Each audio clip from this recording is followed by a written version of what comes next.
Und damit einen wunderschönen guten Morgen, guten Mittag, guten Abend, egal welche Tageszeit gerade bei dir sein möge. Vielen lieben Dank fürs Einschalten. Fühl dich herzlich geknuddelt und umarmt. Hallo Hades. Oh, let's dance the spooky dance. Yay. Einen wunderschönen Dankeschön fürs Dasein. Hallo, ciao. Auch dir einen wunderschönen guten Abend. Danke dir fürs Dasein und fürs Kekse aufsaugen. Yay! Ich hoffe, ihr hattet bis dato soweit umarmt und erschlagen. Das könnte uns heute vielleicht das ein oder andere Mal durchaus bevorstehen. Ich bin sehr gespannt tatsächlich. Wir gucken uns heute mal Slay the Princess an. War, ich glaube, letztes Jahr auch rund um Halloween oder zumindest vor einem guten Jahr schon released worden. Hier gab es jetzt ein kleines Update, The Pristine Cut, wenn ich es richtig ausspreche, was dann das Ganze auch noch eben einige Übersetzungen und auch einige weitere neue Szenen hinzugebracht hat. Und das ist dann jetzt so ein bisschen der Aufhänger gewesen für mich persönlich zu sagen: cool, ich habe eigentlich nur sehr, sehr viel Positives über das Spiel gehört. Das schauen wir uns heute auf jeden Fall mal so ein bisschen an. Das ist ein bisschen Rollenspiel, es ist ein bisschen, ähm unsere Entscheidungen werden Konsequenzen haben. Wir sind auf dem Weg zu einem Turm, zu einer Prinzessin und haben die Aufgabe, diese zu töten. Slay the Princess.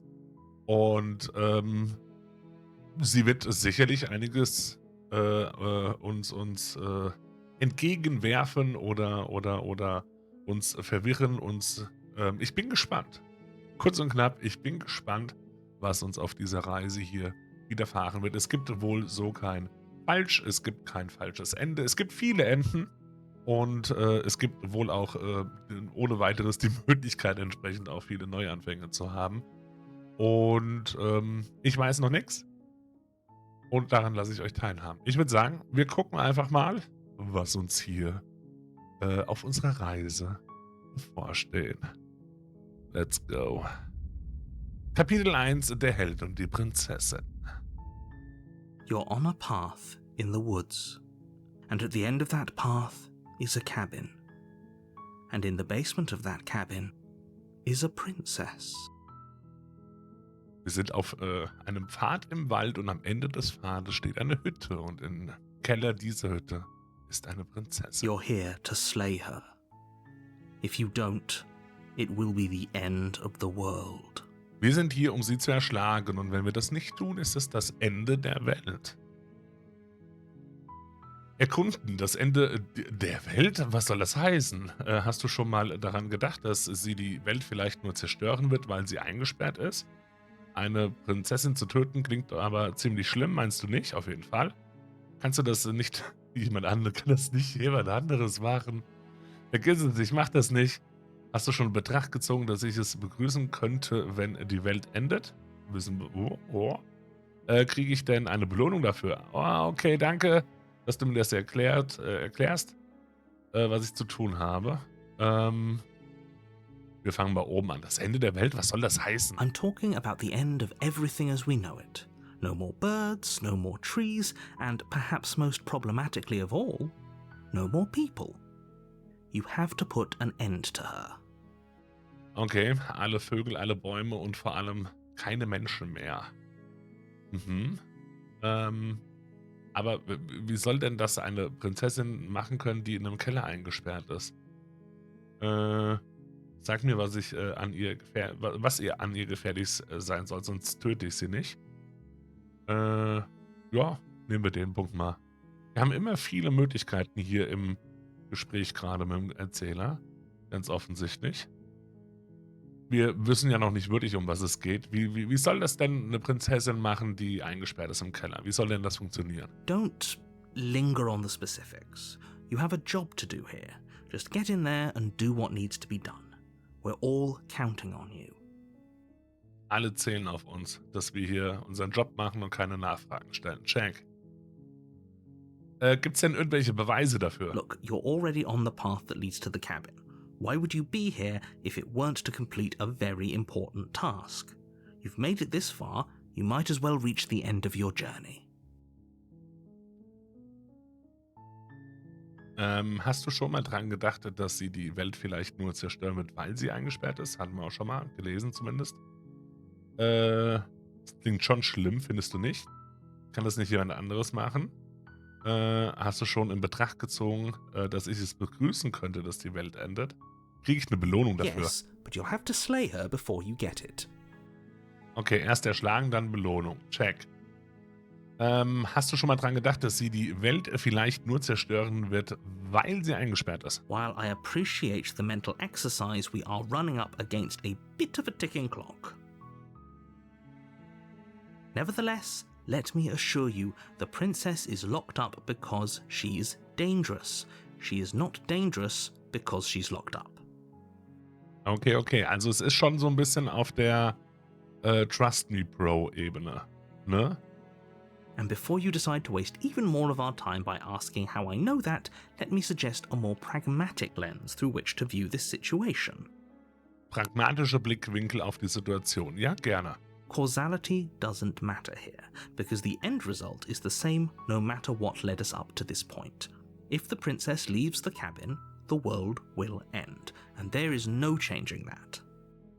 Okay, also egal was passiert, wenn die Prinzessin aus der Hütte tritt, endet die Welt und daran gäbe es nichts zu rütteln. Okay. It's no use arguing semantics over a metaphorical chicken or egg, because the egg is hatched and it's about to ruin everything.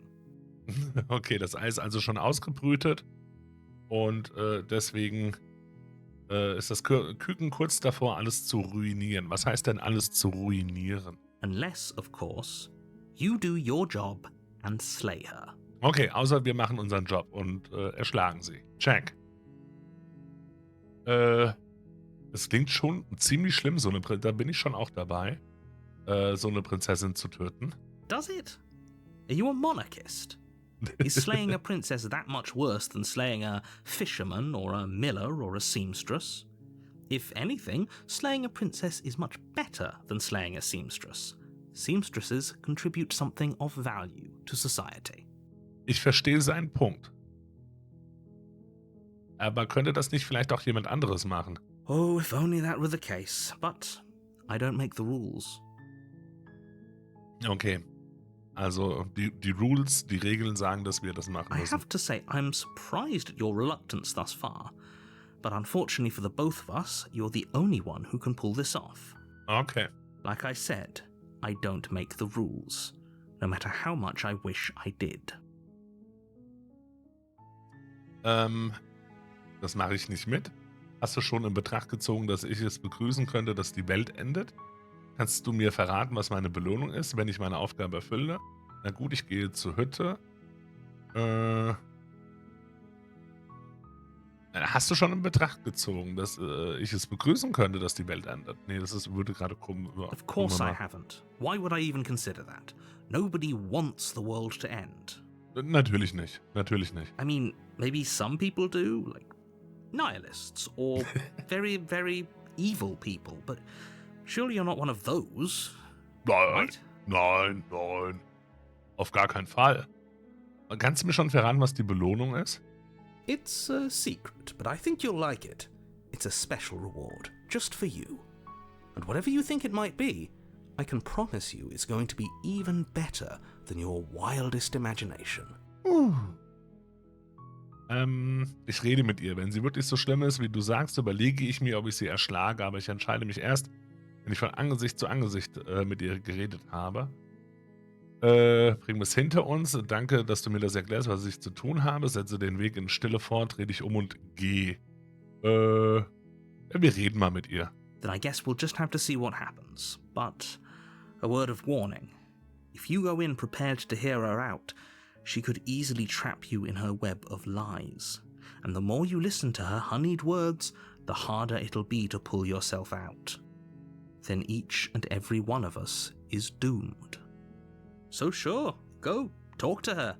See how that turns out for all of us. Genau das werden wir jetzt tun. You make your way up the short path to the cabin. You'll find the princess within. We're not going to go through with this, right? She's a princess. We're supposed to save princesses, not slay them. Eben.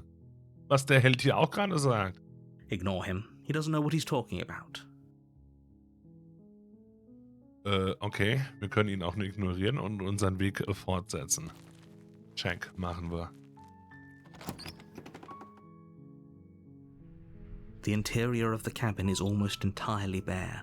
The air is stale and musty, and the floor and walls are painted in a fine layer of dust.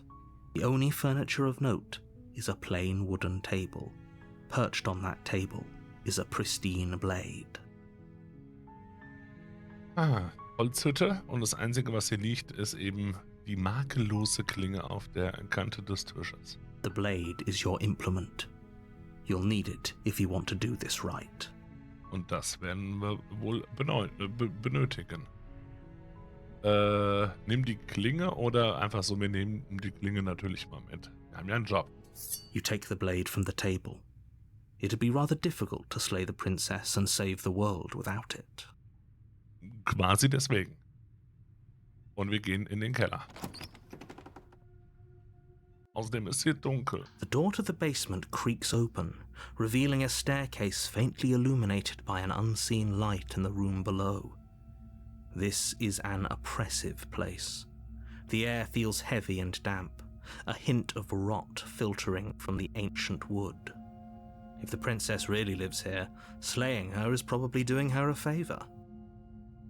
Natürlich tun wir gewiss einen Gefallen. Ganz gewiss. Wer kennt es nicht? Her voice carries up the stairs. Who's there?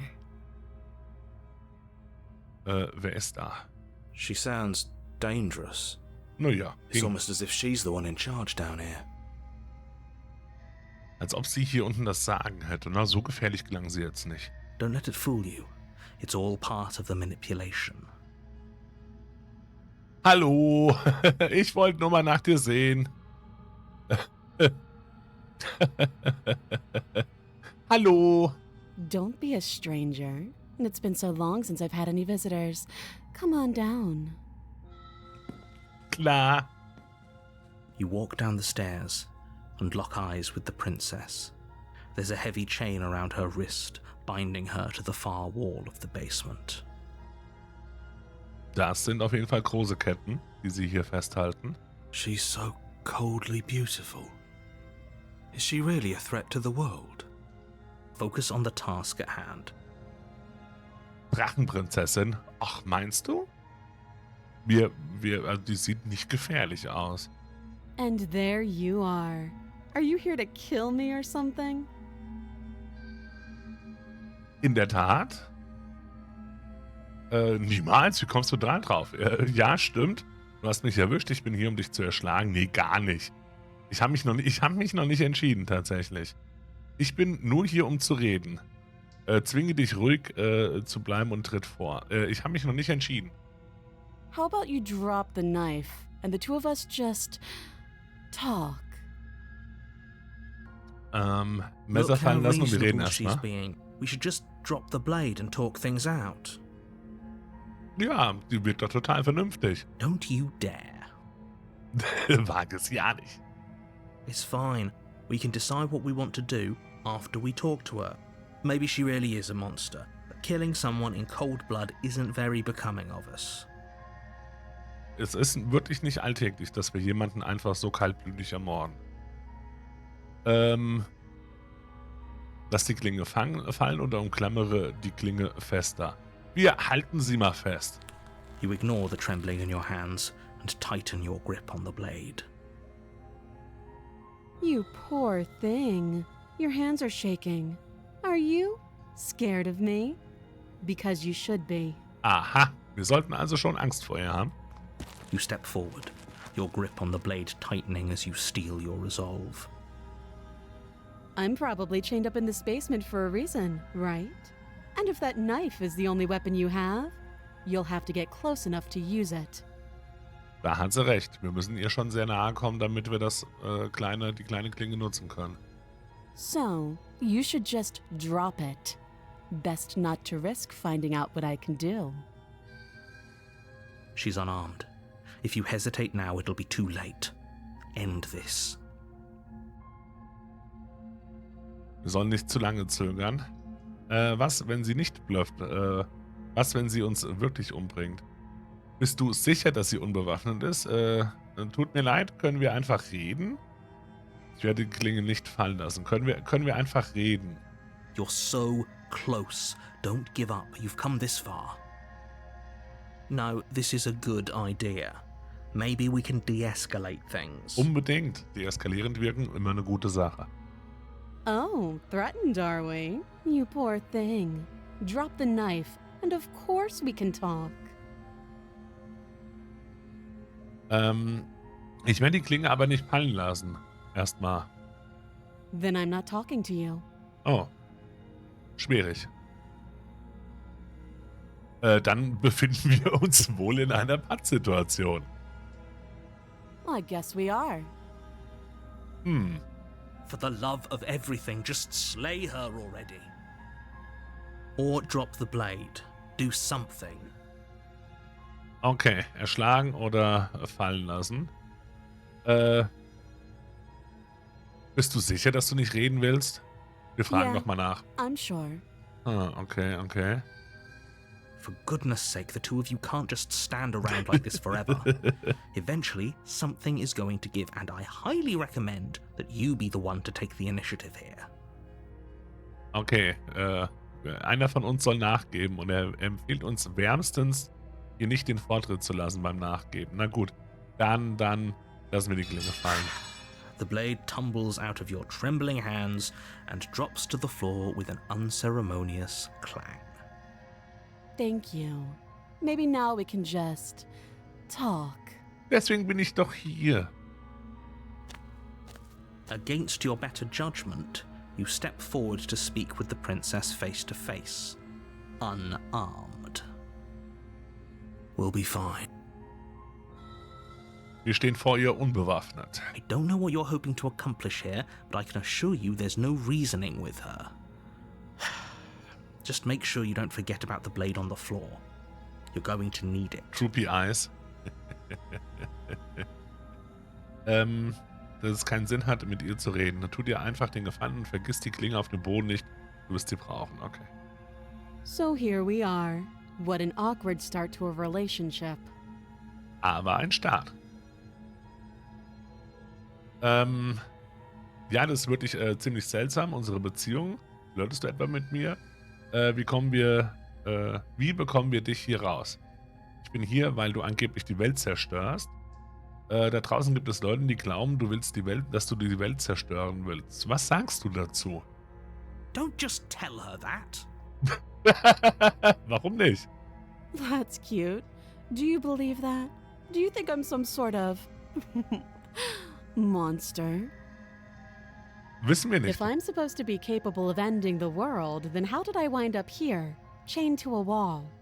Have they told you why I'm allegedly so dangerous? Nee, eben nicht. Was willst du tun, wenn ich dich befreie? Man hat mir genug gesagt. Ich hatte gehofft, das könntest du mir sagen. Nein, aber es hat sicher seine Gründe, dass sie diese Information von mir geheim halten. Nein, und um ehrlich zu sein, vertraue ich lieber dir als denen. Was willst du tun, wenn ich dich befreie? Ausweichen oder nichts sagen, meinst du? Ja, ich würde auch ausweichen erstmal. The princess hesitates before responding. She doesn't know. She's been down here too long to have any idea of what she'd do in another life. She knows what she'd do. She's just searching for whatever answer she thinks you want to hear. Okay. I don't think I can answer that question in a way you'd find meaningful. At the end of the day, whatever the two of us have going on down here is about trust. Trust, true. Whoever sent you to slay me claimed I was a threat to the world, but they didn't tell you why. That doesn't sound right to me. And I don't think it sounds right to you either. Otherwise, we'd be killing each other instead of talking. Das hat sie gut analysiert an der Stelle. Das muss man ihr lassen. She has a point. There's a reason I've been telling you to question the situation, and there's a reason you've listened. So, I could tell you that I'd lead a quiet life in the woods, or that I'd open an orphanage, or that I'd do any other number of good things that I'm sure you think you want to hear. Das wäre ein guter Anfang. But you don't really know me, do you? What can my word possibly be worth in a situation like this? Es wäre aber immerhin ein Anfang. Sie sagte, wir uns an die Gurgel gehen, als würde sie das tun. Niemals. Also würde sie das tun. Wirklich? Können diese Augen uns was antun? She's right about one thing. Her word isn't worth anything. Like I said, it's all about trust. Blind trust. Blindes Vertrauen. Jawohl. So do you trust me, the prisoner, the victim, the princess clearly incapable of ending the world? Or do you trust whoever put me here? Das erörtern wir gerade. She's wrong. This isn't about trust. This is about risk. We stand to lose everything, all for the sake of one person, and a subjugating monarch no less. Eine skrupellose Monarchin. Okay. So wird sie also jetzt von ihm genannt oder dargestellt. Aha. Wie bekommen wir dich hier raus? Wie heißt du denn? She hesitates before answering.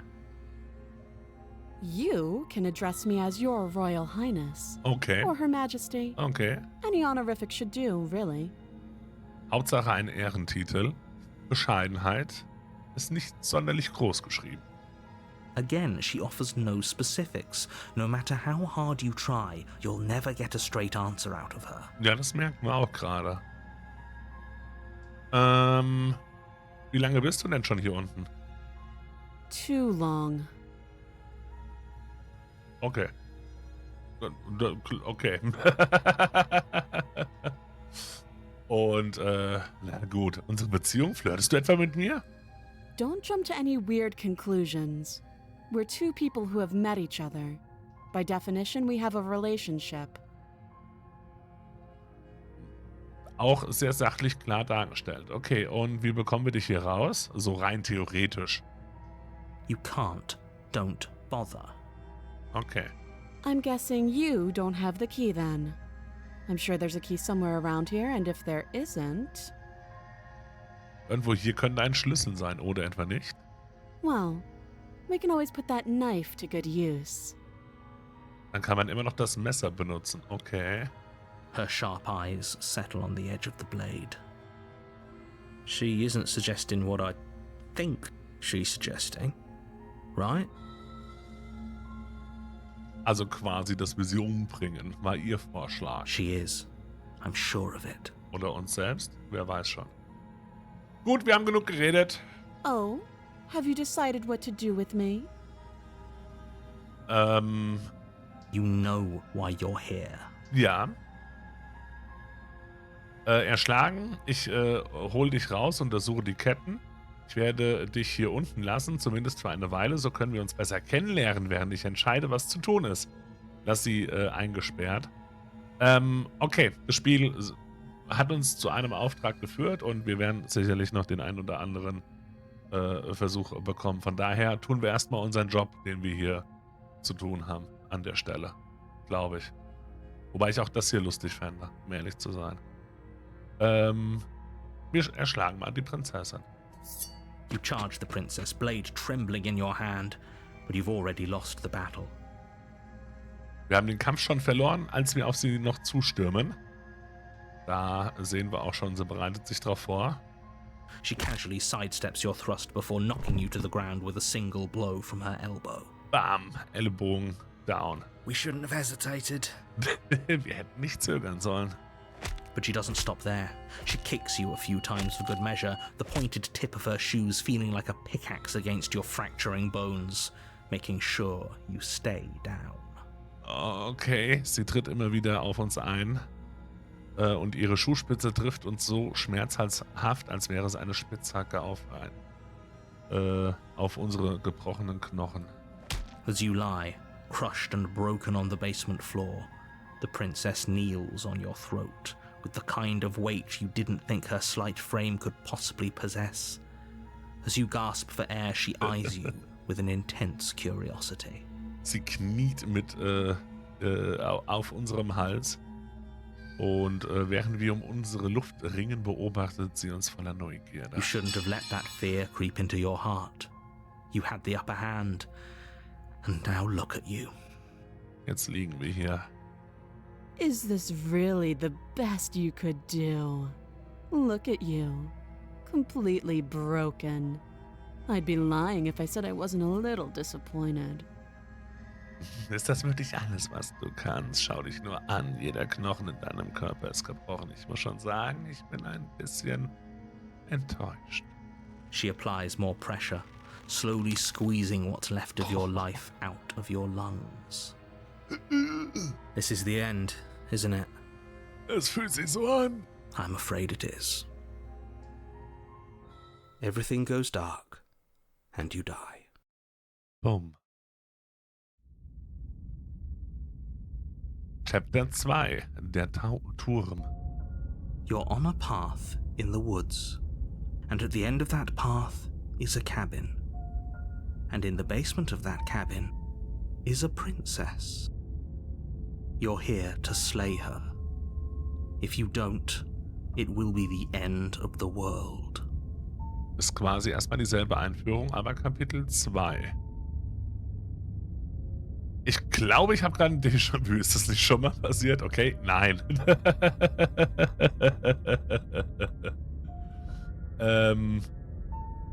Ich glaube, ich habe gerade ein schreckliches Déjà-vu. A terrible sense of déjà vu? No, you don't have that. This is the first time either of us have been here. Wir beide sind zum ersten Mal hier, okay? If he doesn't remember what happened, then maybe it's best to keep it that way. Okay, wenn sich der Erzähler nicht dran erinnert, an das Geschehene, sollen wir es wohl You besser know I dabei can hear belassen. you, right? It's going to be a lot harder than you think to keep secrets from me. Yeah. What does it matter what he knows? There's nothing we can do to stop her. She's just going to kill us again. She is not going to kill you unless you let her. But slaying the princess and saving the world is going to be much more difficult than it has to be if you spend the whole time second-guessing yourself. Aber es wird viel schwieriger als nötig, die Prinzessin zu erschlagen und die Welt zu retten, wenn du die ganze Zeit nur an dir zweifelst. Das ist mehr als nur ein Déjà-vu. Ich bin mir ziemlich sicher, dass das alles schon mal erlebt und weitergetan habe. Oder wir sind uns schon sehr sicher. It hasn't. Or if it has, I certainly haven't been a part of it. We've just met for the first time, you and I. Na dann. Nehmen wir mal an, ich sage die Wahrheiten. Das alles ist wirklich schon mal passiert. Warum sollte ich auf dich hören? Warum sollte ich überhaupt etwas tun? Those are two very different questions, but fine, I'll indulge you if that's what it takes to get you moving. Ja, bitte. Let's say for a moment that this really is the second time you've met me, or at least a version of me. Ja, wir gehen mal davon aus, das ist das zweite Mal, dass wir uns treffen. You died last time, which probably only happened because you didn't listen to me. So und so. Of course we died. We couldn't land a single blow on her, and she broke every bone in our body before she decided to let us die. Auch das ist wahr. Jeder einzelne Knochen wurde erstmal gebrochen. What were we supposed to do to stop her then? What are we supposed to do to stop her now? It's pointless. Es wirkt wirklich ein bisschen sinnlos. Du bist auch nicht mehr der Held. Stimmt, Stimme des Gebrochenen. Du hast vollkommen recht. True, Stimme des Gebrochenen ist das jetzt. She's just a Alles princess. Schäbe. Wunderschön. Slaying her shouldn't have been difficult, but congratulations. You've been given another chance to actually do this right. Danke. And I believe your other question was something along the lines of, oh, what's the point of doing anything? If you're asking that, it sounds to me like you're making the rather dangerous assumption that your actions last time around didn't have any consequences. Na doch, die Konsequenz, dass wir gestorben sind. What do you mean? Of course there weren't any consequences. The Genau. princess killed us and now everyone's right back where they Jetzt sind started. wir wieder hell. That sounds pretty consequence-free to me. Als ob wir mehrere Stimmen im Kopf haben, neben dem Erzähler. Yes, but in this purely hypothetical scenario, that begs the question of how you got back here. Did time simply rewind itself, or were you instead transported to a different world entirely? Sind wir in einem Time Loop oder springen wir hier nur von Dimension zu Dimension? Wissen wir noch nicht. If it's the latter, what do you think happened after you died? Nachdem wir gestorben sind, Do you think the people there lived happily ever after? Or do you think that the princess, left unhindered, brought about the end to everyone and everything, just like I told you she would? das könnte 50-50. If she ended the entire world, why should we even bother? We might as well just walk up to that cabin, break her chains and let her do whatever she wants. It's all the same in the end. Just because she's capable of ending the world doesn't mean you're not capable of slaying her. Both of those things can be true at the same time. So chin up. I believe in you. Nur weil sie die Welt zerstören kann, heißt das nicht, dass du sie nicht erschlagen kannst. Beides kann gleichzeitig möglich sein. Also Kopf hoch, ich glaube an dich. Immerhin einer. Reden wir doch ein bisschen über die Prinzessin. Das hatten wir theoretisch schon mal. Wir versuchen es trotzdem mal. Mal gucken, ob er uns doch noch irgendwas anderes erzählt. Just be quick about it. Aber halte dich nicht zu lange damit auf. Letztes Mal hat sie mich getötet. Wie verhindere ich, dass das nochmal passiert? Zu Tode geprügelt. Wie kann so jemand die Welt zerstören? Sie ist nun eine Prinzessin. Das waren deine Worte. Deshalb war sie dann stark genug, um mich mit bloßen Händen zu prügeln. Das ist eine sehr, sehr gute Frage. Und wer hat sie da eingesperrt, ist auch eine gute Frage. Okay, wir gehen auf das. Wer hat sie denn eingesperrt? Was ist das für ein Ort hier? People locked her in that basement, and I told you what this place is. It's a path in the woods. Don't overcomplicate things. Ein Pfad im Wald, nicht mehr, nicht weniger. So, ich verstehe. Sie ist nur eine Prinzessin. Das waren deine Worte. Weshalb war sie dann stark genug, mich mit ihren bloßen Händen zu Tode zu prügeln? She is just a princess. Whatever you think happened to you last time, just get it out of your head before you get to the cabin and you'll be fine. Okay, einfach nicht dran denken und dann wird alles gut werden. Or we could pledge ourselves to her and stop pretending that we're capable of doing anything in this situation. She probably doesn't even need to try to overpower us. Unter Umständen kann sie uns einfach mit Links wieder überwältigen. Ja, wahrscheinlich. Can we tone down the pessimism just a smidge? Können wir den Pessimismus bitte etwas reduzieren? Jetzt brechen die Stimmen mit sich selbst. I'm not being a pessimist. I'm just being realistic. Das ist wohl wahr. You're being annoying. Just ignore their bickering, and whatever you do, don't pledge yourself to her. I cannot stress enough how absolutely catastrophic that would be for everyone, yourself included. Okay, nur nicht ihr hingeben. Es könnte für alle, oder es wird für alle in einer Katastrophe enden. Wie verhindere ich, dass sie uns diesmal wieder tötet? Like I said, if she killed you, it was probably because you didn't listen to me. Don't talk to her, don't trust her, just go in, do your job and save the world. Okay. Warum können die Leute, die sie eingesperrt haben, sie nicht selbst erschlagen? Warum bleibt es an mir hängen?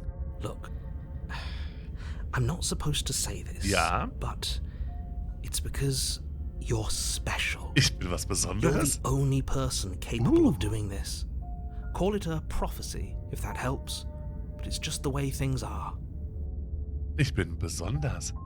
Oh, I didn't know we were special. Ich hab's schon immer ein bisschen geahnt. Of course you're special. Why else would you be here? Who cares if you think we're special? As far as I can tell, the only thing special about us is that we get to experience painfully dying all over again. Schau mal, ob da auf deiner Stirn ein Blitzabzeichen zu sehen ist. Ich sollte, oder da sollten wir besser nicht die Nase reinstecken oder so ähnlich. Du weißt aus, du verheimlichst mir etwas. I've told you everything you need to know.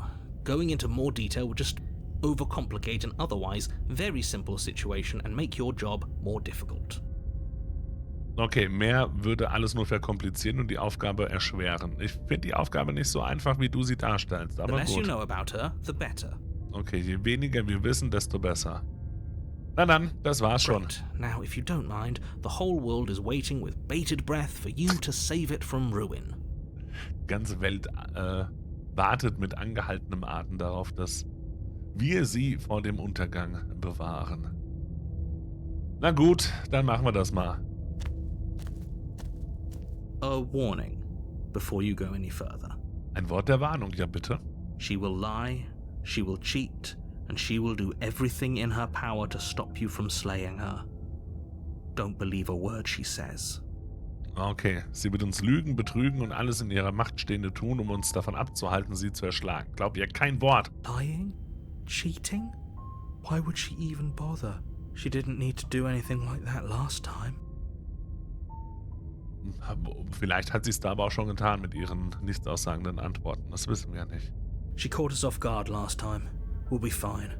Let's just keep our wits about us. Jetzt glauben wir dran. At least one of you still has a shred of sense. Just make sure you listen to him and not that whiner. Das hätte ich letztes Mal auch einfach bekommen. Ja, wir waren quasi unvorbereitet. Wir setzen unseren Weg fort. If that's what you want, I guess I don't have a say here. Der Gebrochene gibt schon ein bisschen nach. The interior of the cabin is larger and more grandiose than its humble exterior would suggest. The only furniture of note is a massive marble altar with a pristine blade perched on its edge. Okay, das sieht schon ein bisschen anders aus von innen als vorher. The blade is your implement. You'll need it if you want to do this right. Na gut. Why do we feel so small? Wir fühlen uns deutlich kleiner diesmal. Jetzt sind die Türen alle größer, alles größer. Da sollen wir jetzt da oben an dieses kleine Messerchen kommen, okay? We don't feel small. We are small. Der Gebrochene, wir sind klein. Wir fühlen uns nicht nur so. Du hast den Spiegel an der Wand gar nicht erwähnt. Die ganze Hütte sah letztes Mal anders aus, auf jeden Fall. Du hast den Spiegel an der Wand gar nicht erwähnt, gerade eben. That's because there isn't a mirror.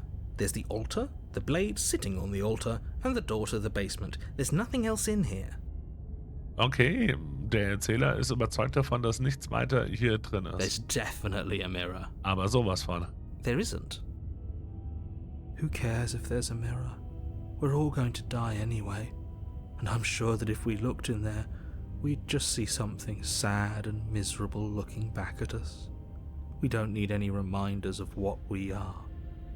It would only make things worse. Die gebrochene Stimme befürchtet, sich selbst dort drin zu sehen. For the last time, you're not going to die unless you let it happen. And luckily for you, there isn't a mirror, so no one needs to worry about confronting a grisly visage any time in the near future. Außer wenn wir zur Prinzessin gehen, oder? Though, for what it's worth, if there were a mirror, I'm sure that you wouldn't find anything sad or miserable in it looking back at you. You probably look perfectly normal. Meint er. Probably. Do you not know what we look like? He knows. He just doesn't have the heart to tell us. Er weiß genau, wie wir aussehen. Er will es uns nur nicht sagen. Mir ist es nicht egal, ob man mich anlügt. Da ist ein Spiegel. Ich will mich ansehen. Ich will sehen, wie hinreißend ich aussehe. Es spielt keine Rolle, ob dort ein Spiegel ist. Nichts sagen. Und einfach ich will mich ansehen. Ich will sehen, wie hinreißend ich aussehe. Please don't. I'd rather the princess kill us again than see how dreadful we are. Lieber lassen wir uns töten. I care less about what we look like and more about whether we're being lied to. If he's willing to lie about something as innocuous as a mirror, what else is he hiding from us? Wohl wahr. Wenn er uns noch nicht mal die Wahrheit über den Spiegel sagt, was verheimlicht er uns noch? I'm not lying to you. Use your eyes. There is no mirror. Why would I lie about something so meaningless? What good would it even do? Gute Frage. Die ganze Hütte ist anders als letztes Mal. Maybe that's because you haven't actually been here. I hope this means you'll finally drop that ridiculous past life nonsense. You haven't died, and you certainly haven't been killed by the princess. Okay. wir nähern uns dem Spiegel. You walk up to the wall next to the basement door. It's a wall. There isn't much to see here.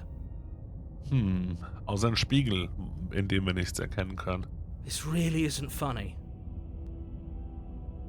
Das ist nicht witzig. Wisch den Spiegel ab. You reach forward and Oha. rub your hand against the cabin wall. I hope you know how ridiculous you look right now. Wir sehen vor allem lange Fingernägel, würde ich mal sagen. We should count ourselves lucky. Some things are better left unseen. Okay, wir wissen also noch nicht wirklich mehr über uns. Außer, dass wir offensichtlich, glaube ich, jetzt erstmal so kein normaler Mensch sein dürften. Wir nehmen die Klinge wieder mit. You take the blade from the altar. It would be difficult to slay the princess and save the world without a weapon. Es ist grundsätzlich wahr, was er sagt. Und wir gehen in den Keller diesmal auch wieder runter. Ich bin geneigt dazu, sie direkt The da door to the anzugreifen. basement creaks open, revealing a spiral staircase. Its steps almost as deep as you are tall. The smell of incense drifts up from below. Weihrauch. For a moment, you almost feel at ease. Total easy. This is actually kind of nice. It's still a stone basement. If the princess lives here, slaying her is probably doing her a favor.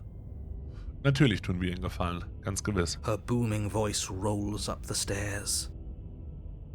Ihre donnernde Stimme schallt die Treppe hinauf. Is that a guest I hear? Don't linger on the stairs. Come down and witness me. Komm herunter und werde mein Zeuge. Und was? You weren't kidding when you said it was booming. She wasn't like this last time. Ein bisschen mehr Hall auf jeden Fall drin. We need to get down there.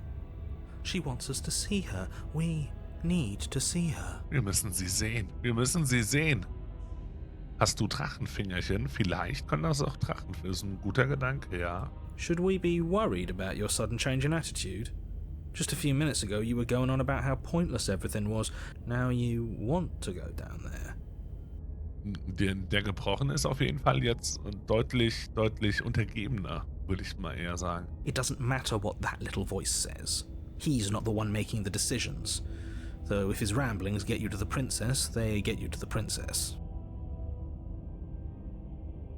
Wir gehen runter. Making your way down the spiral staircase is a time-consuming and exhausting effort, every step requiring you to clamber over one edge before dropping to the next. But soon the end comes into view, and you tumble to the bottom, entering the vast, temple-like room beyond. Ein tempelartiger Raum. Ich bin gespannt. The princess towers Oha. over you, almost glowing in the weak starlight, her figure framed by a stained glass window. Her long hair billows around her, and a chain binds her wrist to the far wall. The chain is nothing to her. It might as well be a toy for all the good it would do. I told you it was pointless to resist her. Sie wirkt also auf den ersten Blick freundlicher als letztes Mal. Oder auf jeden Fall selbstbewusster. Wahrscheinlich das. The little bird has returned to me. Oh. I wonder what he wants. Das Vögelchen ist zu mir zurückgekehrt, was er wohl hier möchte. You brought that knife again, even though you know it's useless. Such charming audacity. Sie erinnert sich auf jeden Fall daran, dass wir schon mal hier waren. Drop it. Okay.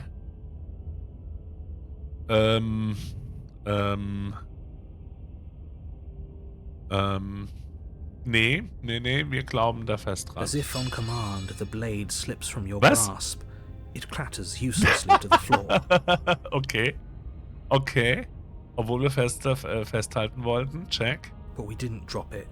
We decided to grip it tighter, remember? Are you really just gonna let that happen to us? I have a duty to report facts as facts, and the fact is that you dropped the blade. Ja, aber ich hab doch was anderes geklingt. Of course we dropped it. She's so much more than us. You wouldn't understand what it feels like to be in her presence. Natürlich haben wir es fallen lassen. Der Gebrochene lässt wohl nicht zu, dass wir sie diesmal töten. Oder es schneller versuchen. Mit Überzeugung und so. Oh, I understand what's going on, and you'd better snap yourself out of it. Kneel.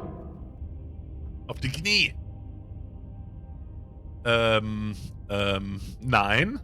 Oh, are you still trying to defy me? I said kneel. Your legs Lol. buckle, and your knees hit the floor. That's my good little bird. Now, why don't we talk? Boom. Ja, auf jeden Fall. Ja, reden wir. The last time we met, you told me I was destined to end the world. That thought wrapped itself around my heart. It has pulled at me since the moment I squeezed the life out of your broken lungs. Sie erinnert sich offensichtlich noch sehr gut an uns. I could feel its fundamental truth awaken me. Und wir haben irgendwie eine fundamentale Wahrheit in ihr erweckt, okay? The collapse of the old is a necessary prelude to the birth of the new. And the world as it is now is overdue for alterations. It's time for me to seize my destiny. Guten And Morgen! you, Ach, little falls wir uns nicht mehr bird, sehen sollten. will help me Tag, seize Schlaf und it. Gute Nacht. Hallo, Nazataris, ein wunderschönen Dank fürs Reinschauen. Und du willst mir dabei helfen, kleines Vögelchen. Okay. Dass sie sich ihrem Schicksal stellt. Well, that gives away the game, doesn't it? Und damit legt sie jetzt aber die Karten auf den Tisch, was? It certainly does. And beyond that, it more than lends credence to our conversation in the woods. I don't love the thought that in some other reality you failed to destroy her, but what's done is done. I can only hope it helped you learn a valuable lesson. Ja klar, dass sie uns einfach mal so kaputt hauen kann. Das werden wir gemeinsam herausfinden in Nazataris. You are the only one who can deal with her. And if you don't, well, she's let you know what will happen, hasn't she? Ja, wahrscheinlich. Then you shouldn't have trusted us with her destruction. She is inevitable. Can't you feel it? Die Prinzessin ist unabwendbar. Spürst du das nicht? Okay. He's being melodramatic, but he's not exactly wrong, is he? What are we supposed to do to stop her? Wie können wir sie aufhalten? Okay. First things first, you're going to have to stuff those pessimistic thoughts someplace far, far away and commit yourself to what needs to be done. Wir konzentrieren uns jawohl. The stakes of the situation should be perfectly clear to everyone now. And if you're going to save the world, you have to have faith that you can pull this off. You can't win a battle that you've already lost in your mind. Jawohl, jawohl, wir glauben fest daran. Was müsste ich tun? Was hast du geplant? Erkunden, nur weil du die Welt zerstören sollst, heißt es nicht, dass du es auch tun musst. Du kannst sein, was immer du willst. Ich habe noch ein paar Fragen, bevor ich mich entscheide. Was ist nach meinem Tod mit dir passiert? Ich werde dir nicht bei der Zerstörung der Welt helfen. Es ist mir egal, ob danach etwas Neues kommt. Ich kann es einfach nicht zulassen. Gib dich ihr hin.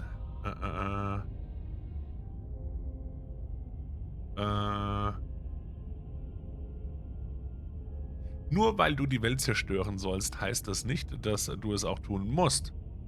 This isn't about desire. This is about what I am. And I have little interest in discussing destiny with one that cannot see the divine truth that shines in my heart. Göttliche Wahrheit in ihrem Herzen, okay. Was ist nach meinem Tod mit dir passiert? Know the limits of your privilege, little bird. Was sind meine Grenzen? There's an empty place at my side for you to fill, if you'll have it. But it is not a place for an equal. It is a place for something worthy to be kept. A priest, perhaps. An Or a ihrer Seite pet. ist allerhöchstens Platz für ein Haustier. Divine Truth, sie ein rothaariger Flocati... Was? Ist sie ein rothaariger Flocati-Präsident? Was müsste ich tun? Was hast du geplant? All you have to do is break these chains and set me free. Das kannst du doch besser, du bist doch viel stärker als wir. Wenn du so mächtig bist, kannst du die Ketten dann nicht einfach selbst aufbrechen? Don't be rude. Of course she can. Sagt der Gebrochene. It's not rude to question someone who's apparently trying to end the world. That's exactly why it's rude. We should know our place. Wir sollten unsere Position kennen, okay. I can, easily. But that isn't what I want to do. Sie könnte, aber sie möchte nicht. The story of a terrible and bountiful God unbounded of her own will is no story at all. It's not worthy of everything I am or everything I'm bound to become. It isn't even worthy of what I was. Was hat sich da als Zweitstimme in dir breit gemacht? Auf jeden Fall jemand, der sich schon ergeben hat vorher, würde ich mal sagen. Was ich bin und was ich sein werde. Sie ist nicht einmal dem würdig, was ich einst war. Okay. The destruction in Genesis that's to follow in my wake is deserving of a song that can echo for eternity. Sie möchte für Ewigkeiten besungen werden. Oder es verdient es aus ihrer Sicht. The song of you, being so struck by my glory, so overwhelmed by what I am, that you feel you must deliver me into the world. And from your act of utter devotion and submission springs a new dawn, a better dawn. Ein besserer Neuanfang, ein besserer Anfang. Submit now, submit later. It makes no difference. Because in the end, no matter how vainly you struggle against me, my will triumphs over yours. Ich werde dir nicht bei der Zerstörung der Welt helfen. Es ist mir egal, ob danach etwas Neues kommt. Ich kann es einfach nicht zulassen. Ich gehöre ganz dir. Das ist die andere Stimme. Und es läuft alles darauf hinaus, dass wir das drücken werden. I say, Aber nein, wir gehorchen dir erstmal nicht.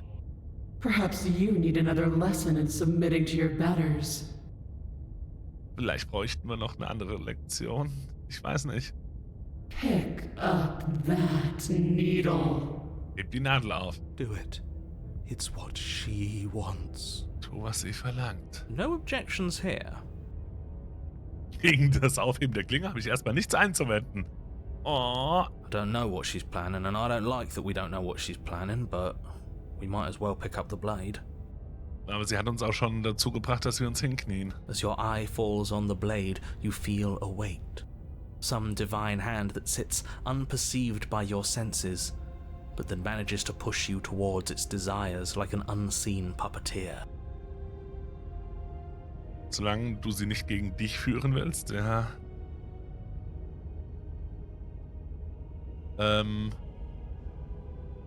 Okay, wir haben keine Wahl. Wir können nur heb die Klinge aufklicken. Wir haben hier zu wenig, was auch immer. You reach forward and grasp the blade. Stand. This one's easy. See? This isn't so bad. Okay, yeah. We can do that. We were probably gonna stand anyway. Einmal aufstehen, bitte. Ich hasse dich, ich hasse euch alle. Hör auf, mich zu irgendwelchen Dingen zu zwingen. Ich werde hier für immer knien. Okay, wir stehen auf. You can feel a creaking tension between body and will as you slowly rise to your feet, like two foes forced into an unhappy truce. The princess eyes you with soft contemplation. The moment seems to last a lifetime, the silent anticipation of what's to come dragging out the long, painful seconds. But all silences are broken eventually. To define me is to claim we stand on level ground. We do not. You are quiet shadow, while I and brilliant radiance. Wir sind nur ein stiller Schatten und sie ein strahlendes Licht. Take that knife in your hand and slit your throat. Ich möchte nicht. What? Was? You don't have to listen to her. You're armed. Just steel your nerves, step forward, and end this. Beende es, ja, das können wir klicken, aber ich vermute, wir werden nicht aufstehen und nach vorne gehen dabei. Oh, we'll end this all right. Und wie wir es zu Ende bringen werden. Your hand lifts the blade and brings it towards your throat. Okay, I apologize for the unclear language. End her. Erschlag dich selbst, erschlage die Prinzessin, wehre dich. Wir erschlagen die Prinzessin. Wir versuchen es. Ich glaube nicht dran, aber wir versuchen es. Wir erschlagen die Prinzessin.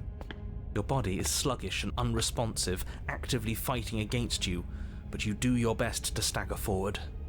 One step at a time, you move towards the princess. Schritt für Schritt gehen wir nach vorne. Slitting your throat would have been a mercy, but it seems you're in need of a harsher lesson. Oh oh. Plunge that knife into your lungs. I'm sorry. Die gebrochene Stimme entschuldigt sich bei uns. Don't. As you take another step forward, the blade digs into your ribs, slicing through flesh with ease. It somehow feels like an entirely natural thing to do, while the simple act of walking has become an arduous impossibility. Then it slides back out, the wound burning as a small hiss of air escapes through the fresh orifice. Blood fills your lungs. Now, do it again. Keep doing it until I give you permission to stop. Immer weitermachen, bis ich sage, dass du aufhören kannst. Those are just words. You don't have to listen to her.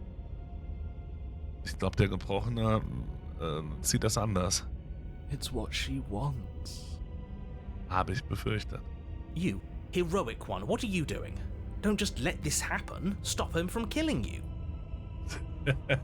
I'm on it. Ja, wir sind dran. Wir arbeiten damit. Your other hand locks around your wrist, struggling to keep it from perforating vital organs. But the blade still flails towards you, managing to slice bits of skin that plop to the floor to join the growing pile of blood and gore beneath you. Despite the pain, you manage to keep yourself in one piece, at least for now.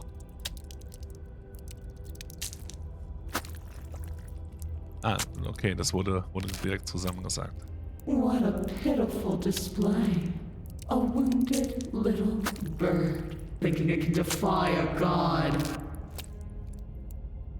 Boah, es hört sich so fies an. It doesn't have to be like this. It doesn't have to hurt so much. You can choose a gentle end. You can choose to leave that punctured vessel for the next. Du kannst dich dazu entscheiden, dieses durchlöcherte Gefäß zu verlassen und weiterzuziehen. Wir uns selbst erschlagen die Prinzessin. Wir gehen weiterhin auf die Prinzessin, natürlich.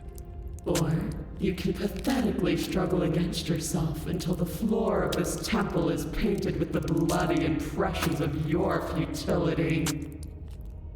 You continue to approach the princess, even as the repeated gouges of your blade expose bone and muscle to the open air of the basement. You know, this would be a lot easier if you gave us a hand. Durchaus. My influence only goes so far, and I can only juggle so many things at once. The best I can do right now is to continue to drive you forward. Believe me, this whole ordeal would be so much easier if I didn't have to contend with free will. Ja, der Free Will ist immer so eine Sache. You're the one making things difficult. You're the one making us hurt. She doesn't want to hurt us. She's just doing what she has to. Sie will uns eigentlich gar nicht wehtun. Sie macht es nur, weil sie keine andere Wahl hat. Stop. Okay. As you finish crossing the room, you fall to your knees at the princess's feet, your chest heaving as your blood pools in the crevices of the stone floor, the coppery taste coating your throat. The princess kneels down, lifting your chin with her finger as her face lowers to yours. Your devotion is misplaced. You've surrendered to delusion. But something about your defiant spirit speaks to me. You are different than you were before. Wir sind wer komplett anderes, wohl wahr. Perhaps, if you've learned your lesson, I can spare you from the release of death. That's a little demeaning, isn't it? Ist mal ein bisschen erniedrigend, oder vielleicht? Yes, how thoughtful of her. Sehr fürsorglich, durchaus. It's a mercy. Take it. I think he's given up whatever say he had at the start of all this. At least one of you is sane. She's within striking distance, and she's only negotiating now because she knows you have what it takes to put an end to her. Seize the moment before it's too late. Nicht diesem Erzähler vertrauen. Irgendwie, immer wenn wir auch auf ihn gehört haben, ging es auch nicht so gut für uns aus.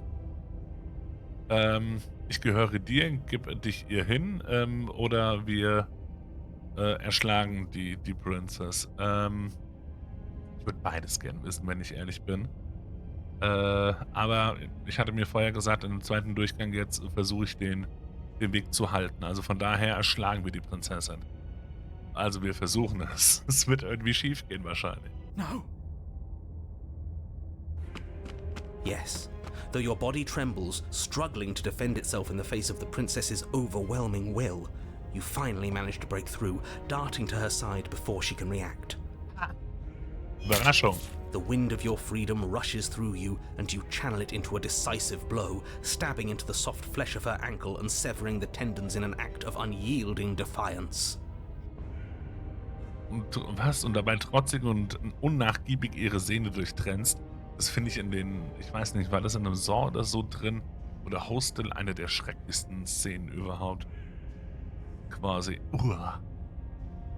Das tut weh, ganz sicher. Das tut wirklich weh. Oh, She falls to the floor, crashing unceremoniously to her knees. But you don't give her any time to recover.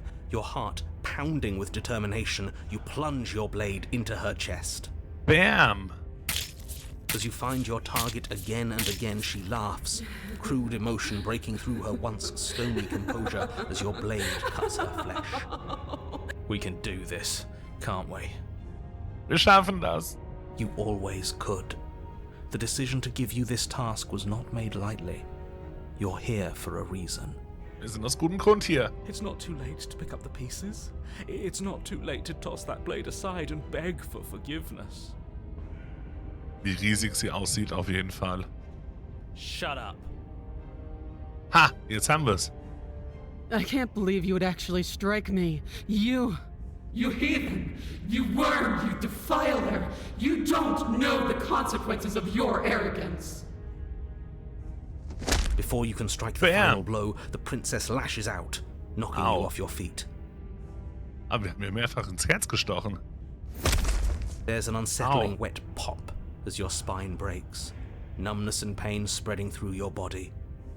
As you rebound towards the ceiling in a moment of disorientated lightness, she drives her fist into your chest.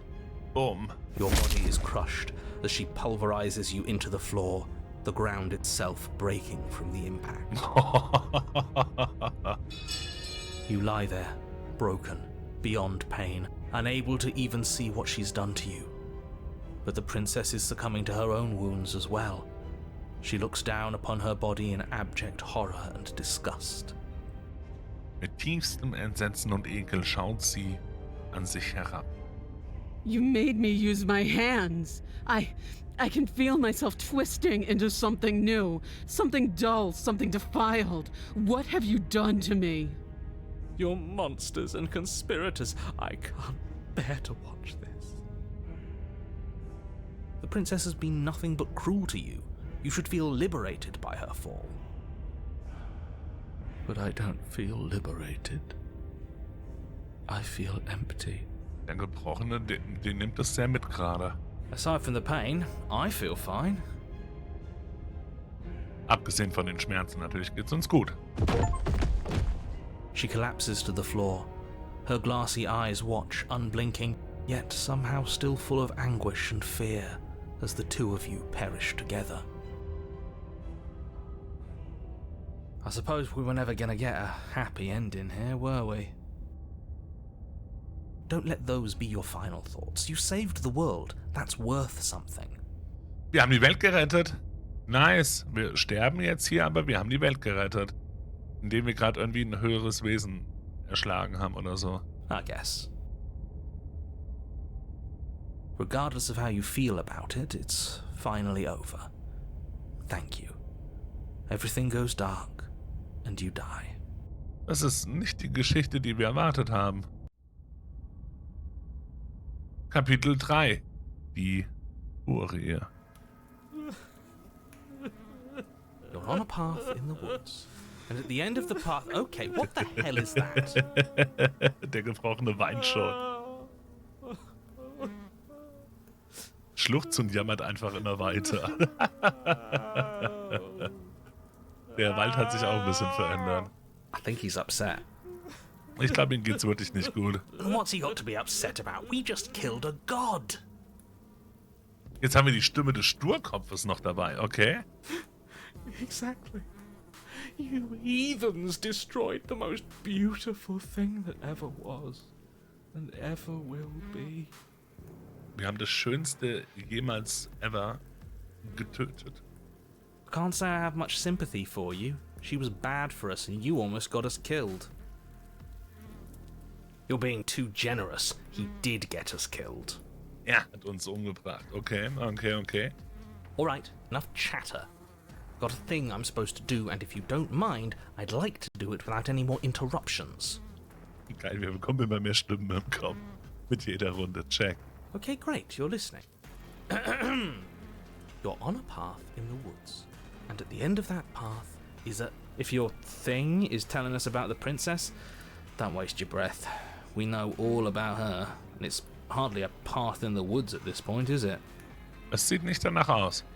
Look, if the world around you is changing, especially all the way out here, then that means you're nearing the point of no return.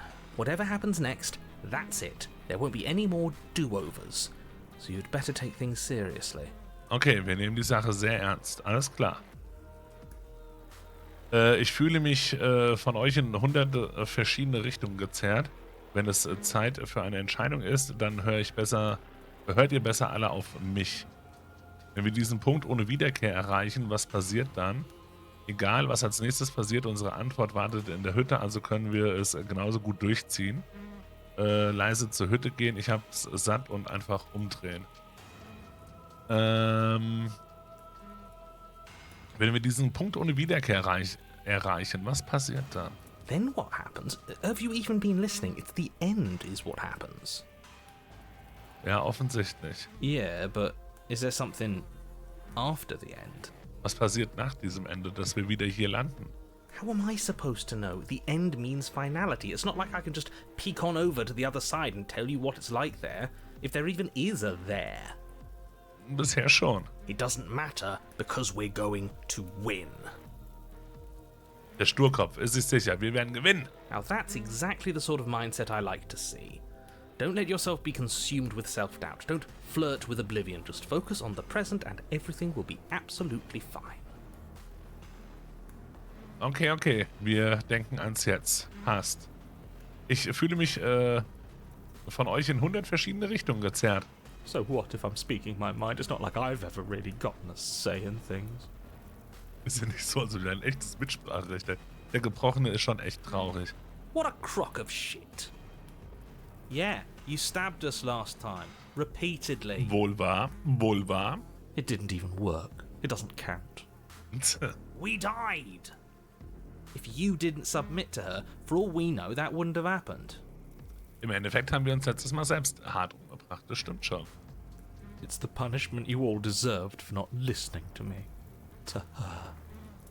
Wenn wir nicht auf und die gebrochene Stimme beziehungsweise auf sie gehört haben. Er schon, er würde es tun. Aside from our sulking friend, I don't think we have much to worry about. You're still the one in charge here, and I don't think that's ever gonna change. Second he tries something, I'll put a stop to it. Okay, der Sturkopf wird also den Gebrochenen versuchen aufzuhalten, wenn er etwas versucht. Schauen wir mal. Egal, was als nächstes passiert, unsere Antwort warten in der Hütte, also können wir es genauso gut durchziehen. Good, we're all on the same page. Das klingt nicht nach einem schönen Waldboden, wo wir hier durchstapfen. Sieht auch nicht nach einem schönen Wald aus. It isn't long before you find yourself at the end of the path, staring up at the cabin on the hill. You'll find the princess within, as I'm sure you already know. End her. Jetzt weiß der Erzähler, dass wir wissen, was passiert. That's it? No final words of advice? Bitte? I'd rather not waste any more time. I'm sure that any advice I'd give at this point is something you've already heard. If there's still a princess at the cabin, maybe we can salvage things. Maybe if we just grovel and apologize, things can go back to how they were before. Der Gebrochene möchte um Vergebung bitten, okay? Oh, cut it out, will you? We need to be tough right now, and you're making it so much harder than it has to be, so stop whining. Wir setzen unseren Weg fort. The interior of the cabin is a place that feels long forgotten. There was once an elegance to its construction, carved marble columns holding a high arched roof, vaulted windows letting in the weak starlight. But that is how it was. Now there is a growth that has overtaken it.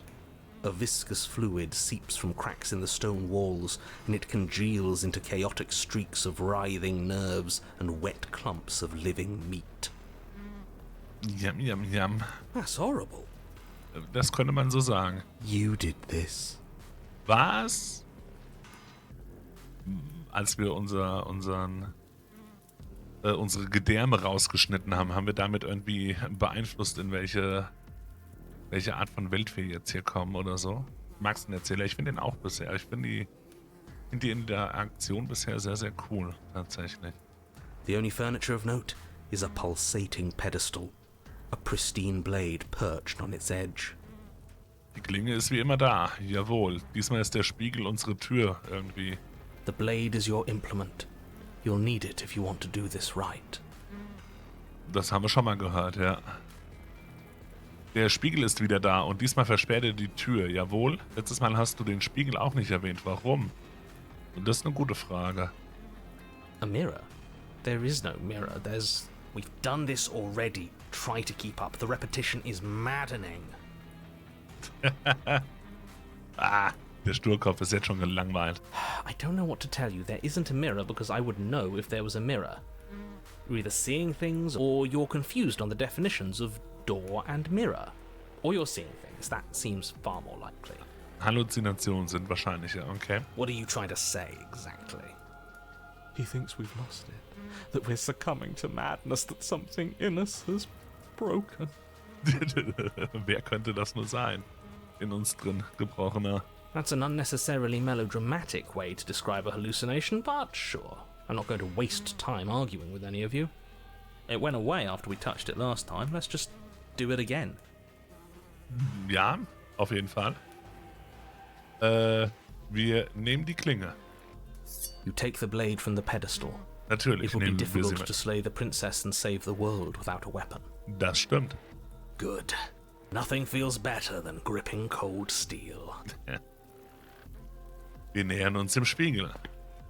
You step forward and approach the door to the basement, hesitating before you open it. As if you don't see it. You really don't, do you? How strange. Ja, wir sehen wirklich keine Tür. It really is just like last time. Are we really hallucinating? Why here? Why now? Smash it. Smash it to pieces. It's the only thing keeping us from her. Der Gebrochene sagt... Okay, der Gebrochene möchte zu ihr zurück. Don't you want to know what we'll see in there? We won't be able to see anything if we smash it. Nah, I'm with him on this one. Smash it! Let's get violent already! Okay, beide Stimmen sind sich einig. Do whatever you want with it. The mirror isn't real, so how you handle it doesn't matter, aside from wasting dangerous amounts of time. Wir wischen ihn ab. You reach forward and drag your hand across the door leading to the basement. As if on command, it slowly slides open, scraping against the stone floor, its ancient hinges moaning as it reveals the dim path ahead. Okay. Wegwischen hat ihn verschwinden lassen einfach wieder. Diesmal sehen wir nicht unsere Hand. Why am I not surprised? You step forward into the darkness. The stairs leading down to the basement are at once both narrow and grandiose. A high-vaulted ceiling stretches up into a gloom beyond your sight, while walls wet with tumorous growths press in uncomfortably at your sides. You feel both unprotected and trapped, at once exposed and claustrophobic. Ausgeliefert als auch eingeengt. Durchaus. The air is thick, its odor an oppressive violence. The metallic scent of fresh blood twisting with the nauseating embers of charred remains. If the princess lives here, slaying her is probably doing her a favor. Her voice, a bellowing rage, roars up the stairs. Was severing the tendons of my ascension not enough for you? Was it not enough to rend my divine heart? Wir waren bei ihrem himmlischen Herzen angekommen beim letzten Mal. Ah, sie hat uns überleben lassen. Also nicht überlebt, das hat sie nicht. Nee. Come, see the horrors you've wrought upon my flesh, and feel my hands set upon your throat. Sie möchte uns auf jeden Fall erwürgen. See how you've soured my once divine melody. She's so angry with us. Why? Why did you desecrate her? Why couldn't I stop you? You've got to stop thinking about her like that. It isn't doing anyone any good. She's not some untouchable god. She's an abomination. And we're going to put an end to her once and for all. Once and for all. Whatever she is now is our fault. If she's an abomination, then what does that make us? She was going to end the world last time. Bisher hören wir, dass sie immer die Welt zerstören will, ja. If I might interject, you didn't make her into an abomination. She's always been what she is. It's why you're here, and it's why your task is so important. Wir gehen die Treppe weiter runter. You make your way to the bottom of the stairs. The chamber's walls are painted in blood, a deep, sickening red that drips down in clotted streams onto the charred corpses that make up its floor. Coole Zeichnung, ey. This place reeks of torment, of ripped skin and burning bone. Boah. Abgerissen Haut und brennende Knochen. The princess stands in its center, muscles flayed and bare and weeping, draped in a tattered dress of her own skin. Her heart beats from its place in her open chest. Do you know what I'm going to do to you? Wir haben eine grobe Vorstellung. There's not so much a moment of hesitation before she steps forward. Her chains pull taut, holding fast as she strains against them. The cuff around her wrist digs deeper into her skin. Blood drips from the place where metal meets flesh. And then, with a nauseating sound, the skin tears. It plops to the ground, and she pulls her red, glistening arm free from her bindings. She is loose, and she is coming for you. Uh-oh. Let her end it. It's the punishment you all deserve for what you did to her. It's the punishment I deserve for letting it happen. Screw that. We can win. We've done it before and we'll do it again, only this time we'll make it out the other side. Hell, she's practically done most of the work for us. Ja, aber wollen wir in dieser Welt hier bleiben? Das ist ja eine ganz andere Frage gerade.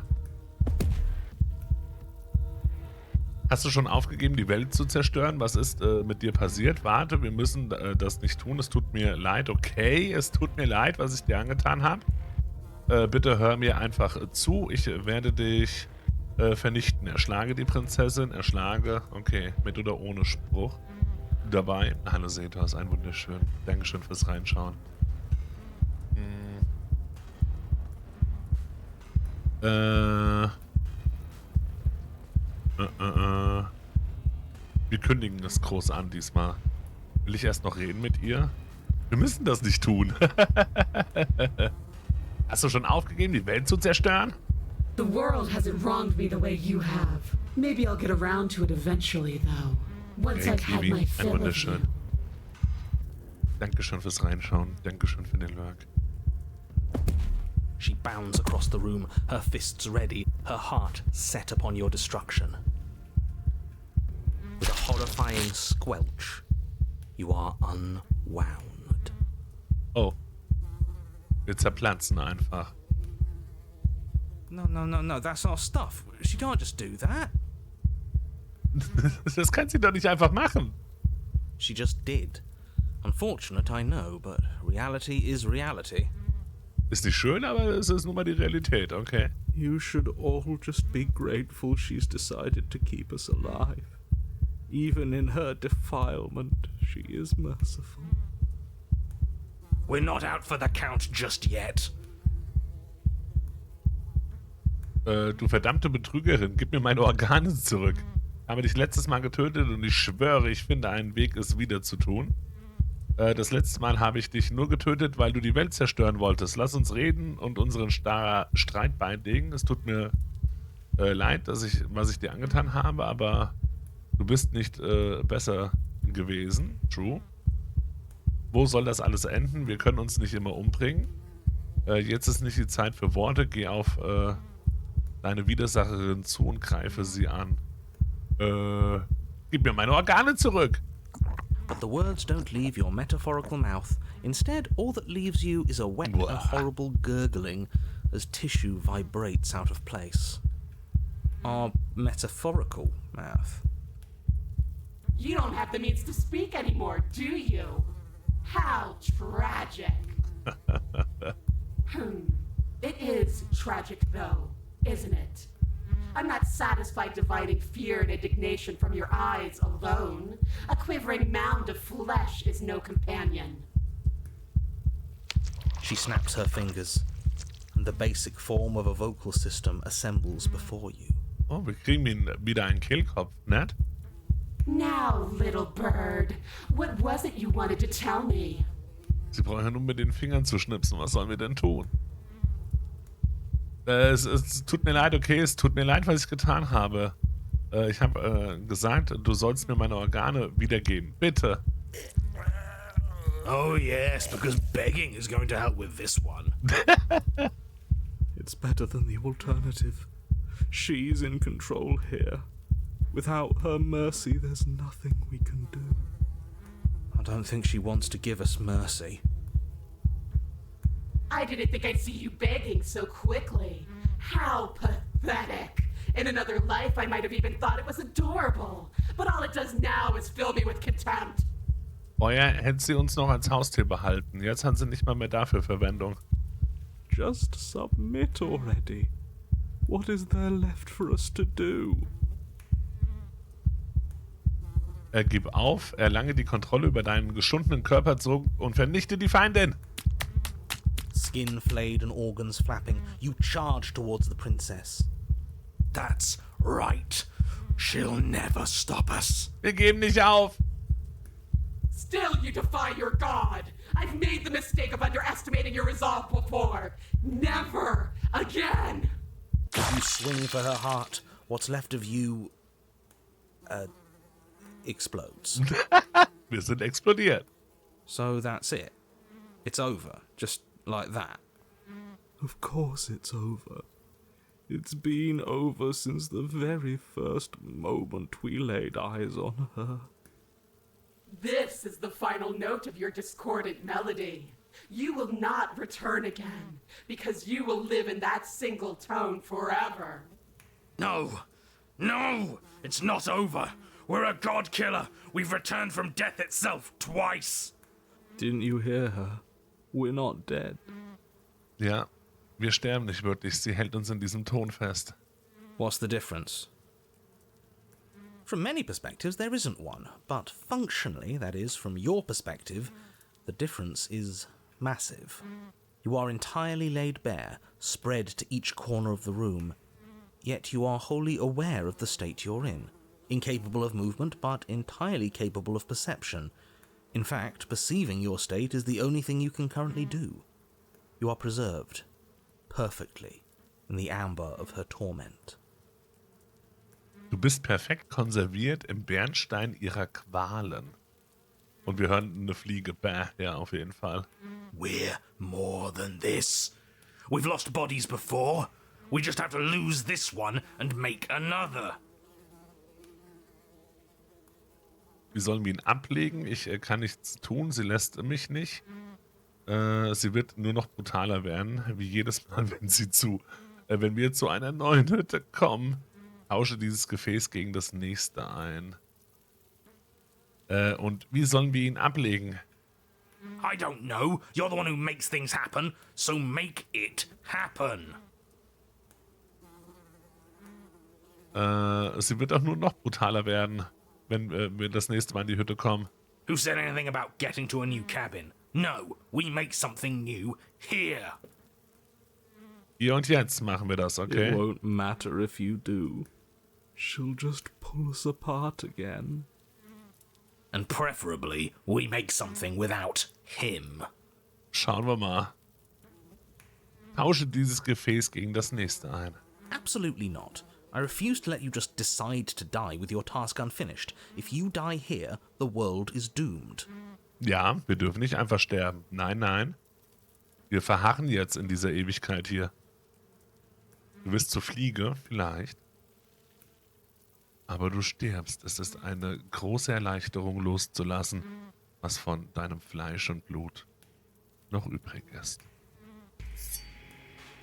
Und doch bist du noch hier. Your Honor, where the hell are you?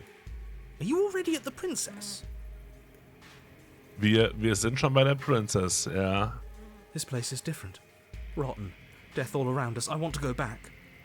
Stimme des Gejagten. Ich will zurück. So you've returned already, and I remain here. Is this our final destination?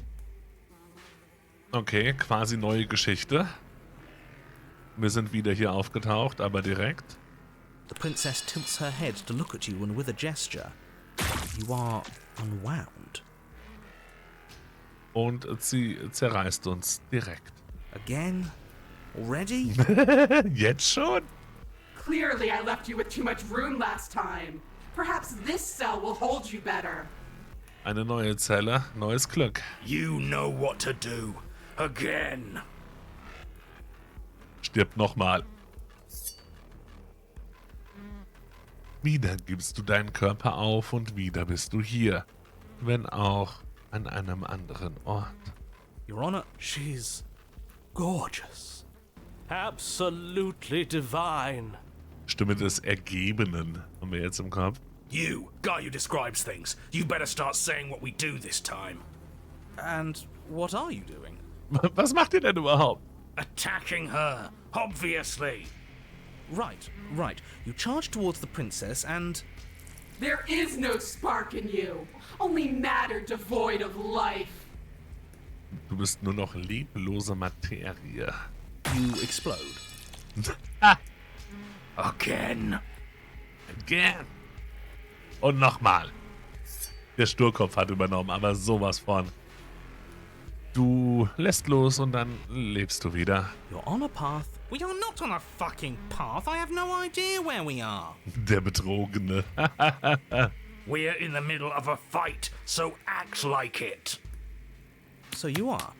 Okay, you dive towards the princess and we're unwound. Dann werden wir auseinandergerissen. Yes, her head swivels creakily on her neck, fire in her eyes as your body unravels with blinding pain. Unser Körper löst sich qualvoll auf. No. Again. Nochmal! Du hast keinen Körper, du existierst. Du bist neu geboren. Your Honor, No time. You, narrate, now. Hab keine Zeit, erzähl jetzt! yes, of course.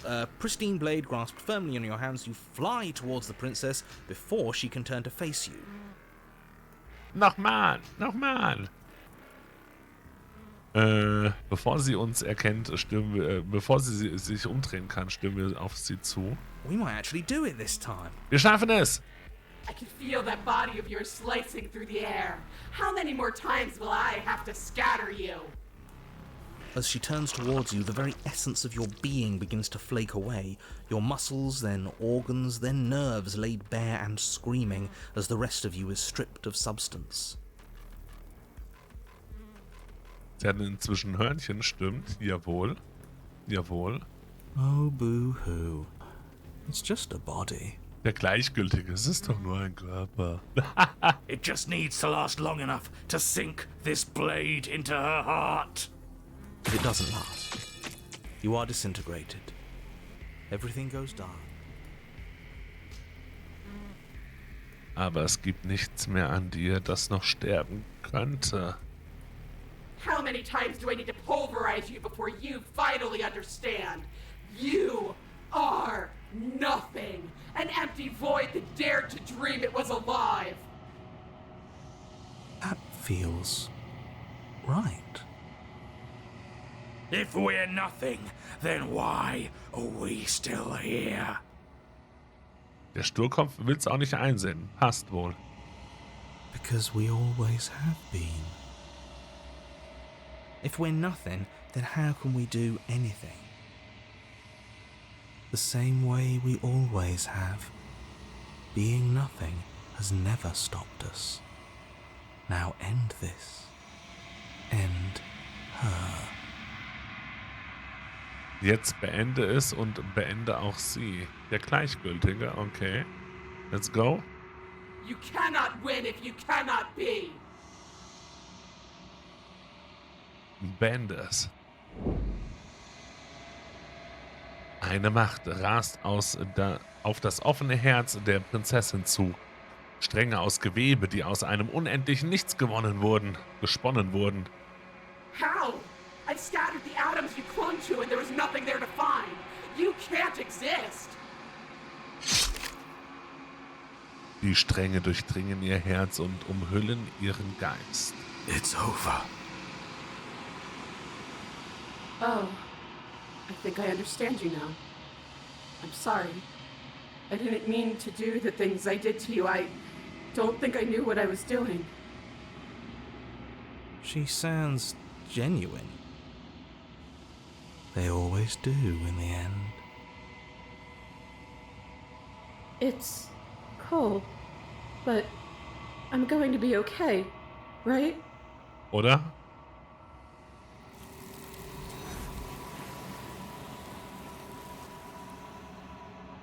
Haben wir es gepackt? Quantensprung. Finde eine Möglichkeit über einen verschmähten Engel irgendwie. Du schaffst es nicht zu antworten. Etwas hat sie fortgerissen und etwas anderes hat ihren Platz eingenommen. She's gone. Where did she go? Should we try and find her? And there's that mirror again. Why is it here? Why now? Weiß weder, wo sie ist, noch wie wir nach ihr suchen sollen. Der Erzähler ist weg, stimmt. Ich glaube, ich sollte in den Spiel. Der Erzähler ist weg. He is. Does that mean the world ended? He was never going to outlast us. Er hätte uns eh nie überlebt. The world didn't end. We're still here. Come on. We just need to keep going. Ich weiß weder, wo sie ist, noch wie wir nach ihr suchen sollen. You're right. She's gone. It's just us and that awful thing. Der Spiegel wieder. It's like it's mocking us. Don't bother looking for her. I'm sure it's just a waste of time. Ich glaube, ich sollte in den Spiegel schauen. There's something dreadful about it. I don't think you should. Oh, der Held möchte das nicht? Okay. Screw the mirror. We just need to find the princess. Ignore the cowards. You have to look. Der Gleichgültige verlangt es von uns, okay. Nähern wir uns dem Spiegel. I'm begging you, don't do this. Der Spiegel hat euch doch sonst auch keine Angst eingejagt. Überreden wir quasi gerade unseren Helden? Sind wir selbst der Erzähler? It's different now. It feels, I don't know, final. Wir haben uns bisher noch nicht gesehen, nee. Du näherst dich dem Spiegel. Und wir betrachten unser Spiegelbild. Es ist totenstill und als du deine Hand ausstreckst, Punkt. Sie sind fort, aber der Spiegel ist noch da. Es ist Zeit, dass du siehst, was in ihm ist.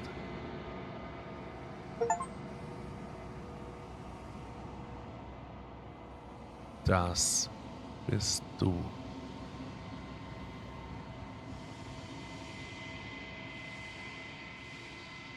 Du bist allein an einem leeren Ort. Es ist still hier. Wir gehen zur Hütte weiter.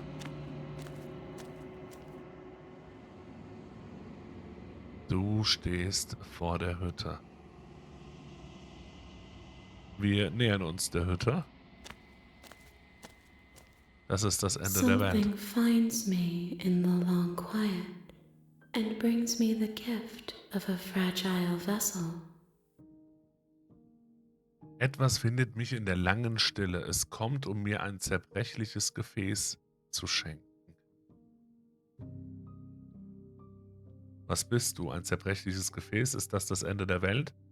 Lass sie los. Kennst du den Erzähler? Hast du mich geschickt, um die Prinzessin zu erschlagen? Hast du mich hier eingesperrt?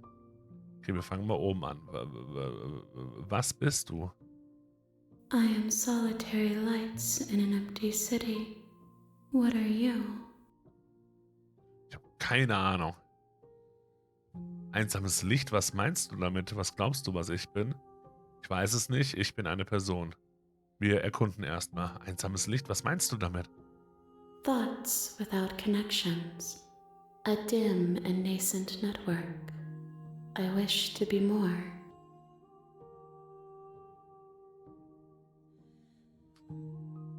Was glaubst du, was ich bin? I think that you are like me. We are oceans, reduced to shallow creeks.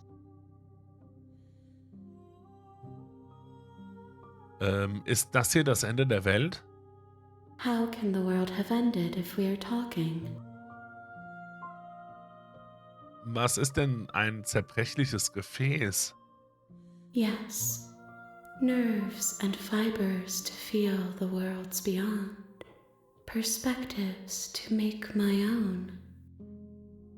This one is desecration. She placed the weight of her agony on you, yet it is she who unwound herself. There is passion and empathy buried under her unfeeling skin. She will make for a weathered heart. Diese hier ist die Entweihung. Sie hat ihr ihre Qualen aufgebürdet, doch auseinandergerissen hat sie sich selbst. Leidenschaft und Mitgefühl verbergen sich unter ihrer unnahbaren Haut. Sie wird mir ein verwittertes Herz schenken. Do not mourn her. She has finally found peace.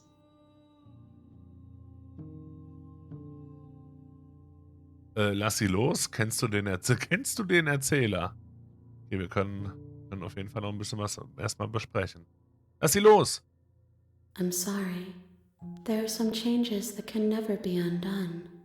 There are some tears that can never be unshed. This is not a place that can hold a fragment of a concept.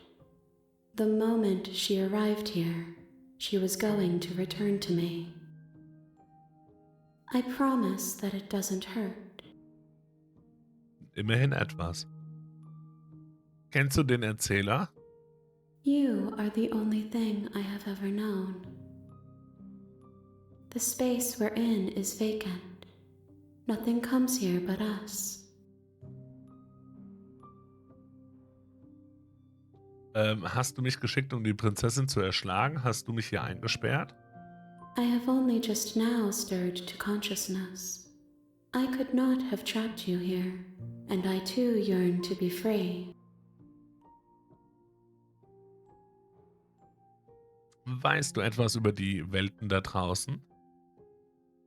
I know only that they are. Bist du etwa die Prinzessin? She is part of me, and part of me is her. Aber war die Prinzessin schon immer ein Teil von dir oder hast du sie dir gerade erst einverleibt? You speak in circles. Does it matter where one thing begins and another ends? Kennen wir uns unter Umständen? You are familiar, but you are not me. I feel sadness, longing, hope as I witness you.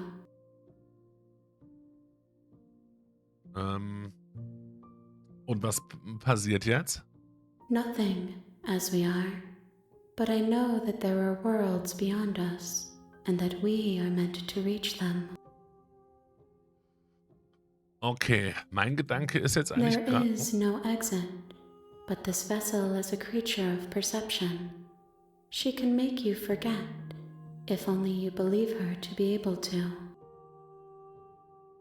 Bring me more perspectives, so that I may be whole, and perhaps then we will know our freedom. Ja, sie möchte uns jetzt gerade eigentlich überreden, dass wir uns ihr wieder hingeben, dass sie dadurch wieder einen Körper bekommt und dadurch als, naja, das Monster, was wir sind, zurückkehren.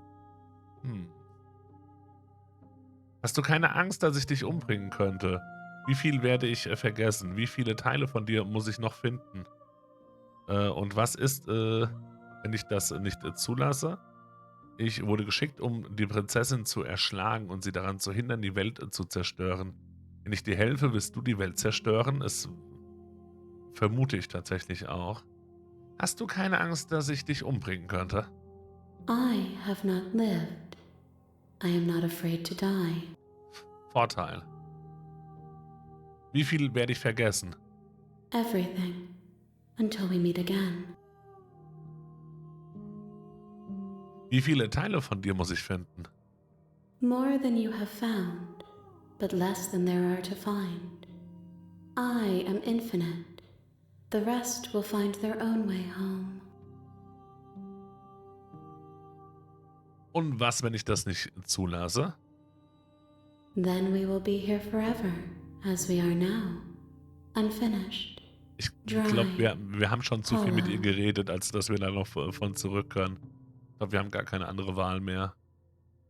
Ich wurde geschickt, um die Prinzessin zu erschlagen und sie daran zu hindern, die Welt zu zerstören. Wenn ich dir helfe, wirst du die Welt zerstören. Ich gehe nicht zurück. Warte. Wäre auch lustig gleich dann, ja.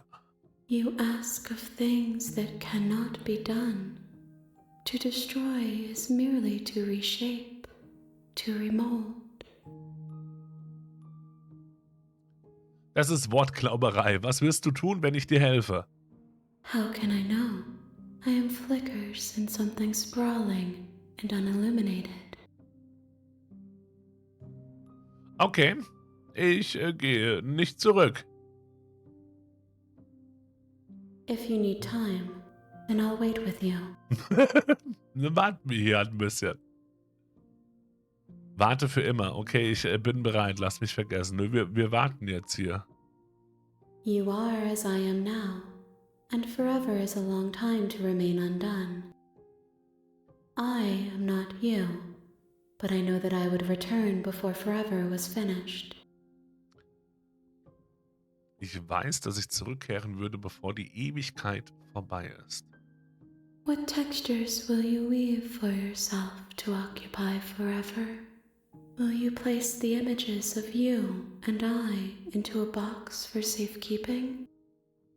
If you close that box, will you become another you in another world?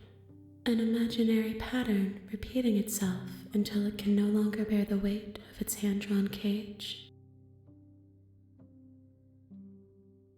Die Ewigkeit ist doch per Definition unendlich. Hätte ich jetzt, ja, macht Sinn. You'll always come back to the box, because you'll always want to know what it means to be you. I will be here waiting by your side until you're ready to return to mine.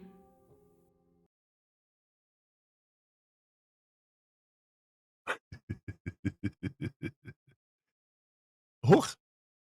Das Einzige, was mich beruhigt, ich hatte heute bei einem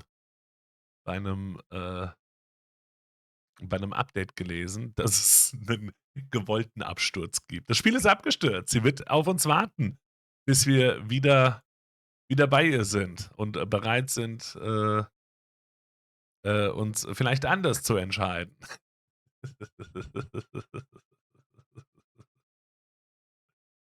Okay, ich bin bereit, noch mal drüber zu reden. Beklopptes Spiel.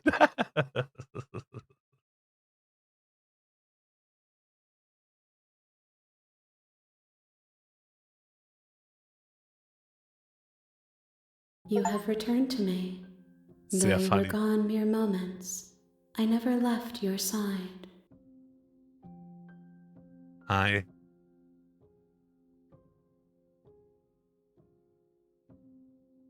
Okay, dann lass mich vergessen. She asks that I tell you to remember her. You won't. Alles wird schwarz und du stirbst. Chapter 1. Der Held und die Prinzessin. You're on a path in the woods, and at the end of that path is a cabin. And in the basement of that cabin is a princess. You're here to slay her. If you don't, it will be the end of the world. Hinweis: Teile des Dialogs, die du bereits gesehen hast, kannst du mit der Tab-Taste auf deiner Tastatur oder auf dem Controller überspringen. Okay,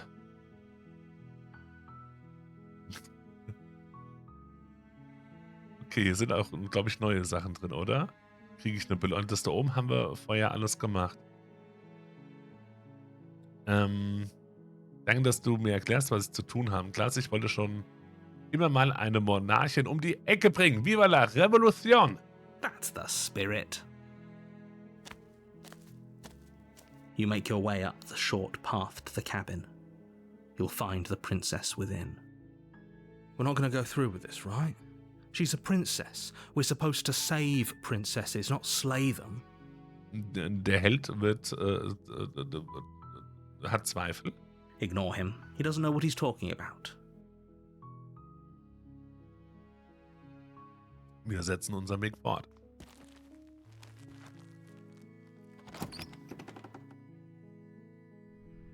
The interior of the cabin is almost entirely bare. The air is stale and musty, and the floor and walls are painted in a fine layer of dust. The only furniture of note is a plain wooden table. Perched on that table is a pristine blade. Ist die Frage, nehmen wir das jetzt mit? The blade is your implement. You'll need it if you want to do this right.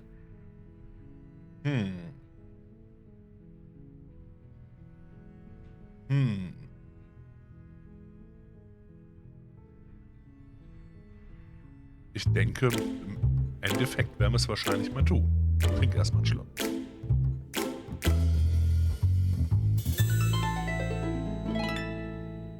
Sandra! Ich hatte gesehen, dass du Resident Evil 4 gespielt hast. Ich hoffe, du hattest eine schöne Zeit. Wenn ich auch lesen kann, ich gar nicht mehr. Dankeschön für den Raid, Dankeschön fürs Rüberkommen. Und herzlich willkommen. Ich hoffe, auch wenn du ein bisschen fertig bist, insgesamt hattet ihr trotzdem eine schöne Zeit. Und darf Hallo sagen und herzlich willkommen zu Slay the Princess. Wir haben gerade einen Durchgang durch. Wir sind ein Held, der uns, der hergeschickt wurde in eine Kabine im Wald, um dort im Keller die Prinzessin zu ermorden, zu töten. Weil sonst, wenn wir das nicht tun, die Welt enden wird. Wir haben es gerade schon einmal versucht, leider bisher noch relativ erfolglos, so dass wir ja, quasi am Ende unseren Körper gegeben haben. Sonst wären wir in der Unendlichkeit gefangen geblieben und ja, haben damit wahrscheinlich der Prinzessin wieder einen neuen Körper geliehen, so dass wir nun wieder frisch anfangen, gerade eben, und ja, wieder Entscheidungen treffen dürfen hier in diesem Spielchen, welche uns dann sicherlich, wir werden ein bisschen was verändern wollen, hoffentlich zu anderen Lösungen führen wird. Ich bin gespannt. Solche Spiele sind fesselnd und spannend, aber nicht entspannend, das ist wohl wahr. Das ist wohl wahr. Bei Fragen immer gerne raus damit. Bitte bedient euch fleißig bei den Keksen und macht es euch gern bequem. Wir gucken mal. Ich denke, auch diesmal nehmen wir erstmal die Klinge wieder mit... Ach nee, wir reden diesmal mehr mit ihr. Wir gehen jetzt gerade mal den pazifistischeren Weg. Wir betreten einfach den Keller ohne die Klinge. Wir gucken mal. Sie hat uns soweit. The Ich door to möchte the sie nicht mehr basement töten. creaks open, revealing a staircase faintly illuminated by an unseen light in the room below. This is an oppressive place. The air feels heavy and damp, a hint of rot filtering from the ancient wood. If the princess really lives here, slaying her is probably doing her a favor. Her voice softly carries up the stairs. Hello? Is someone there? It's hypnotizing. It's the kind of voice you only have to hear once to remember it for the rest of your life. Angenehme Stimme, durchaus. Don't let it fool you. It's all part of the manipulation. You're playing a dangerous game by coming here unarmed. Wir haben uns entschlossen, nicht die Waffe mitzunehmen, mit der wir letztes Mal hat sie uns am Anfang einfach nur komplett erschlagen und alle Knochen gebrochen. Wir kamen gar nicht dazu, sie anzugreifen. Deswegen habe ich mir gedacht, können wir das besser auch weglassen. Ich bin hier, um dich zu retten, als Lüge. Hallo, ich glaube, ich soll dich erschlagen. Geh die Treppe einfach nur weiter hinunter. Ich wollte nur mal nach dir sehen. Ich bin hier, um dich zu retten. Oder dasselbe, aber als Lüge. Wir sind hier, um sie zu retten, irgendwie. How many times do I have to tell you how dangerous letting her out of here would be before it finally sinks in? Der Erzähler mag diese Entscheidung nicht, okay? Wait, really? You're here to rescue me? I was starting to think I'd be stuck down here forever. Come downstairs. I want to see the face of my rescuer. You walk down the stairs and lock eyes with the princess. There's a heavy chain around her wrist, binding her to the far wall of the basement. She's beautiful. How could someone like this be a threat to anyone? I am begging you to stay focused. There's a lot riding on you here. aber wir können... Sie wirkt doch voll nett. Wie sollen sie denn das Ende der Welt hier herbeiführen? Das kann ich jetzt auch nicht verstehen. Hi. I can't believe you're here. I've been waiting for something like this to happen forever. I hope you brought something to deal with these chains. Nicht wirklich. Don't do it. If she gets out of those chains, we're all one step closer to the end. Lass uns zuerst ein bisschen reden. Ich schau mal, was ich tun kann. Untersuche die Kette. Ich untersuche mal die Kette. Oder lass uns erstmal ein bisschen reden. Lass uns erstmal reden. Okay.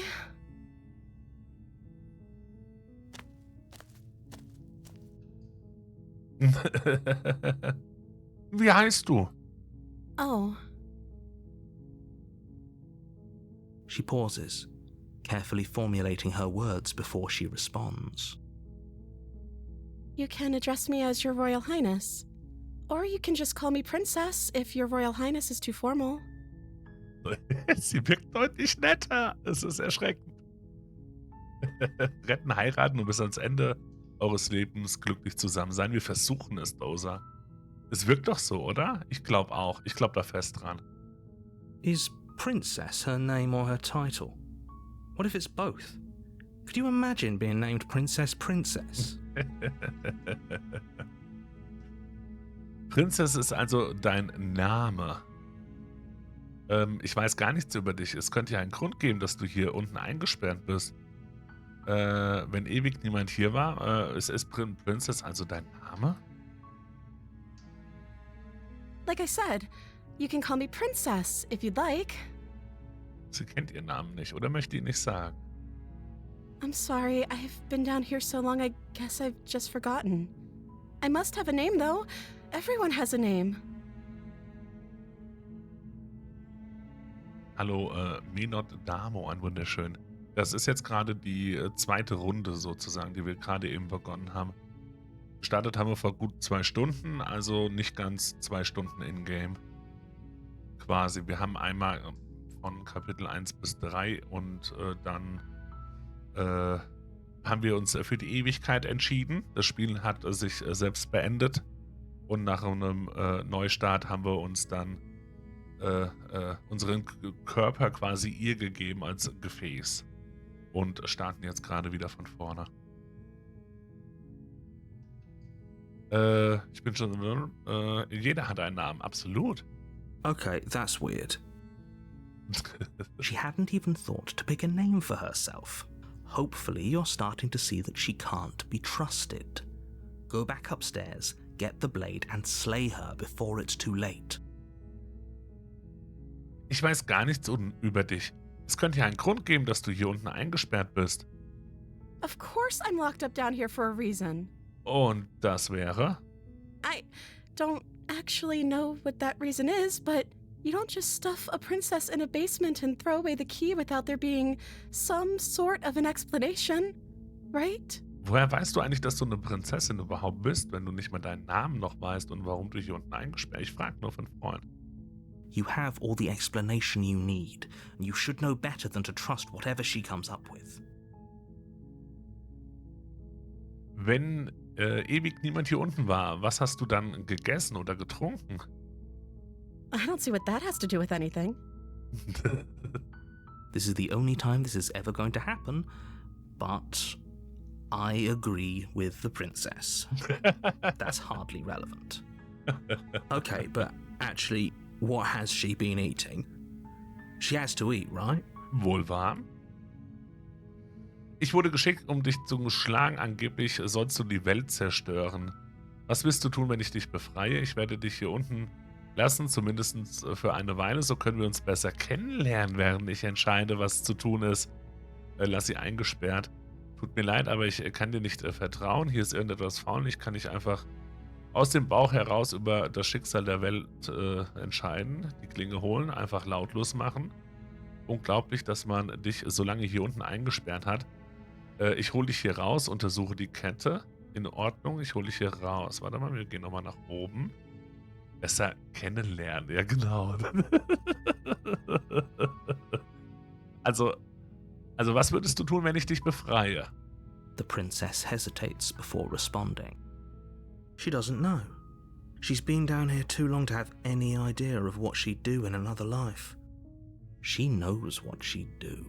She's just searching for whatever answer she thinks you want to hear. Are you looking for the truth, or are you looking for the right answer? Because with the dynamic we have going on here, I don't think the specifics of what I do really matter. Naja, uns umbringen als erste Tat wäre uncool. It's not like you'd believe me. Chapter 3 waren wir quasi in der Leere drin. Nur noch. Ich weiß nicht mehr, wie es hieß in der Form, aber wir haben wir waren in so einer Leere drin. Wo wir den Hügel gar nicht gesehen haben, sondern da, wo die Hütte steht, einfach direkt die Prinzessin oder eben ein Funke zumindest war, der mit unserem Körper dann eben fusionieren wollte. Ich wurde geschickt, um dich zu erschlagen. Angeblich würdest du die Welt zerstören. Oh, guck dir diese Augen an. Oh mein Gott. Aber ich glaube nicht, dass du gefährlich bist. Aber ich wollte dich mit eigenen Augen sehen. Ich weiß immer noch nicht, was ich glauben soll. Und langsam glaube ich, dass es wahr ist. Irgendetwas stimmt nicht mit dir. Ich glaube nicht, dass du gefährlich bist. Is that why they threw me down here? But I don't want to hurt anyone. I like the world, I think. Woher sollst du das auch wissen? I don't remember much about it, to be honest. I've been down here for so long. Oh Gott. That's... How long has she been locked away? Did they tell you how I'm supposed to end the world?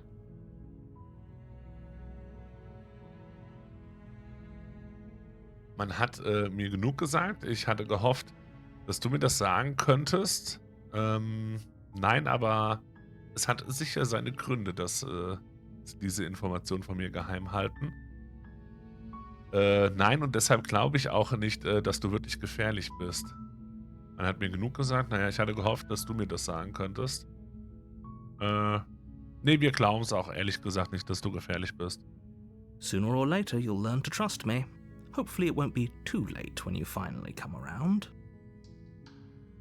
Thank you for believing me. Now, can you help me get out of here? Ich schau mal, was ich tun kann. You walk up to the chains binding the princess to the wall and give them a tug.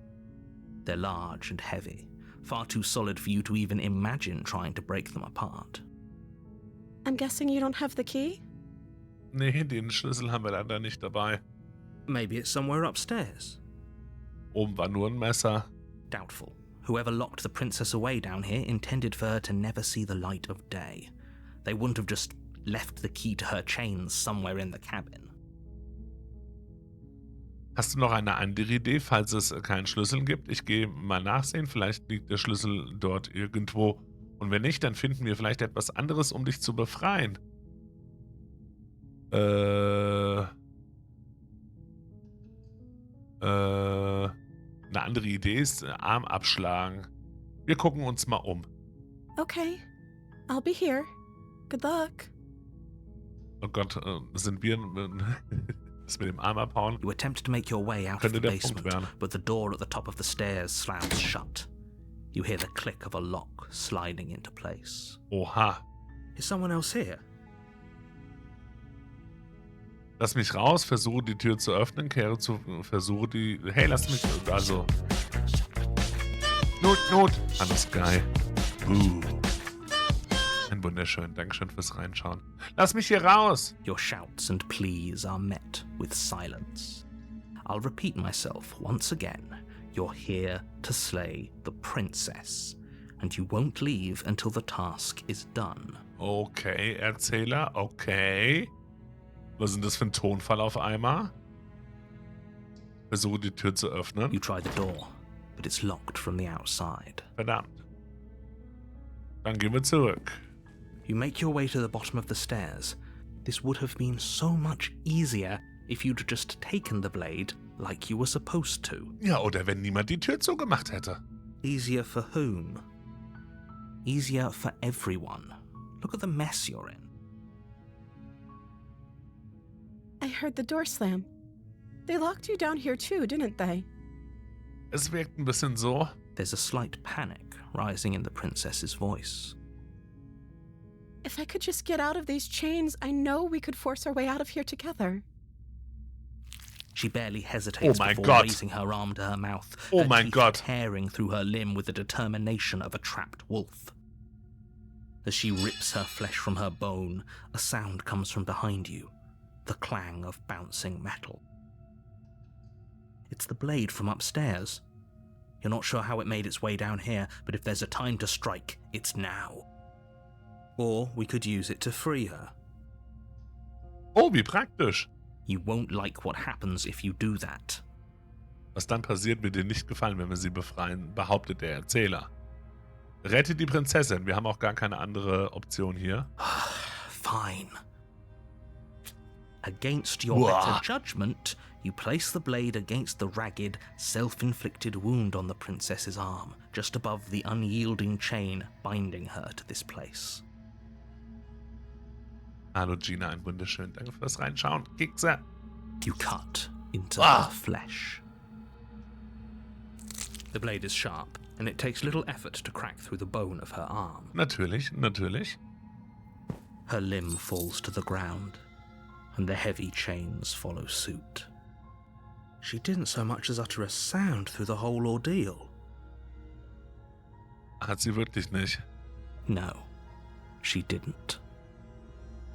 She smiles softly as her gaze meets yours, blood from her wounded arm dripping rhythmically to the ground. How is she still smiling after everything? It's like she isn't even bothered by what just happened. Thank you. Now let's get out of here. Nähere dich der verschlossenen Tür. No, we won't have any of that. The stakes are too high. You can't just let her escape into the world. No, I can't just let her escape into the world. Der Erzähler spielt gegen uns. As the princess approaches the bottom stair, your body steps forward and raises the blade. Oh mein Gott. Wait, this isn't fair. You can't just do that. Der erzählt das einfach. Hier sind unsere...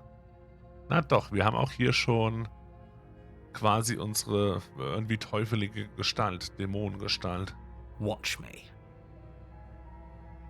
Und wie ich das kann. What are you doing? Ich tu gar nichts.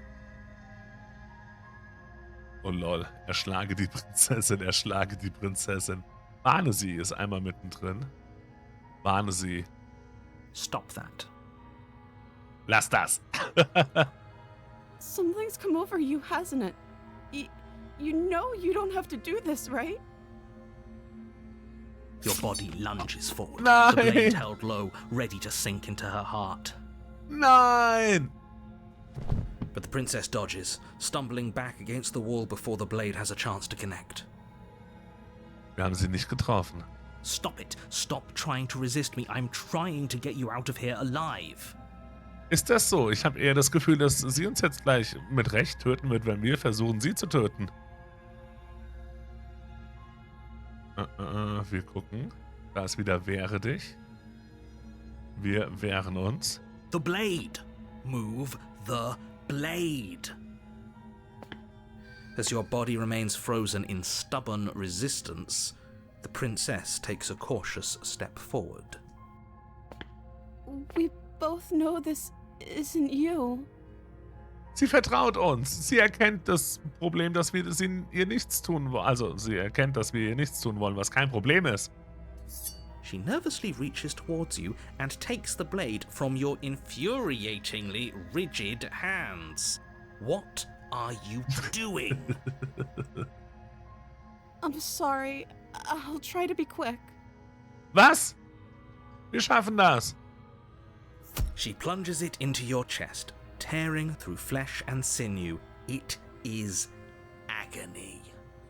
But you aren't dead yet. Das ist schon cool gezeichnet. Crazy. Oh no! I'm so sorry. Oh Gott! Stay strong. We can tough it out until it's done. For her sake. For her sake? Don't you start pretending that dying a painful death is some sort of heroic gesture. The two of you have literally doomed everyone. Whatever. She sinks the blade into your chest again and again and again, and you feel every inch of Solche burning Nägel. pain that Ich slices weiß its way nicht. into your body. I'm sorry. Oh Gott, und gleichzeitig ist ihre Hand einfach abgeschnitten. Ey, das ist so bitter. She doesn't know how to use a knife, does she? Offensichtlich nicht. Apparently not, though it doesn't matter how sloppy her blade work is, does it? A stab wound is still a stab wound, and it won't be long before you bleed out. I'm so sorry. Oh Gott. Der Erzähler lässt uns sie auch jetzt nicht einfach so frei lassen, offensichtlich. With one last thrust of the knife, your legs give out beneath you. You collapse to the floor, your blood pooling around you, your limbs unresponsive. The princess stares down at your ruined chest as tears carve rivulets of pink down her blood-spattered cheeks. It can't just end like this, right? Right? Kann das so enden? Ich glaube, wir enden schon hier. Oh, that's rich coming from you. As much as I'd prefer for things to have gone differently, I can't deny the reality of what's happened. The two of you made your choice. It's over. Oh Gott, ich weine gleich mit ihr. Everything goes dark, and you die. Kapitel 2. Die Jungfer. You're on a path in the woods, and at the end of that path is a cabin. And in the basement of that cabin is a princess. You're here to slay her. If you don't, it will be the end of the world. Schreckliches Déjà-vu, ist das nicht schon mal passiert? Okay, nein. Aber ich bin doch gerade gestorben. Was mache ich hier? Oh, du Mistkerl, jetzt kannst du dich aber auf was gefasst machen. Ich kenne all deine Tricks. So ein bisschen. My tricks? What on earth are you talking about? We just met for the first time. Das glaube ich nicht. If he doesn't remember what happened, then maybe it's best to keep it that way. Yes, he didn't approve of us last time, did he? If we're going to save our beloved, we'll have to be sneaky about it. Die Stimme des Ergebenen. Wir sind ihr schon ergeben. Our beloved? Ja, absolut. Yes, you'll have to be very sneaky about your intentions if you're going to try and save the princess. Ah, so all of the cards are on the table. Then you should know that we and the princess are in love, and the four of us will be foiling any and all assassination attempts you've got in the works. Was? Wir 4 werden alle Mordanschläge vereiteln, die du geplant hast? Also wir haben 2 Stimmen bisher von uns gehört. Die dritte wäre die Princess selbst, aber Nummer 4. We'll see about that. Whatever you do, just be sure to ignore him specifically. It sounds like he's the sort who'd sacrifice the whole world for a peck on the cheek. What can I say? A world without love is a world that isn't worth saving. Das hat er schön gesagt. Nehmen wir mal an, ich sage die Wahrheit und alles ist wirklich schon mal passiert. Okay, wir tun gerade so, als ob wir die anderen Sachen da oben alle schon gesagt hätten. Warum sollte ich auf dich hören? Warum sollte ich überhaupt etwas tun? Those are two very different questions, but fine, I'll indulge you if that's what it takes to get you moving. Let's say for a moment that this really is the second time you've met me, or at least a version of me. You died last time, which probably only happened because you didn't listen to me. Naja, teils, also diesmal hat er recht, aber das hat er schon mal behauptet. You were the one who did us in, villain. Wohl wahr. Well, not you in the literal sense, but you did everything you could to stop us from rescuing her. Oh, I wonder why. Maybe it's because the entire world was at stake. No lone princess is worth that price. I beg to differ. I'm not going to argue with you. I'm just going to take a deep breath and assume that whoever is making the decisions here has the common sense to ignore your protestations. Schauen wir mal. Dem Erzähler können wir auch nicht so sehr vertrauen, habe ich das Gefühl. Anyway, I believe your second question was, what's the point of doing anything? If you're asking that, it sounds to me like you're making the rather dangerous assumption that your actions last time around didn't have any consequences. What do you mean? Of course there weren't any consequences. You forced the princess to kill us, and now everyone's right back where they started. That sounds pretty consequence-free to me. Wohl wahr. Yes, but in this purely hypothetical scenario, that begs the question of how you got back here. Did time simply rewind itself? Or were you instead transported to a different world entirely? Das ist quasi auch der Punkt, wo wir letztes Mal hinkamen. If it's the latter, what do you think happened after you died? Do you think the people there lived happily ever after? Or do you think that the princess, left unhindered, brought about the end to everyone and everything, just like I told you she would? She would never.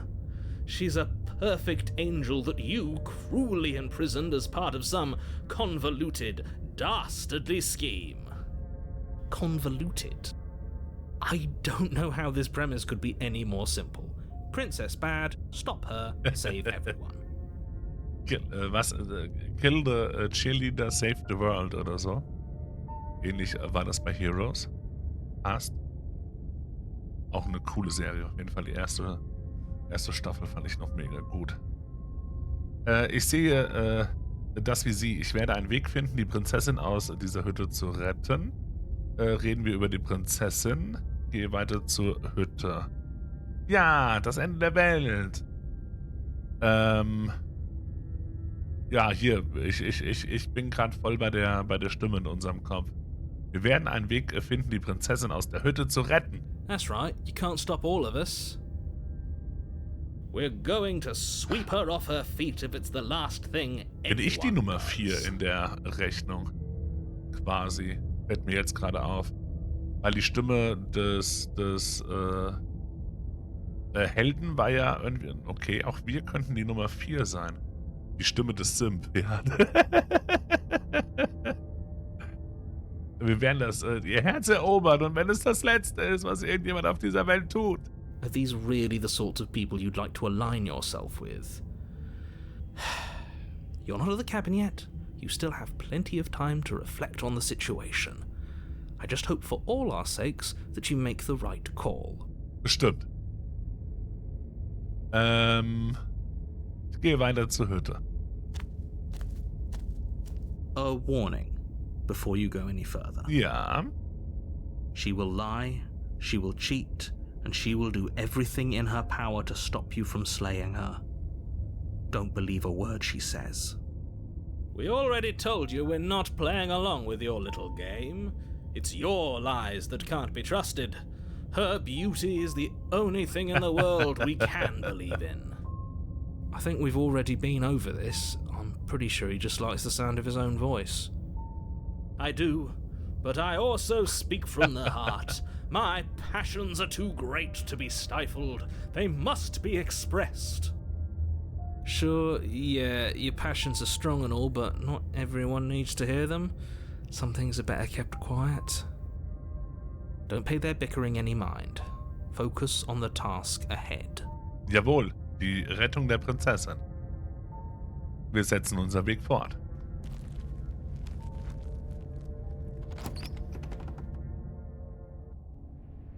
The interior of the cabin is clean and elegant, its stone walls draped in fine-threaded tapestries, a prison befitting a royal prisoner. The only furniture of note is an ornate wooden table with a pristine blade perched on its edge. Weiterhin erzählt uns nichts vom Spiegel. The blade is your implement. You'll need it if you want to do this right. Ich weiß nicht, ob es einen Unterschied macht, ob wir versuchen, uns da drin zu sehen. Am Ende hatten wir uns mal gesehen, schon mal drin. Aber vorher war es nie möglich. Und ob es einen Unterschied macht, keine Ahnung.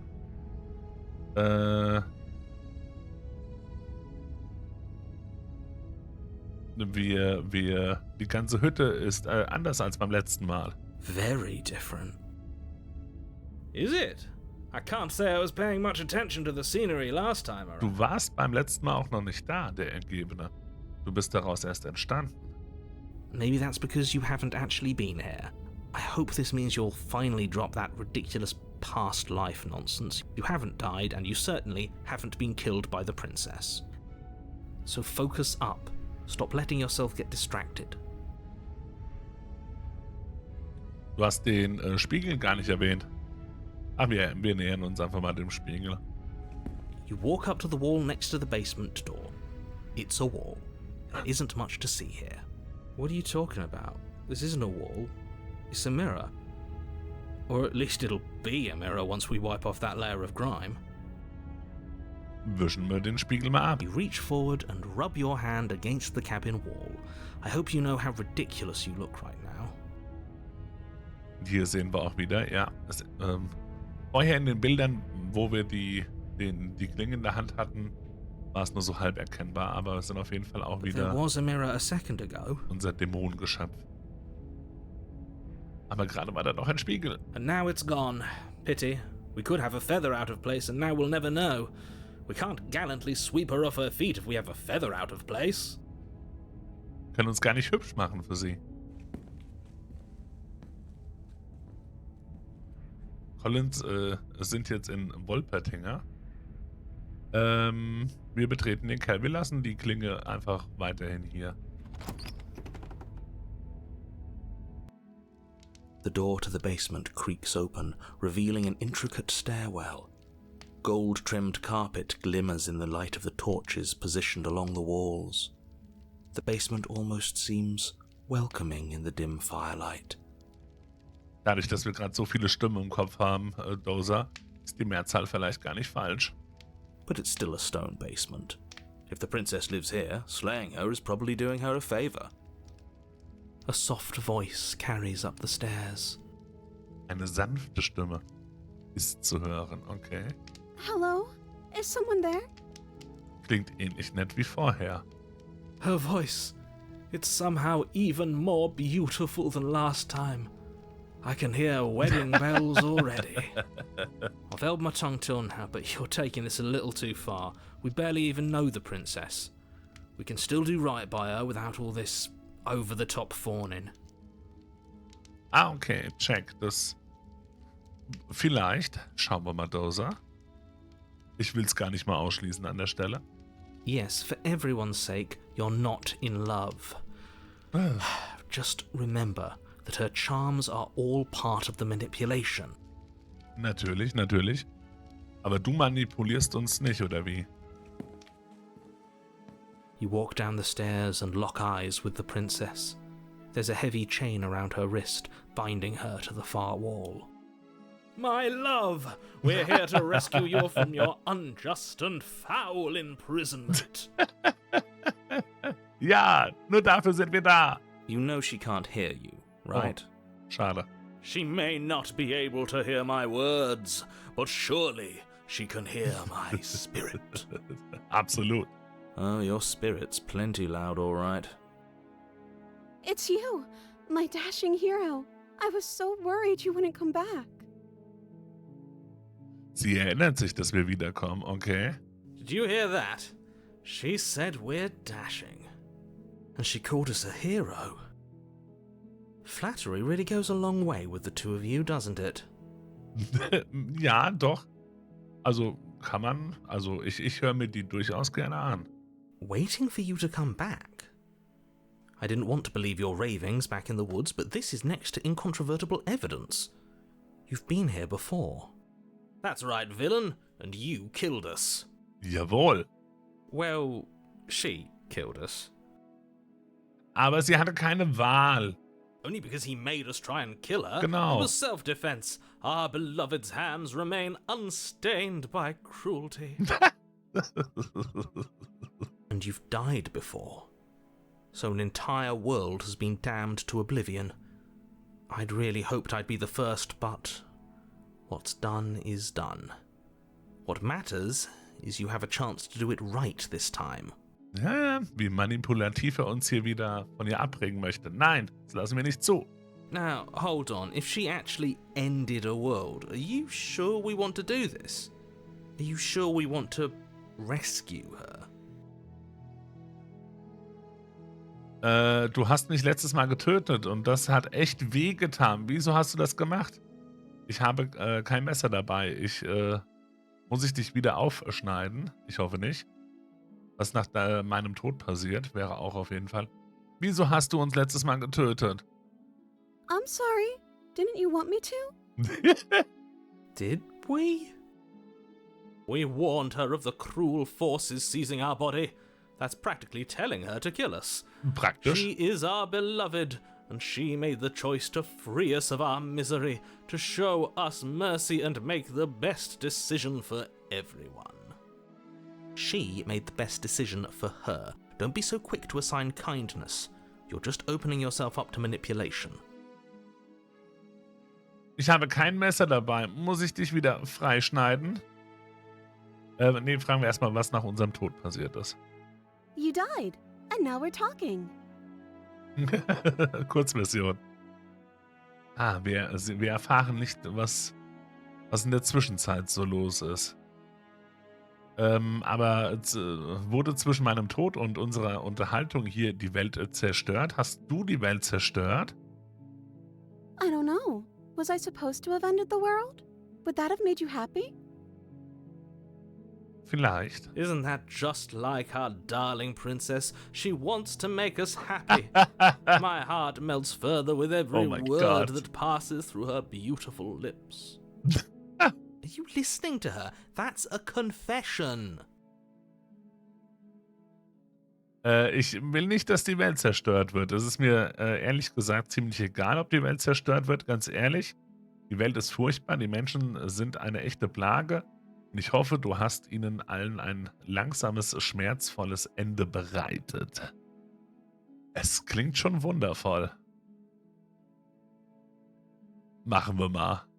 I can't believe that the fate of the entire world has been left in the hands of a misanthrope. Lucky for you, I did destroy the world. I Aha. destroyed all of it and made it awful for everyone. Ich habe alles kaputt gemacht und allen eine grauenvolle Zeit beschert. Wuhu! I'd point out that she just admitted to obliterating the entire world, but I guess that wouldn't actually move you. Oh, it moves me. Whatever we do next, we should do our best to not let her out. But have you seen her angelic face? She should get a pass. She just wanted to make us happy. So sieht's aus. Sie hat es für uns getan. By destroying the world? Apparently, yes. Offensichtlich.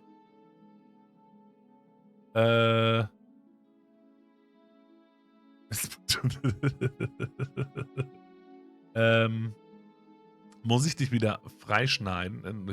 Ich will es gar nicht fragen oder so. Ich sag nochmal hier, es tut mir leid, was letztes Mal passiert ist. Der Erzähler, der mich hergeschickt hatte, um dich zu töten, hat meinen Körper übernommen. Das war alles echt unfair von ihm. If another version of me was pushed to such drastic action, it was for good reason. That's okay. You were just doing your best, and that's all that matters. She took that in stride. To a surprising extent. An almost unsettling extent, actually. Das ist gar nicht verstörend. Sie hat einfach nur unseren inneren Zwiespalt erkannt und das etwas getan, was notwendig war. Die ist echt lieb, genau. That's because she's perfect. So sieht's aus. Do you think she has someone like him telling her what to do? She doesn't. There's no one else like me. I think he's right, because I like it better if she doesn't have some horrid little voice like him, always trying to drive her to violence. Gewalt ist furchtbar. Ich habe kein Messer bei mir. Okay, wir können es noch sagen, dann tun wir es auch. Muss ich dich wieder freischneiden? I'm okay with whatever you come up with. You can cut my arm off again. Ich weiß nicht, ob ich das will. We won't be laying a finger on her perfect wrists, and indeed, we won't even have to. Do you see how dainty her hands are? We'll be able to slip her right out with no harm done. Wenn der Ergebene das sagt. What? No, she's a prisoner here. You can't just slip her hand through the chains. Das werden wir ja sehen. Why are you two arguing over the logistics of slipping her hand out of her shackles? She just said she'd be okay with any idea we came up with. Am I the only one here who thinks that's weird? Wer ist eigentlich dieser Held? She didn't care last Ist er time. wirklich ein Held? Why should she care this time? That's our stoic, smiling angel. Fehlen noch 2 von 131 Enden. Okay, crazy. 2 tun wir gerade. Oder auf Weg Nummer 2 sind wir gerade. Sehr cool. Sehr, sehr cool. Ich hatte es mir auch schon vor einer Weile mal geholt. Ich hatte es mir nicht angeschaut. Oder Achievements check. Und jetzt hier halt, wo ich es dann gelesen hatte, im September war das, dass hier das Update kommen soll, habe ich mich schon sehr drauf gefreut. Und es kommt sehr, sehr passend. Angel? Ach, unser stoischer, lächelnder Engel. Das ist gerade der Code eines Schlosses in einem Horrorspiel. Wahrscheinlich. No, you're right. It's extremely bizarre behavior and further evidence that she's a monster who's not to be trusted. So go ahead and slay her. Wir retten die Prinzessin. Natürlich retten wir die Prinzessin. No, I can't let you do that. If you take another step towards the princess, You'll what? Take over our body and force us to try and kill her? I would if you had a weapon. Haben wir aber nicht. Not on my watch, villain. My passions contain titanic depths, and if you try anything that might harm our dearest, I will end our life without a second thought. You wouldn't. Wir haben uns schon mal ihm widersetzt. I would. I'd listen to him if I were you. He has a lot of strong feelings. And doesn't the world end if we don't stop her? You approach the princess and gingerly slide her hand from her bindings. Jawohl. That shouldn't have worked. I'll be damned. We're doomed. Also sie hätte auch schon von sich aus die ganze Zeit fliegen können. Mhm. I can't believe it. But I guess I have to. I told you, there's no life more worth living than that of a true believer. I'm free. And you're not trying to kill me this time. Thank you. Thank you so much. Und wir mussten noch nicht mal deinen Arm abschlagen dafür. Ist das nicht wundervoll? The princess jumps up and smothers you in a joyful embrace. Ugh. Aww. Happy end. If only you had a weapon, one slip of the wrist and your pristine blade would be buried in her back and everyone out there would be saved. Luckily for Mr. Romance, we don't have a weapon. Who needs a weapon when we have the power of love So on our sieht's side? aus. By the power of love. What do we do now?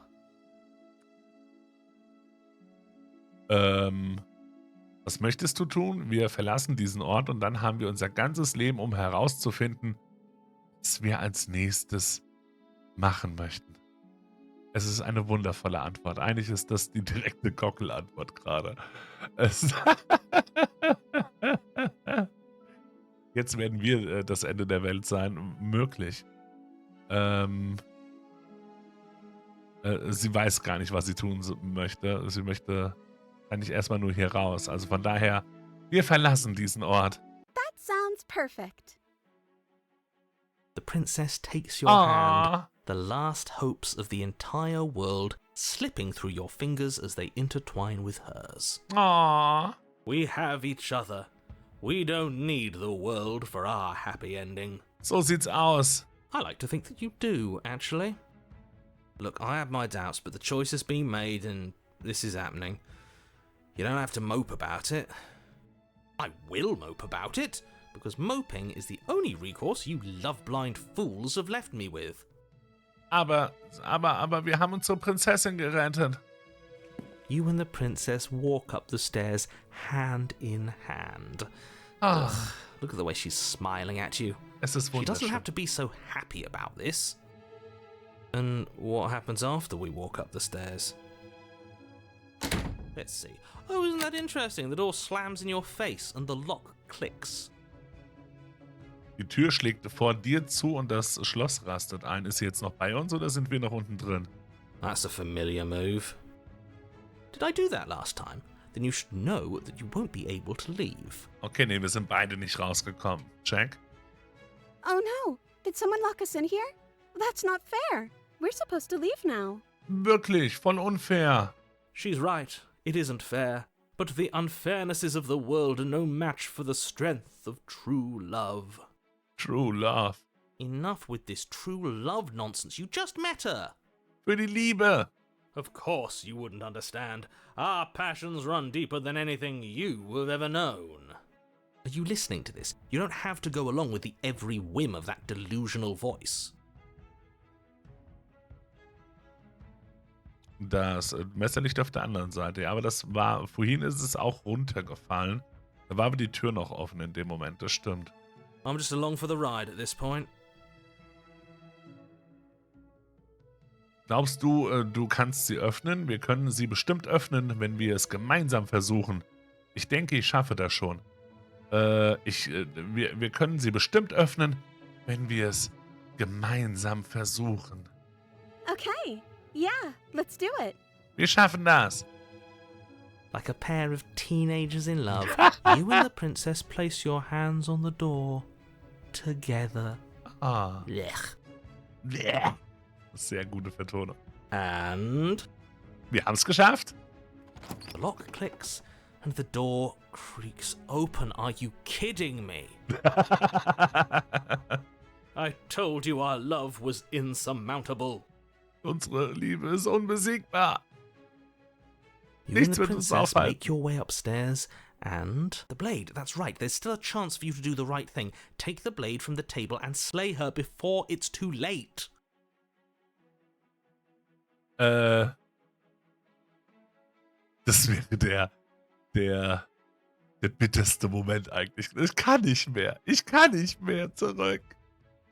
Weil es mir so nebenbei einfällt, hast du vorhin, ja, weißt du doch. Wir haben geschrieben miteinander. Das machst du nicht. Also wir nehmen nicht die Klinge. You're enjoying this, aren't you? You're taking every opportunity you can to draw out the end of the world and make me suffer. I hate you. Jetzt wird er uns wieder zwingen, die selbst zu nehmen, oder? You know, if her walking out that door is really gonna end the world, can't we all just stay here? Seems like an easy win for everyone. Irgendwo? Ja? That's not how this works.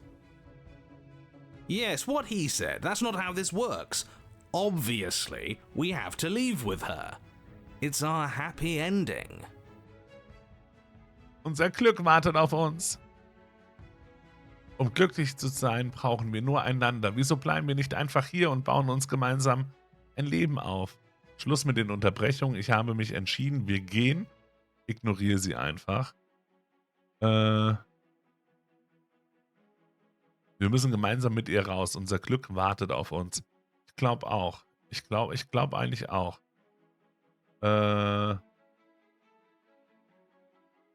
Wieso bleiben wir nicht einfach hier und bauen das? Ich bin interessiert an beiden Enden. Wahrscheinlich. Aber der Ergebene. Ich habe jetzt sehr auf den Ergebenen gehört. Wir gehen! Yes, I suppose you are going to do that, aren't you? You cross the room, opening the door to the cabin. And then you step outside. Yay! Rosa-rote Brille, deine Liebe hat dich befreit. A happy ending at last. We did it. What should we do now? Where did everything go? Oha. Where did he go? Oh, is he gone? I hadn't noticed. I was too busy staring deep into our beloved's eyes. I'm cold. Is being happy supposed to be so cold? Vielleicht. Warum verschwindet die Welt um uns herum? She's cold. Quick, our feathers. Pluck them all and weave her a coat worthy of a princess. Was unsere Federn, reiß sie alle aus und webe ihr einen Mantel, der einer Prinzessin würdig ist.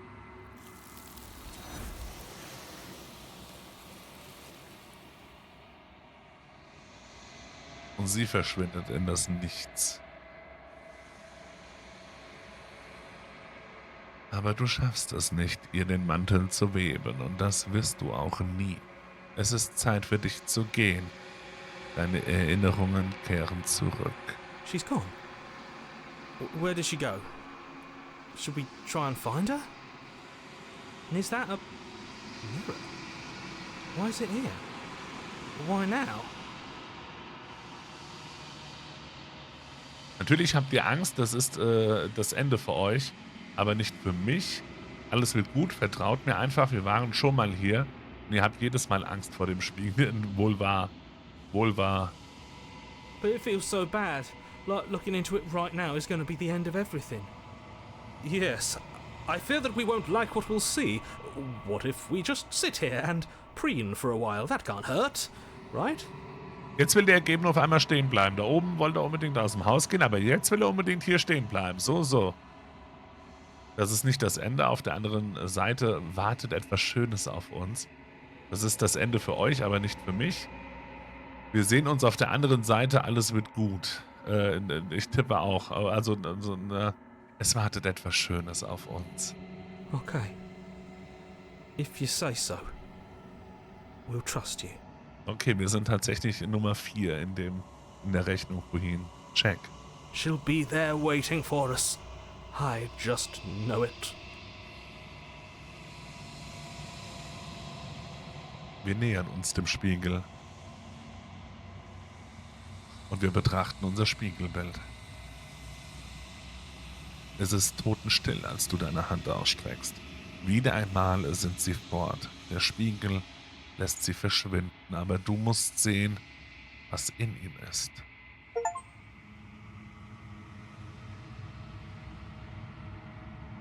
Du bist gewachsen. Sind wir größer geworden als letztes Mal? Das weiß ich gerade gar nicht. Du befindest dich wieder in der langen Stille. Wir gehen weiter zur Hütte. Du stehst vor der Hütte. Wir nähern uns ihr. Flickering lights in empty cityscapes become pockets of vitality and movement. I am more than I was before. Okay, mit jedem Ende, was wir erreichen, wird sie immer ein Stückchen mehr. So auf die Art. Whenever you are ready, I will wipe your slate clean once again. Und wenn wir soweit sind, wird sie unsere Erinnerungen wieder auslöschen und wir fangen von vorne an. Bist du noch dieselbe wie vorher? Wie sehr hast du dich verändert? Is a child the same as an infant? I am an unbroken pattern, but every vessel gives fresh perspectives and carves new avenues of expression. I am different, but I am the same. Alles, was du sagst, ist ein einziges Rätsel. Kannst du nicht mal klar antworten? I'm sorry. Words are difficult for me. They never fully weave what I wish to say. If you do not like my answers, then you need not ask me questions. Ja, fair enough. The vessels you choose to bring me carry far more meaning than anything words could say in the spaces between. Mit jedem Gefäß, was wir ihr bringen, setzt sie sich wieder langsam zusammen. Wie fühlt es sich an, sich so zu verändern? Eyes close in reflection. Perspectives meld together, and the breadth of my experience stretches to new corners. There are contradictions, conflicts in my nature, and there are familiarities that bind everything together. It feels correct. This is what I need to be. This is the only path forward. Wenn das alles vorbei ist, was wirst du dann tun? Du weißt schon, dass ich dich am Ende, sobald du vollkommen bist, töten werde, oder? Wenn ich zurückkehre, ist es als... okay, wir haben einiges vor uns. Wenn das alles vorbei ist, was wirst du dann tun? With every gift you bring me, Dankeschön fürs Reinschauen. I Jawohl, excavate the WhatsApp an. alleys of what I Habt am noch einen schönen meant to Abend oder be, eine gute Nacht. and every exploration yields new and complicated truths. What I will be is different than what I am, and what I am is different from what I Und was. danke für den Follow, vielen lieben Dank. I cannot tell you what desires I will hold when I have changed. But in this moment, all I want is to know myself and to know you. Du weißt schon, dass ich dich am Ende, sobald du vollkommen bist, töten werde, oder? There is still much to be seen. Neither of us know the depths of our being. Perhaps at the end of this, I will be the one to kill you. Or perhaps we will leave this place together and find new horizons to discover. Wenn man sie jedes Mal rettet und sie damit das Gefühl von Liebe erhält, zerstört sich am Ende zerstört sie sich selbst, weil es innerlich zu einem Konflikt bei ihr führt. Also würde ich tippen. Mal schauen, mal schauen. Wobei wir halt auch schon also ich tippe mal, am Ende werden wir ihr aber auch ausreichend negative Punkte mit reingeben, sag ich mal. Also wir werden sie ja nicht vollständig bekommen, nur mit Liebe. Vermute ich leider mal. Wenn ich zurückkehre, ist es, als würde sich eine unsichtbare Mauer um mich schließen. Warum kann ich manche Dinge nicht mehr tun? Those paths lead to worlds you've already seen, and to perspectives I have already made my own. They are useless to us now, inaccessible. The only paths of value are those that are yet untread. Okay. Auch spannend, also dass wir quasi gar nicht nochmal denselben Weg gehen können. Du warst gütiger zu mir als sonst jemand, dem ich begegnet bin. Danke, das stimmt. Why wouldn't I be kind to you? You are the only thing I know that isn't me. Wen soll ich dir als nächstes bringen? Gifts aren't what someone tells you to bring them. My joy is in seeing what you choose. There are no wrong answers, and every perspective illuminates my shadows and shares new secrets. Mit Liebe geht nicht mehr, auch das ist irgendwo richtig, ja, stimmt. Was denkst du über dieses Gefäß? This one is soft and delicate. You molded her to love you, and she'll make for a gentle heart. Do not mourn her. She has served her purpose. Du hast also keine Vorliebe, wie du dich verändern und oder entwickeln möchtest? My preference is for you to show me what you would like me to see. I cannot know the ways I wish to grow, for I have yet to feel them. It is you who guides me down the thin trail of perspective and memory. Ich will dir nicht wehtun, aber je öfter ich zurückkehre, desto schlimmer wird es. The vessels are shaped by memories of you, but their impulses are drawn to the edge of the long quiet. To them you are a gate to something more, and any hurt you've caused them is understood as a fair price for freedom. But they are only thoughts and perspectives. They are not me. The wounds they've suffered carve texture around my heart. Without them, I would be as I was before. I would be alone and without sensation. I could not feel the joy of having you by my side, for I would not know your absence. Wie viele Gefäße muss ich dir bringen? Ich bin bereit zu greifen, wie viele Gefäße muss ich dir noch bringen? If I am to be an ocean, you have nurtured me into a pond. My waters are shallow and murky, and I yearn for more perspective. Check. You will have your rest in due time, and I am sorry for the burdens I place on you. Ich bin bereit, zurückzukehren. I will long for your return, but it will give me time to reflect on what I am. We will meet again. Alles wird schwarz und du stirbst.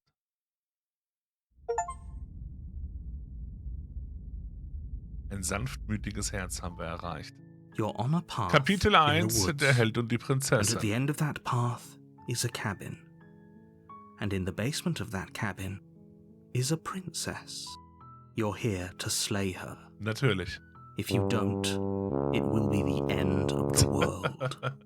Das ist ja hier quasi das Ziel, Harle.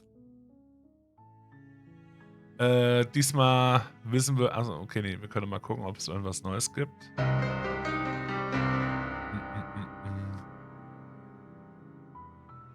Klingt ziemlich schlimm, kann das nicht jemand anderes machen? Vergiss es, ich mache das nicht mit. Hast du schon in Betracht gezogen, das ist alles okay? Danke, dass du mir das erklärst, was habe ich zu tun? Klasse, ich wollte schon immer mal Monarchin, das hatten wir vorhin gemacht. Viva la Revolution und haben uns dann umentschieden. Wir sind bisher noch nie gegangen, aber sie wünscht sich ja schon, dass wir kommen und ihr neue Facetten bringen. Wir gehen einfach diesmal ohne groß mit dem Erzähler zu reden, einfach mal Richtung Hütte, unseren Weg voran. You make your way up the short path to the cabin. You'll find the princess within. We're not going to go through with this, right? She's a princess. We're supposed to save princesses, not slay them. Ignore him. He doesn't know what he's talking about. Wir setzen unseren Weg fort.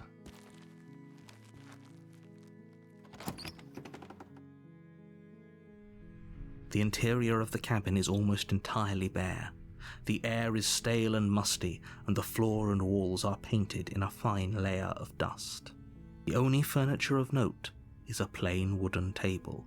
Perched on that table is a pristine blade. Stiller Schlechter, der alles ignoriert, so ungefähr. Hatte ich auch gerade schon mal im Kopf. The blade is your implement. You'll need it if you want to do this right. Nimm die Klinge. You take the blade from the table. It'd be rather difficult to slay the princess and save the world without it. Wir betreten den Keller. The door to the basement creaks open, revealing a staircase faintly illuminated by an unseen light in the room below. This is an oppressive place. The air feels heavy and damp, a hint of rot filtering from the ancient wood. If the princess really lives here, slaying her is probably doing her a favor. Her voice carries up the stairs. Who's there? She sounds dangerous. It's almost as if she's the one in charge down here. Don't let it fool you. It's all part of the manipulation. Wir gehen einfach weiter. Good. You're still listening to reason.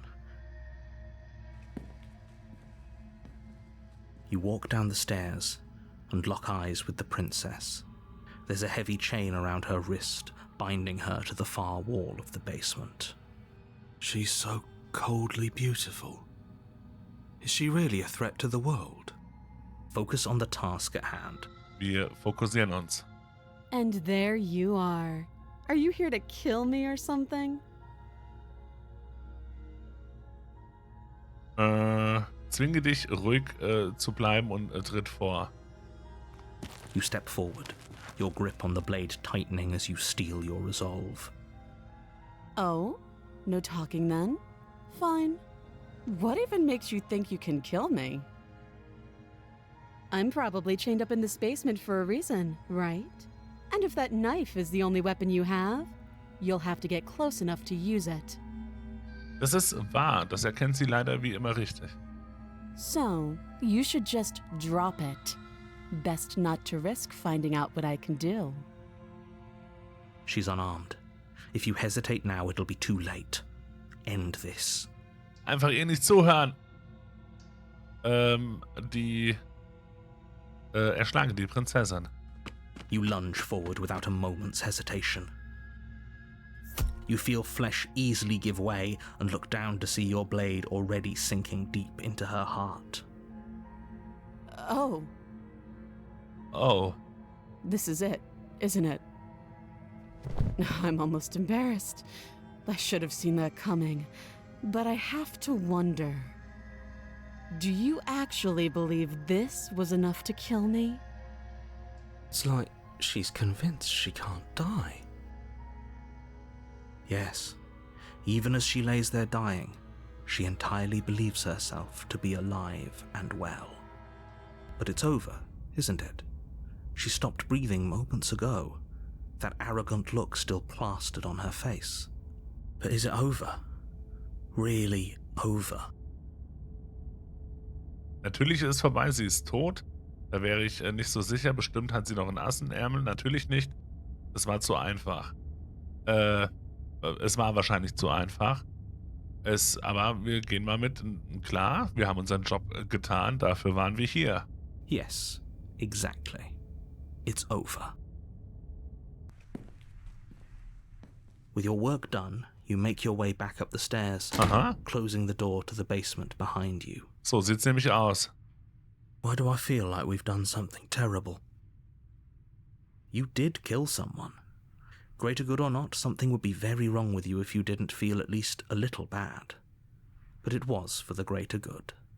One of these days that will sink in and help ease your guilty conscience. But that day isn't today. Let's just get out of here. Wir gehen. You open the cabin door, ready to return to a world saved from certain doom. Haben wir die Welt wirklich gerettet? Only a world saved from certain doom isn't what you find. Instead, what you find is nothing at all. Where a lush forest stood mere minutes ago, the only thing in front of you now is the vast emptiness of some place far away. What happened? Everyone is fine. It's just that you and the cabin are now far away from them. Don't worry. You'll be safe here. This is good. Everyone is happy. You'll be happy. Aber ich bin jetzt hier allein im Nichts. Mit einer Leiche im Keller. Mit einer Leiche im Keller. Was soll denn das? Lass mich hier raus. Dafür, dass ich die Welt gerettet habe, dachte ich, bekomme ich ein besseres Ende. This isn't an ending. In fact, now that the princess has been slain, endings are a thing of the past. No. This is the beginning of eternity. Your reward. Das ist unser Reward? Aber... This is what's best for everyone. Trust me. Ich weiß nicht, ob ich dir da wirklich vertrauen kann. Time passes. You can't be sure if it's days or months or years or even decades. It's all a wonderful, boring blur. You've never been happier. Psst. Hey. We're not just gonna stay here forever, right? Forever, ever? Forever, ever? Oder du gehst runter und siehst sie lebend. Schauen wir mal. Du hast nur das nächste Stück Gefühl über die Prinzessin weitergegeben. Wahrscheinlich werden wir uns selbst noch töten, könnte ich mir jetzt vorstellen, bevor wir hier weiterhin in dieser Ewigkeit drin verharren. Egal wie, in Anführungsstrichen, glücklich der Erzähler meint, wir uns zu fühlen. Hast du den Erzähler nicht gehört? Ich bin glücklich. Wir sind glücklich. Auf keinen Fall. Hast du eine Idee, wie wir hier entkommen? Doch, natürlich. Mir gefällt es hier. Okay, wir erkunden mal. Ich bin glücklich. Wir sind glücklich. Are we really happy? Or is he just telling us that we are? Das Gefühl habe ich auch. Gut, vielleicht bin ich doch nicht glücklich. Das sage ich nicht nur, weil du der Letzte bist, mit dem ich gesprochen habe. Nein, wir sind glücklich. Ich bin mir ganz sicher, dass wir glücklich sind. Wir sind so glücklich. Really? Well, if you ever change your mind, just let me know, I guess. More happy time passes, though the word begins to lose its meaning. Time, that is, not happy. Happy still has plenty of meaning. Ich bin so glücklich. Please, shake yourself out of it. We have to get out of here. Ich bin so glücklich. The little voices, please, fall on deaf ears. Eventually you pass into a blissful state of pure existence. Though words like eventually and pass ceased to have any meaning to you long before that shift, you simply exist. Happy. Forever. Happy. Forever. Gutes Ende, du hast es geschafft. Du hast alle gerettet. You have already committed to my completion. You cannot go further astray.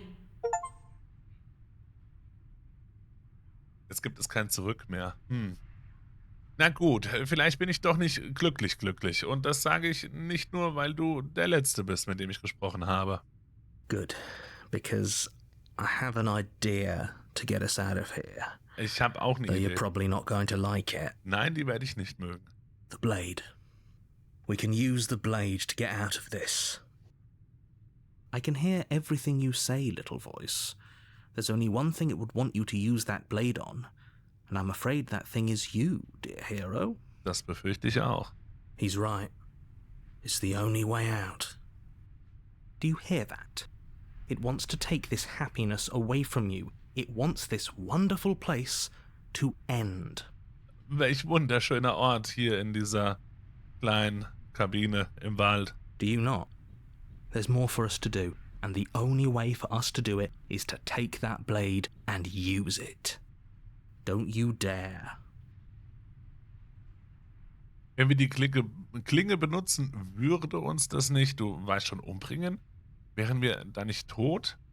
Mir ist alles recht, wären wir da nicht tot? How astute. You are absolutely correct. Using the blade to kill yourself would kill you, and you shouldn't do it. In a sense, we'd die, but looking at things from another angle, are we even really alive anymore? This place, it's nothing. It's absolutely nothing. It's just the same thing, constantly, forever. I know this is out there, but trust me, I know using the blade will work. That little voice didn't want you to slay the princess. It didn't want you to be happy. Und ich war sehr lange, eine Ewigkeit glücklich. Ich hoffe, du hast recht, ich war ziemlich sauer. Ich wäre ziemlich sauer, wenn wir wirklich sterben würden. Mir ist alles recht, solange ich hier rauskomme. Ich wäre wirklich sauer, wenn wir hier sterben würden. If we die, Oder nicht rauskommen würden. you can yell at me all you want.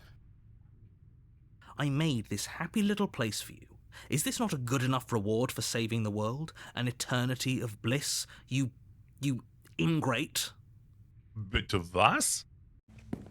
Fine. Whatever. For the first time since time stopped meaning anything, you throw open the door to the basement and walk down the stairs. Oh Gott, ist der gut vertont. Total pisst, dass wir jetzt runtergehen. The princess's body is Oh my dust God. and bones, though the blade you used to slay her is still as pristine as the day you first held it. You pick up the blade, you stab yourself, and you die. The end. Nice knowing you.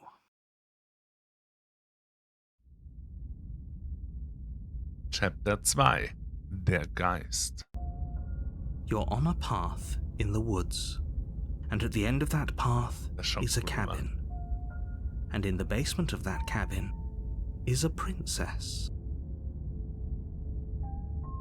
You're here to slay her. Natürlich. If you don't, it will be the end of the world. Okay, hören wir mal, was die anderen Stimmen so sagen. Ob wir weiterhin auf diesem wir reden gar nicht viel, wir ziehen es einfach durch, Pfad bleiben. Ich bin noch unentschlossen. Punkt. Jetzt kannst du dich auf was gefasst machen. Ich kenne all deine Tricks. Ich glaube, ich habe gerade ein schreckliches... Langsam kenne ich die Tricks. Entweder zwingt er uns, das zu tun, was er möchte, oder unser Ergebnis ist, wir landen in der Ewigkeit, was uns auch nicht gefällt. Ich habe mich doch umgebracht, was mache ich hier? Wir können natürlich auch uns einfach umdrehen und gehen. Das habe ich mich bisher auch noch nicht in Anführungsstrichen getraut, weil mir interessiert, was wir sonst noch alles. So dieses Umdrehen und Gehen können wir gefühlt ja, werden wir auch irgendwann noch tun. Die schnelle Runde quasi am Ende. Wir bleiben mal bei unserem, wir gehen einfach nur weiter zur Hütte des Stil und reden hier gar nicht viel. A warning before you go any further. Ja. She will lie, she will cheat, and she will do everything in her power to stop you from slaying her. Ich glaube, Don't jetzt believe a word she says. lernen wir die anderen Stimmen kennen. She won't be a problem. Der Gleichgültige. Hatten wir den nicht auch beim ersten Durchgang? Wir setzen unseren Weg fort.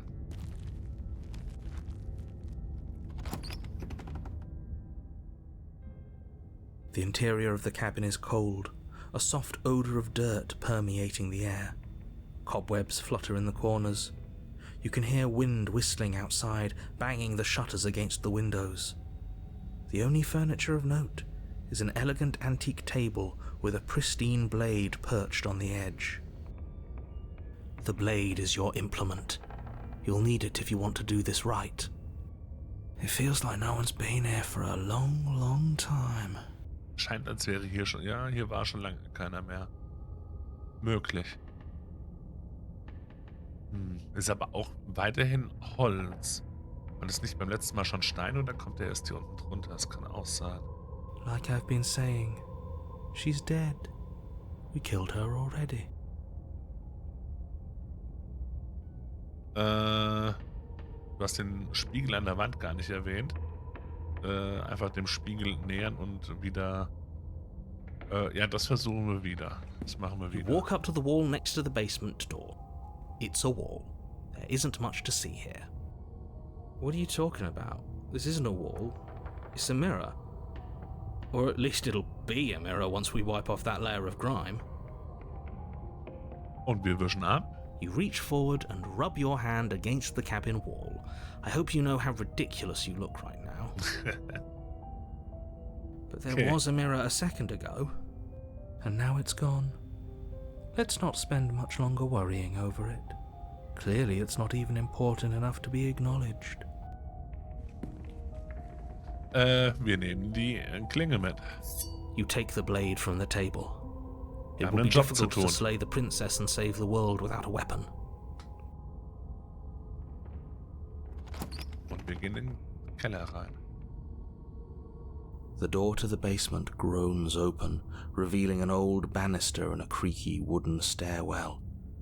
Everything is coated in a thick layer of dust, and you can feel it settle into your lungs as you breathe in the stale air. The very building itself feels dead. Diesmal ist If the princess lives here, slaying her would probably be doing her a favor. Diesmal ist es wirklich, bleibt es beim Holz hier. Spannend. Also es entwickelt sich auch nicht weiter, weil sie gestorben ist wahrscheinlich. The room below is silent. Nobody's here. Naturally. Irgendwie wirkt alles hier sehr tot. Auch da bin ich, sagen die ja auch schon, bin ich auch bei euch, ja. As much as I appreciate the optimism, you shouldn't be so sure. I guess we'll just have to go down and see.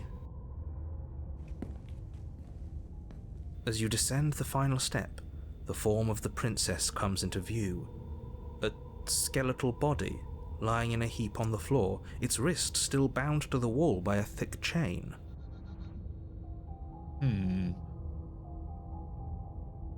Ist sogar zugenagelt hier oben, das Fenster. Okay. She's definitely dead. Sie ist tot und wir sind trotzdem hier. Wir haben trotzdem den Auftrag bekommen. It's just like I told you. Before you have a chance to finish your thought, the top of a head appears from underneath the floor. Two deep-set eyes stare up at you, followed by a mischievous, skeletal grin. Okay, scary.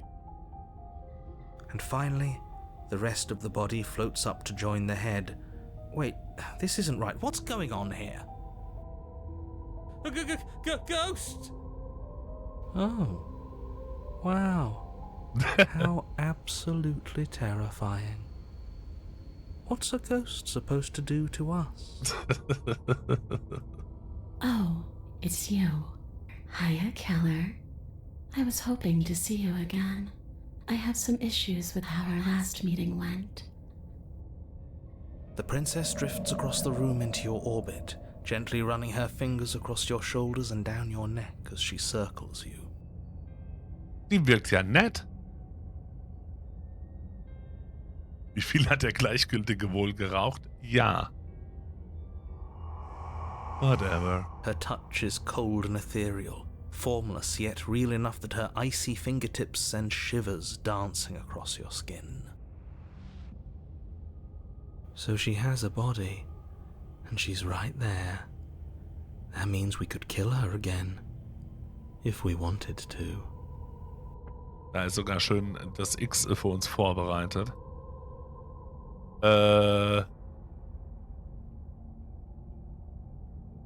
Ich bin auch neugierig, muss ich zugeben. Gerade auf was sie so zu erzählen hat jetzt auf einmal, wenn ich ehrlich bin. Ein Geist mit einer Klinge? Ich bitte dich. Ja, wahrscheinlich wird's eh nicht klappen. Hast nicht unrecht. Let's go. Without a moment's hesitation, you lash out with your blade. It's like you're slashing at air. No matter how many times you stab at her, no matter how many angles you strike from, all you manage to do is interrupt her form, the skin of your hand prickling with cold as it passes through, unable to find anything solid. Wer hätte das gedacht? You're adorable when you're confused. Oh, sie mag uns immer noch. But I didn't say you could touch me. Vielleicht jetzt nicht mehr. Why are you even here? Just making sure you finish the job, or what? Wenn ich gewusst hätte, dass ich nochmal mit dir reden müsste, wir haben noch nicht mit dir geredet, hätte ich dich nicht erschlagen. Ich bin auch gestorben und ich schwebe hier nicht so herum wie du. Was ist passiert? Wieso bin ich anders? Wieso bist du anders? Hör auf, das Opfer zu geben. Du hast mich letztes Mal bedroht. Nee, hat sie das? Natürlich habe ich dich angegriffen. Angeblich sollst du die Welt zerstören. Deshalb habe ich dich letztes Mal auch getötet. Okay, wir gucken mal von oben. Wenn ich gewusst hätte, dass ich nochmal mit dir reden müsste, hätte ich dich nicht erschlagen. And if I knew you were going to murder me without even knowing who I was, I wouldn't have given you the chance. Fair enough. We all make mistakes.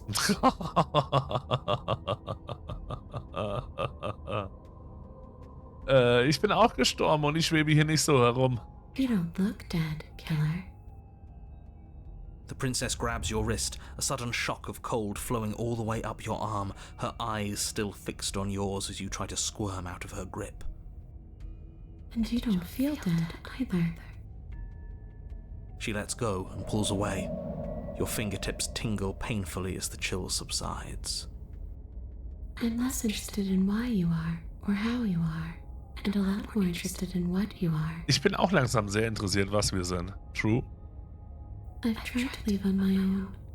Before you came back to me, I explored every inch of this place, even the spaces between the walls. But I never found a way out. I always wound up right back here. I just want to go home. I'm so cold and alone here. Aww. But you can come and go as you please, can't you?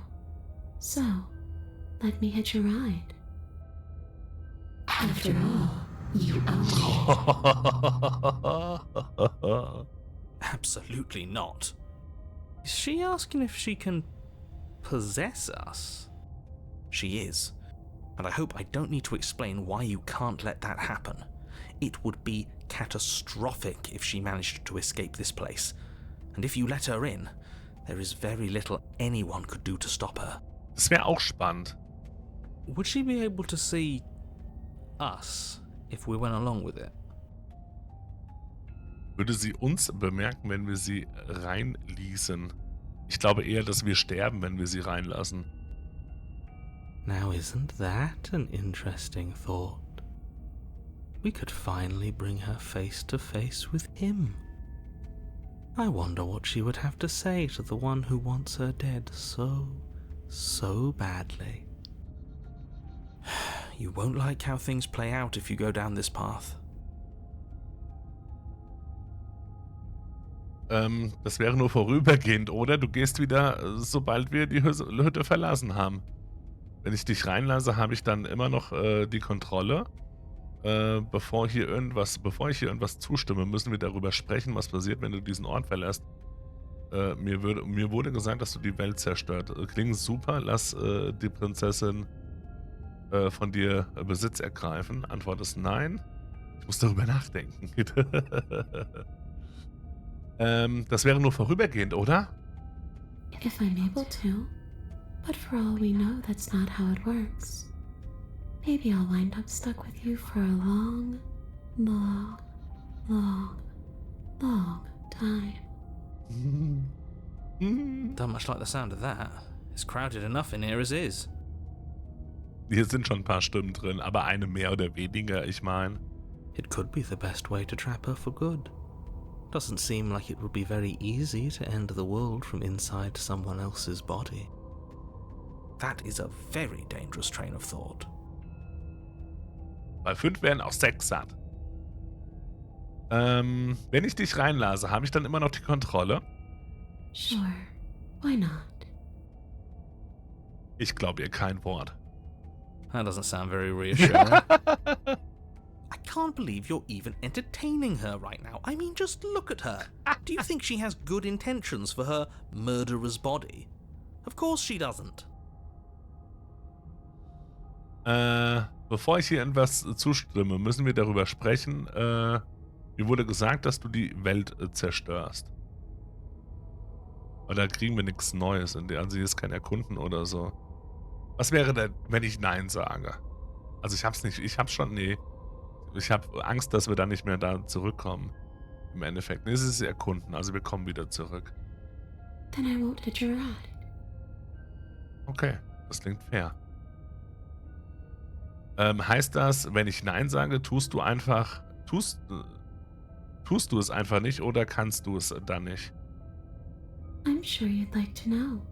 It's a shame I won't tell you. But it'll be easier for both of us if you just let me in. And doesn't it sound nice? Maybe for her, but it's crowded enough in here as is. Na, du hast auch nichts Neues zu sagen. You won't have to feel guilty anymore.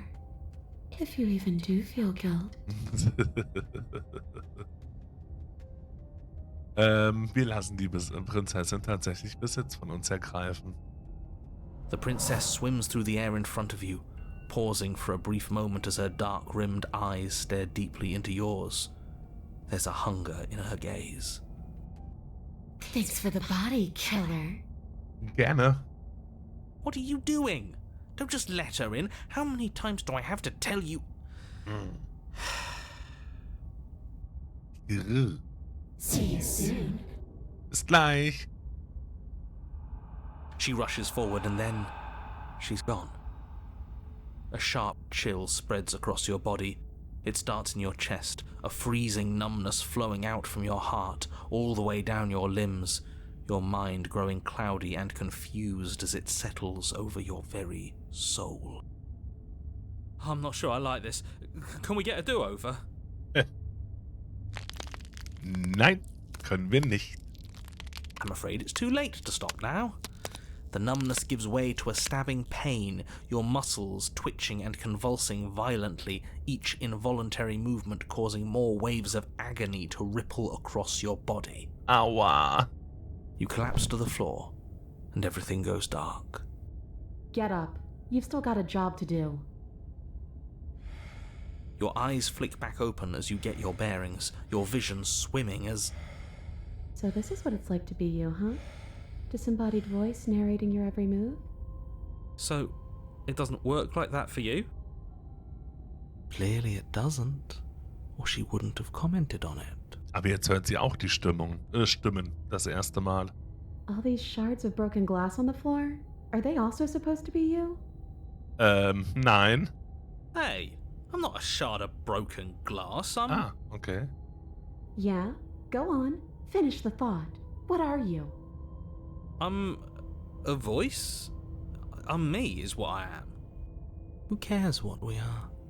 We exist. That's all that matters. Do you have to deal with this annoying bickering all the time? Ja, wirklich. Wirklich. Auf jeden Fall. Endlich versteht sie mich. Die erste, die uns versteht. No, it matters. What we are matters. If I'm a shard of broken glass, then that raises some questions about certain other voices in here too. I'm clearly the same thing you are. Hopefully they'll all go away once we leave this place. I don't know how you can tolerate all of this noise. Gar nicht. No, I'm not talking about you. I'm talking about him. You don't need to know what I am. You just need to know that I'm different from you. More important. So you're the one who pulled the strings and made me dead. I can tell you don't belong here. You're barely even there. Like the shape of something left behind. You're more... Ups. Du bist eher eine Erinnerung als eine Person. That's rude. You're kind of like me, actually. Ähnlich, durchaus. I'm just going to ignore her. You push yourself off the ground. The princess is nowhere to be seen. Obviously, she's nowhere to be seen. Aber wir spüren sie. Because I'm in here with all of you. Everybody knows that. I'm setting the stage. The room is empty because you made a spiteful, idiotic, and all-round foolish decision. So ein bisschen was, aber halt natürlich komplett anderes Setting, aber so ein bisschen was hat es auch, finde ich, von Stanley Parable. Auf jeden Fall da so diese Interaktionen, wie der Erzähler auf die Aktionen reagiert und die unterschiedlichen Möglichkeiten. Sehr, sehr cool. Sehr, sehr nice. Oh, shut up. Stop trying to manipulate everyone. Or don't, actually. It doesn't really matter. Because you won't be around to do this for much longer. Sie ist jetzt eigentlich in charge. Sie entscheidet. This is infuriating. Just whatever you do, you can't leave this place. It's not too late to fix this. Probably. Schauen wir mal. Ich kann nicht klar denken, es ist zu laut. Erschlage die Prinzessin, verlasse den Keller. Es ist zu laut. Wir geben ihr recht. Then don't think. Just move. One way or another, this is all going to end. Wouldn't it be nice if he ends with it?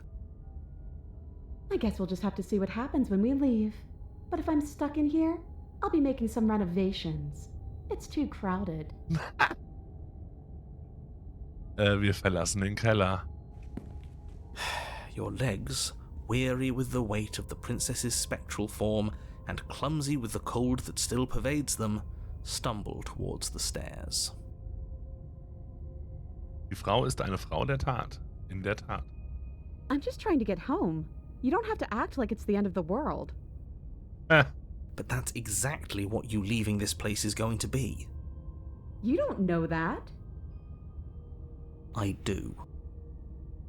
Wait, if she has a home to go back to, doesn't that mean that her leaving won't end the world? It doesn't mean that at all. It could mean that wherever her home is, it's outside of the world. Yeah, but it has to be somewhere, doesn't it? And if it's somewhere, then it's part of the world. I suppose it's all a matter of perspective. Where does the world end and something else begin? Does the destruction of one open a door to another? Or is it the same world reborn? Hat nochmal an der Bon gezogen, Harle.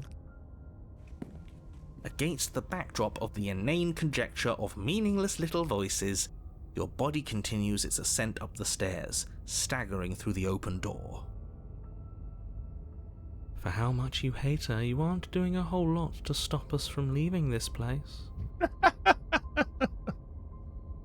It's because he can't stop me. Why do you think he sent you here? I hate to admit it, but she's not wrong. It's just the weight of it all.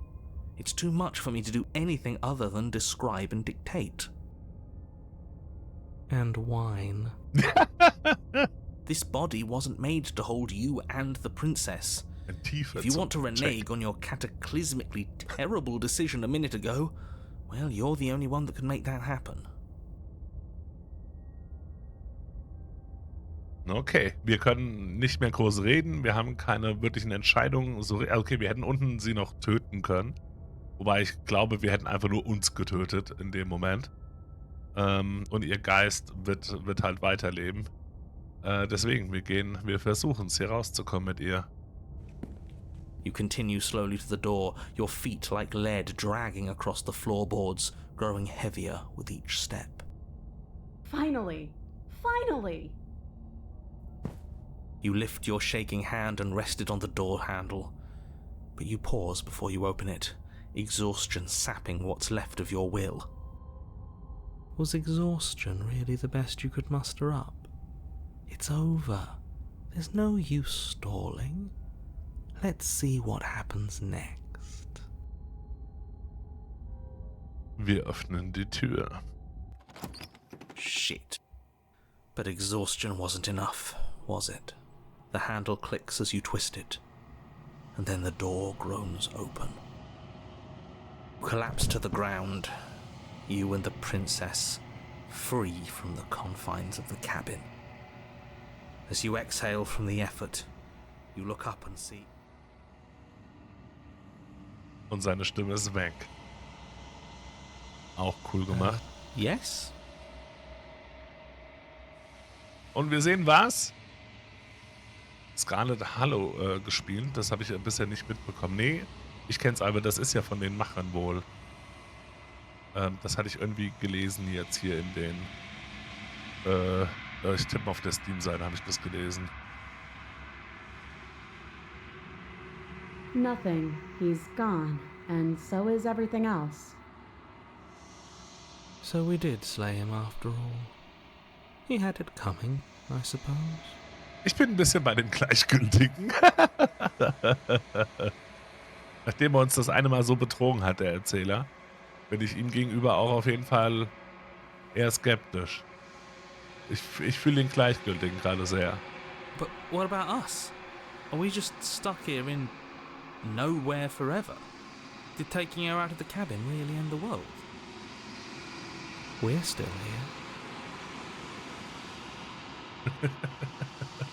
Yeah, but that thing you said earlier, are we not part of the world anymore? Are we in some world that exists after the world ends, or on top of the other world but not in it, or have we never been part of the world? Langsam kommt der Held. Endlich stellt der Held mal die richtigen Fragen, ey. Alright, let's see if I'm stuck with you forever.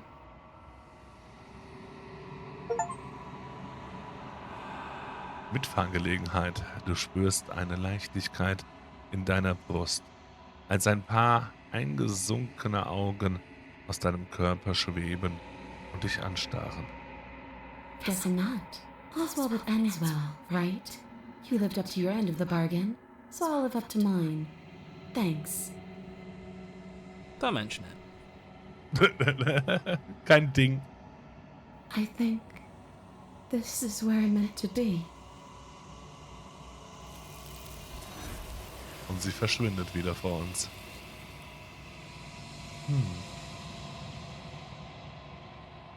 Du schaffst es nicht zu antworten und das wirst du auch nie. Es ist Zeit zu gehen.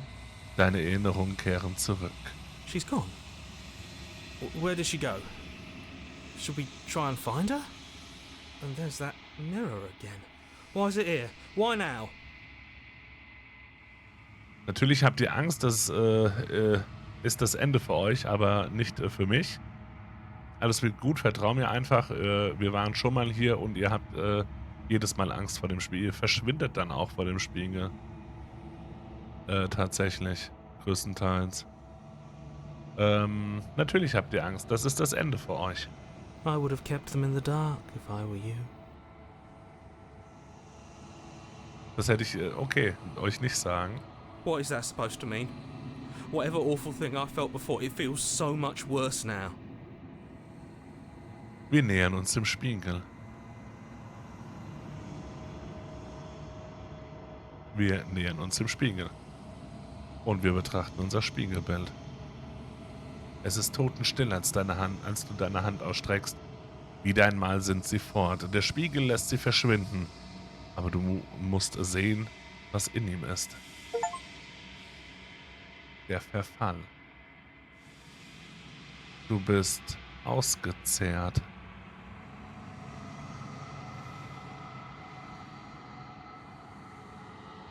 Du befindest dich wieder in der langen Stille. Ach, lul. Ah, doch, so ein bisschen gucken wir da auch dann hin und her. Aber wir deutlich weniger sehen hier offensichtlich. Wir gehen zur Hütte. Die Musik wirkt so friedlich. War die immer so friedlich hier? Du stehst vor der Hütte und näherst dich. I am a growing chorus of contradiction. A mass of tides ebbing and flowing all at once in more directions than my attention can bear to hold.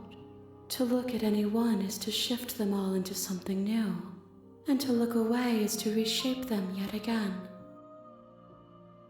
All of me is changing, and yet the rest of me is still the same. Du kannst kein Widerspruch sein. Widersprüche können nicht existieren. Wie hältst du es aus? Du kannst kein Widerspruch sein. And yet my waters flow and my streets bustle. There are no words that can describe me into non-existence. There is no logic that can bind my multitudes. I am everything that you have known me to be, but I am also none of it. Kommen hier eigentlich immer mehr Arme dazu, auch je mehr Enden wir quasi also die dann ausgefüllt sind. Das wirkt ein bisschen so. Wie hältst du es aus, ein Widerspruch zu sein? As easily as you can stand to be you.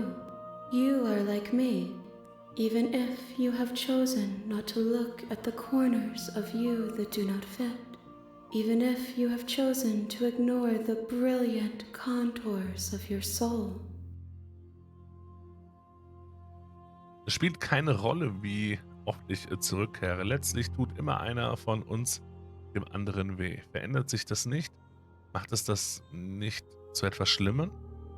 It changes me, but it doesn't make me worse, nor does it make me care for you any less. Does it make you worse? Do you resent me? Stand jetzt nicht. Ich hänge noch ein bisschen der Liebe hinterher. Wenn überhaupt, dann mag ich dich noch mehr. Keine Ahnung, was das über mich sagt. Nein, eigentlich nicht. Das scheint alles so weit weg zu sein, wenn ich in deiner Nähe bin. Ich habe so oder so keine Meinung dazu. Ich will nur, dass es alles aufhört. Ja, du folterst mich und das hasse ich. Ich verabscheue. Ich glaube, ich verabscheue dich. Nein, überhaupt nicht. Keine Ahnung. Ich mag dich immer mehr. It says that your heart is gentle, that even in the darkness you are guided by compassion. Je mehr wir, jede weitere Facette, die wir von ihr kennenlernen, natürlich sind es nicht nur gute, umso näher kommen wir uns dann ja auch quasi.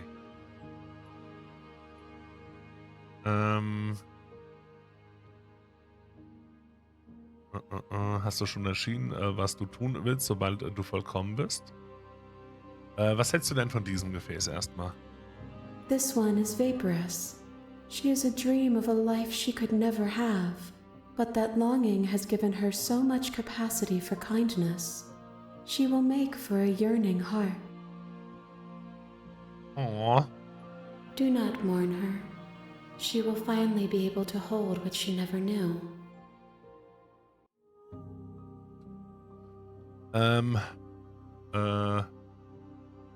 Weißt du, was mit den Welten passiert, die wir zurücklassen? Das ist auch nochmal, die hatten wir auch noch nicht, die Frage. My perspectives are shadowed. You have seen what I have seen, just as I have seen what you have seen. The angles of my vantage do not offer me hidden truths, and my attention is turned inward, except when you are here with me. Perhaps this will change when our work is done. Hast du dich schon entschieden, was du tun willst, sobald du vollkommen bist? The desires of my multitude thrive in endless competition with themselves, but none of them rise above their dance to influence me. I yearn for what I have always yearned for, our awakening. Other desires shrink in the light of knowing you and knowing me. Interessiert es dich immer noch, wen ich dir als nächstes bringe? I care about your gifts, but I have no preferences to burden you with. Even if I did, I would never dare to tarnish our relationship by assuming myself above you.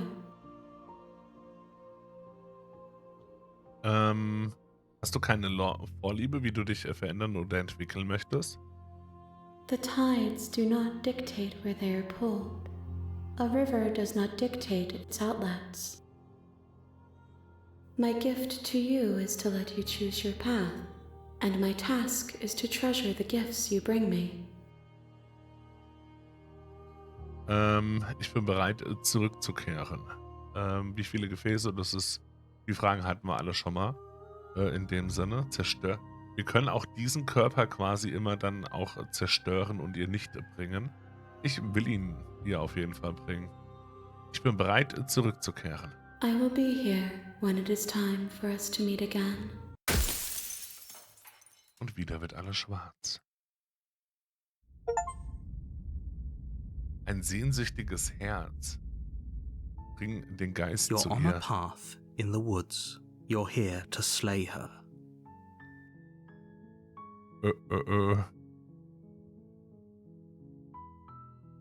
Und ich würde gerne mal herausfinden, was eigentlich passiert, wenn wir uns einfach stumpf umdrehen und wieder gehen. Seriously? You're just going to turn around and leave? Ja. Do you even know where you're going? Nein. Ist ja gut, du bist echt hartnäckig. Ich gehe zur Hütte und erschlage die Prinzessin. Boah. Na schön, ich gehe zur Hütte und rede mit der Prinzessin, dann erschlage ich sie vielleicht. Vielleicht aber auch nicht. Wir werden ja sehen. Ist ja Lügen. Ja, natürlich weiß ich das. Nö, das Wichtigste ist, dass ich weiß, wo ich nicht hingehe. Zur Hütte. Ich gehe nicht zur Hütte. Ehrlich gesagt habe ich gar nicht wirklich etwas dagegen, wenn die Welt endet. Mir gefällt der Gedanke, dass nach uns etwas Neues beginnen kann.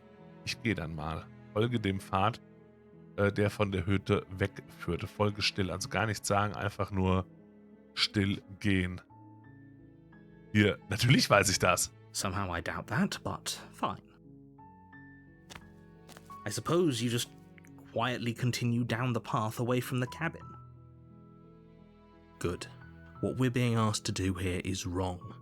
Better to wash our hands of this whole situation than to take part in it. Ignore that annoying little voice. He doesn't know what he's talking about. That's strange. It looks like this path also leads to the cabin. How convenient. Everything's back on track again. Maybe the world can still be saved after all. Dreh dich um und geh wieder weg. You're really keen on wasting everyone's time, aren't you? It's remarkably selfish, if you ask me. I've already outlined the stakes of the situation. If you don't do your job, everyone dies. Like, dies. Forever. Ist mir völlig egal, ich töte keine Prinzessin. Gut, vielleicht sollten wir sterben. Das haben sie davon, wenn sie mich irgendwo im Wald absetzen und von mir erwarten, jemanden für sie zu töten. Ich lasse mich nicht emotional erpressen. Stakes and consequences aren't emotional blackmail.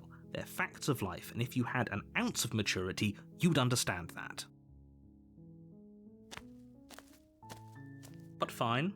You turn around and trek back down the path you came. Oh, would you look at that? You're at the cabin again. Now, I'm not normally one for superstition or astrology, but I have to say, it seems like the universe itself is doing its best to bring you to your fated confrontation with the princess. Es hat wirklich keinen Zweck, mich zu wehren, oder? Ach ja, dann laufe ich eben in eine andere Richtung los. Schon wieder. Ich bahne mir einfach so lange einen Weg durch die Wildnis, bis ich irgendwann von hier entkomme. There's always a choice. Let me tell you right now that you're making the wrong one for pretty much everyone who's ever lived, as well as for everyone who ever will. And here we go. As you trudge into the woods, something strange starts to happen. Etwas Komisches kommt hier durch den Wald gestapft. At first, it's little flickers out of the corner of your eyes. Glimpses of familiar wooden structures through the leaves. But as you focus on your surroundings, you start to realize that those flickers weren't just a trick of light. Hier sind ein paar Häuser. In every direction, there is a path and a cabin. And not just a cabin, the cabin. An infinite fractal of paths and cabins desperately trying to draw you back to where you need to be. Wait, what's going on? But you're too stubborn for that, aren't you? It doesn't matter how many paths or cabins appear around you, you're just going to do whatever you can to shirk your responsibility because you care more about irritating me than you do about the fate of the world. Die Sturheit kommt jetzt rein. You've doomed us all, you know that, right? But of course you do. Otherwise you wouldn't just wander off into the forest in search of certain death. You lose track of just how long you spend aimlessly tromping through the wilderness. But it's not like any of that time spent lost in the woods really matters, because it isn't long before the world ends and everyone dies. Chapter 2. Die Fremde. You're on Stimmt, a wir kennen path uns jetzt in nicht. the woods, Ah. and at the end of that path is a cabin. And in the basement of that cabin is a princess. Sieht hinten aber auch anders aus, jetzt so, als ob hier auch Gitter wären. You're here to slay her. If you don't, it will be the end of the world. Ich glaube, ich habe gerade ein dreckiges Déjà-vu, schreckliches, aber fast dasselbe. Wir sind gar nicht wirklich, also die Welt hat aufgehört. Ich gehe jetzt zur Hütte, wo ich definitiv die Prinzessin erschlage. Wenn ich mich nicht von der Hütte entfernen kann, bleibe ich halt hier im Wald bis in alle Ewigkeit. Bleib im Wald bis in alle Ewigkeit.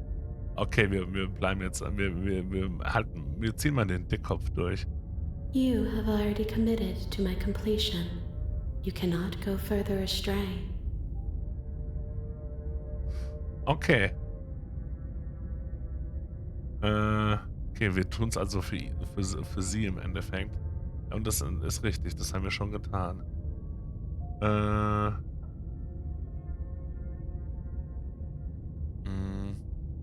Du meinst, dass Ernst, sie hat die Welt letztes Mal wirklich zerstört, oder? Was zum Teufel ist sie? Last I checked, there wasn't any last time.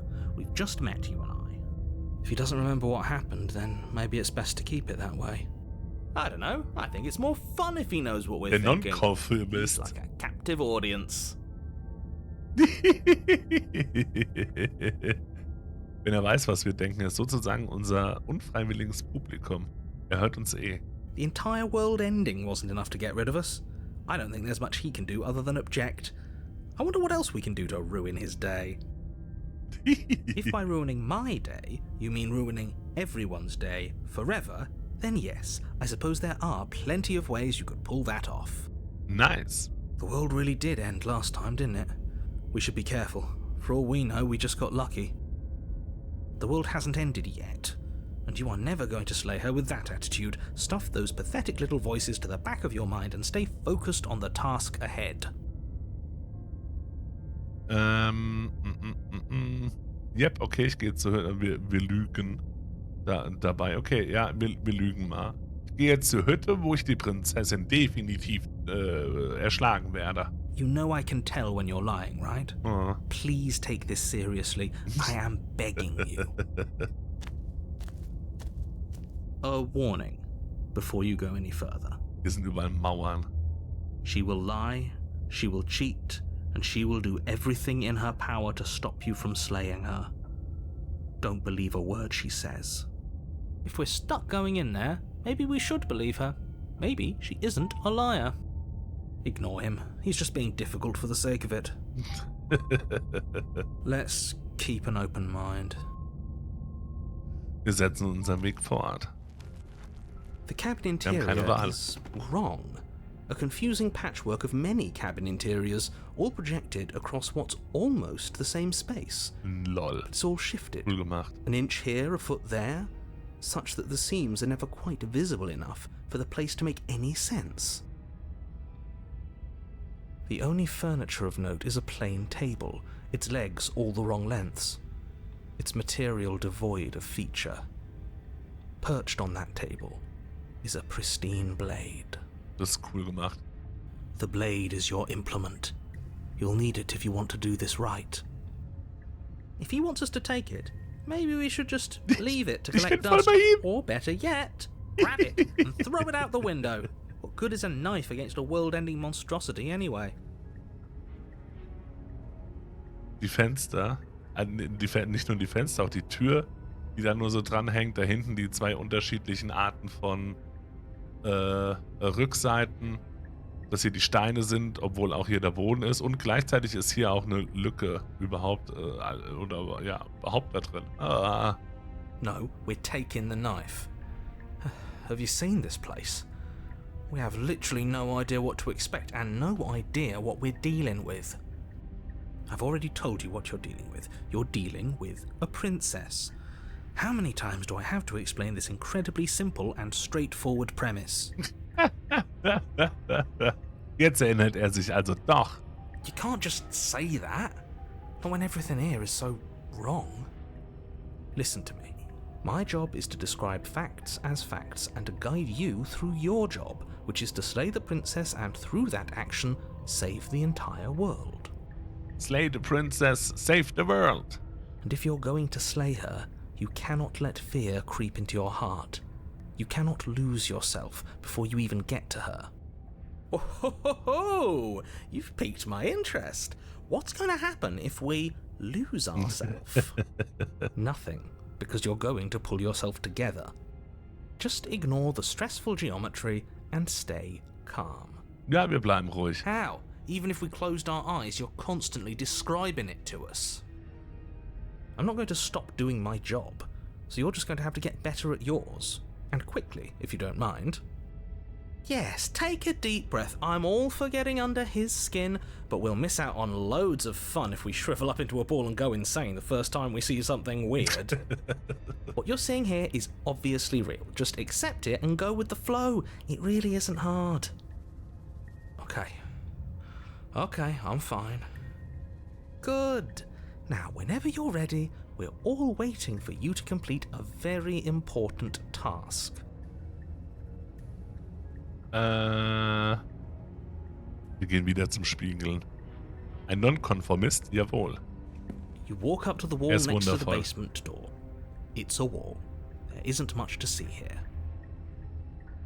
What are you talking about? Wir wischen den Spiegel ab. You reach forward and rub your hand against the cabin wall. I hope you know how ridiculous you look sich aber auch nicht.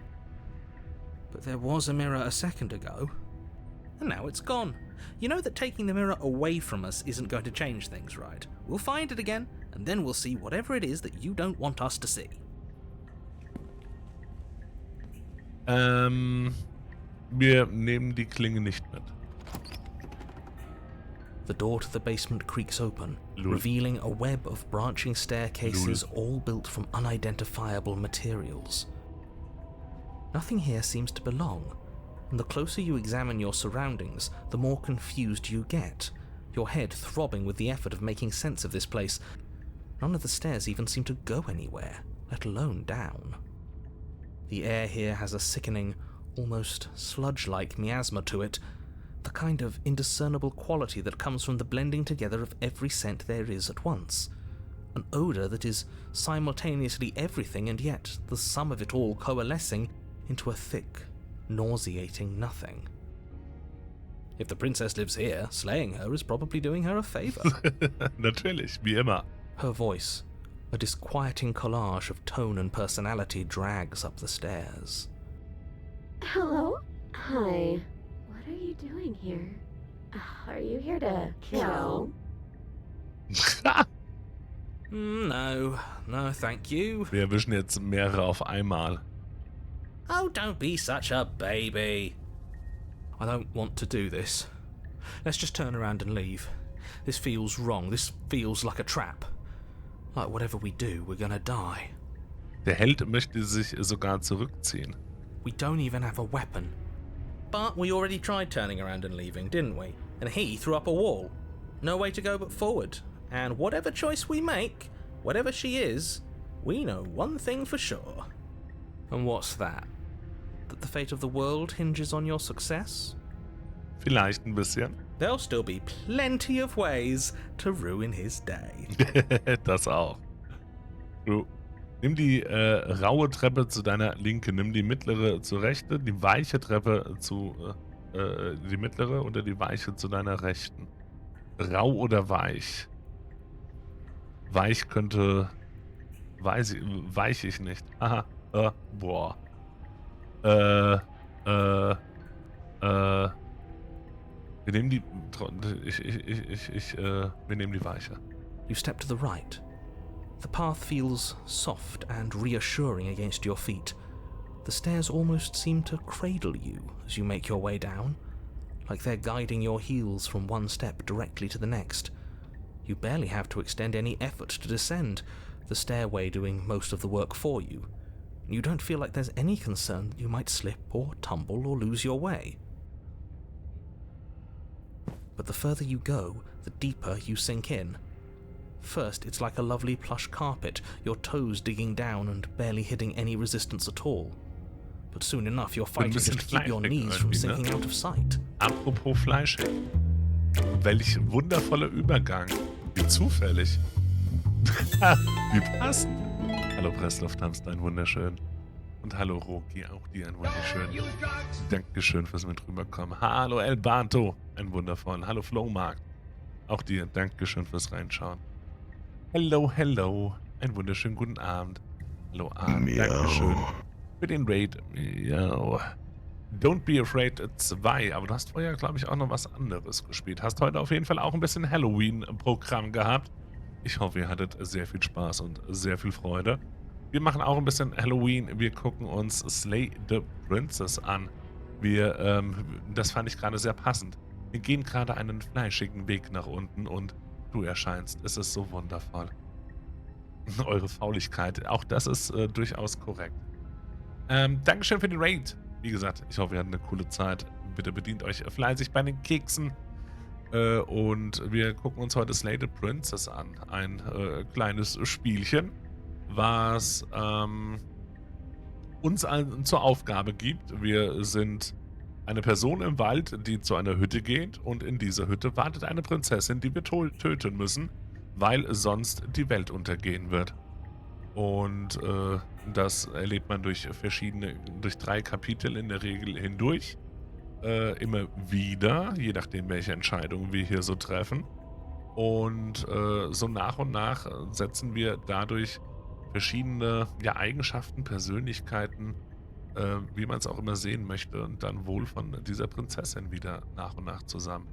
Hat ein bisschen was von Stanley-Parabel, weil du auch eine Erzählerstimme im Kopf hast und Entscheidungen, die du treffen musst. Das Ganze aber eben in einem bisschen mystischeren Setting mit drin. Und bis dato sehr, sehr cool gemacht. Auch sehr, sehr cool mittlerweile vertont. Kam letzte Woche ein Update raus, was jetzt eben auch deutsche Übersetzung, wie man sehen kann, als auch, ich meine, die Voicelines so mit reingebracht hat. Macht sich gern bequem bei Fragen. Immer gerne raus damit. Wir sind aktuell im 4., glaube ich, Durchgang, den wir haben. Dürften wir gerade mittendrin sein. Und wir gehen gerade, nachdem wir versucht hatten, eigentlich einfach so abzuhauen. Opa Helmi, ein wunderschön. Dankeschön. Moin, Lurk. Dankeschön für 7 Monate auch schon verknuddelt sein.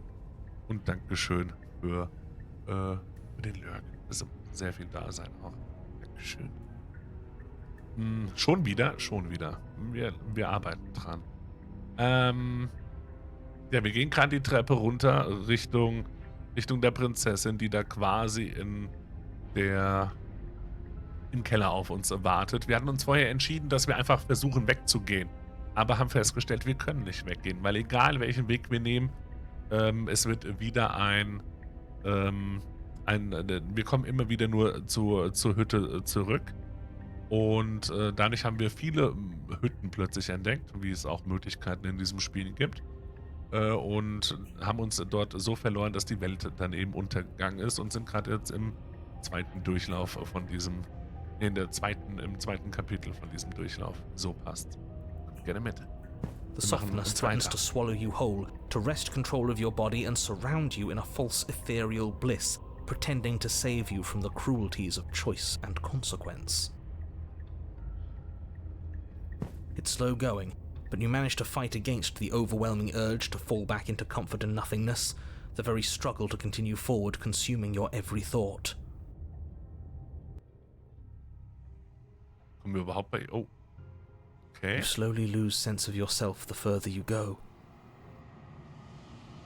Wir kommen gar nicht bei ihr an. Time disappears, and you can feel yourself begin to untether. Weil wir uns nicht für ein Wegfeuer entscheiden wollten. Physical sensations dull and then vanish, until the only things experienced are the endless repeating patterns and emotions of the journey, a continuous march forward to a destination long forgotten. Das ist cool, dass der Moment, wo sie quasi auch ein paar einfachere Zeichnungen, so Konzeptdinger quasi hier jetzt mit einbauen konnten.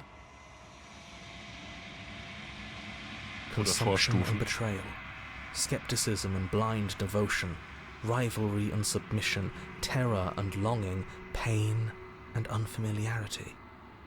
And at the heart of it all, an emotion that can only be described as... Are you okay? Wir sind aber sowas von in Ordnung. Hi. Aww. What the hell was that? What happened to us? I feel so strange. Like I'm fundamentally different, but also still the same person I was at the top of the stairs. Sind wir das? Wir hören Stimmen in unserem Kopf, by the way. Es ist immer einmal die Stimme des Helden, wo wir am Anfang noch dachten, wir sind das selbst. Die Stimme des Erzählers, der ist auch fest drin. Der ist auch offensichtlich in unserem Kopf. Und aufgrund unserer Entscheidungen im ersten Part, im ersten Kapitel von diesem Durchlauf, ist diesmal noch die Stimme des Nonkonformisten mit bei uns im Ohr. Oh well, that was a trip, but now it's over. Time to get back to our old devilish ways. The princess, eyes bright but otherwise shrouded in darkness, watches you impatiently from the other side of the basement. Don't forget why you're here. Warum sind wir hier? Wir wollen sie befreien und retten. And why are we here again? In case you weren't listening, I'm afraid I lost myself on the way down. Bada booms. You're here to... He's just being an ass, we remember. Though I'm still not sure if we should trust you. Let's talk to her for a bit, try and get our bearings. She seems normal. Ein bisschen traurig guckend. Es tut mir leid, ich wusste nicht, dass ich hier bin. Wie heißt du? Hier herunterzukommen war seltsam, als hätte man mich auseinandergenommen, wieder zusammengesetzt. Okay. Ich wusste nicht, dass du hier bist. That's okay. Sometimes I forget where I am too. Mir kennt das Gefühl nicht. Wenn du zu den Nonkonformisten gehören möchtest, musst du die gleichen Klamotten tragen, die gleichen Lieder mögen wie wir. Nein! The shadows recede, revealing the princess's face. South Park, oder?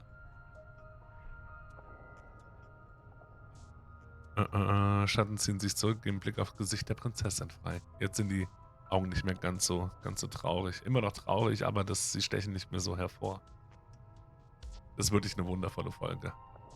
She's so warm and friendly. It's deception. Don't buy into it. Die ist voll nett. Der Erzähler will uns immer nur auf die falsche Fährte führen. How strange. Wow. So, why are you here? Jetzt redet der andere mit uns. As the princess speaks again, it's almost as if she fractures, and where there was once just one of her, there is now another. We can do that? I don't like this. It's those cabins all over again. Can we put her back? You said you'd been here before, right? What exactly happened last time? Does it matter? Naja, nee, wir waren eigentlich nicht hier unten drin. Außer vor... Dass wir wissen, dass wir halt schon ein paar Mal jetzt hier durchgelaufen sind. Yes, it matters. But I'm not going to waste any more time prying out details if you're going to be so irritating about it. It seems to me like you saw something you weren't supposed to have seen. If only you'd listened to whatever words of wisdom you were given in that other reality. But what's done is done, isn't it? Ja, was getan ist, wurde schon getan. Whatever you saw last time, unsee it. Whatever thoughts weaseled their way into your head, unthink them. If it's not already too late. You have a job to do here and you need to do it now. Oh, new plan. Let's see if we can make even more of her. Ich mag ihn. Es gibt jetzt mehr von dir. Wie heißt du? Es gibt jetzt mehr von dir. Do you need help? Not that there's much I can do chained up like this, but I'm the only one down here. So if you need anything, I'll do my best. Du machst das wundervoll. And what's that supposed to mean? Are you trying to get under my skin? She fractures again. I don't like where this is going. Oh, ich find's wundervoll. Neither do I. Which is why you need to slay her now before things get more complicated than they already are. How would we even do that? Where would we start? Nice. You could always start by retrieving the blade. Can we even leave this place? I don't like thinking about what might happen to us if we have to go back through those stairs. Well, that's where the blade is.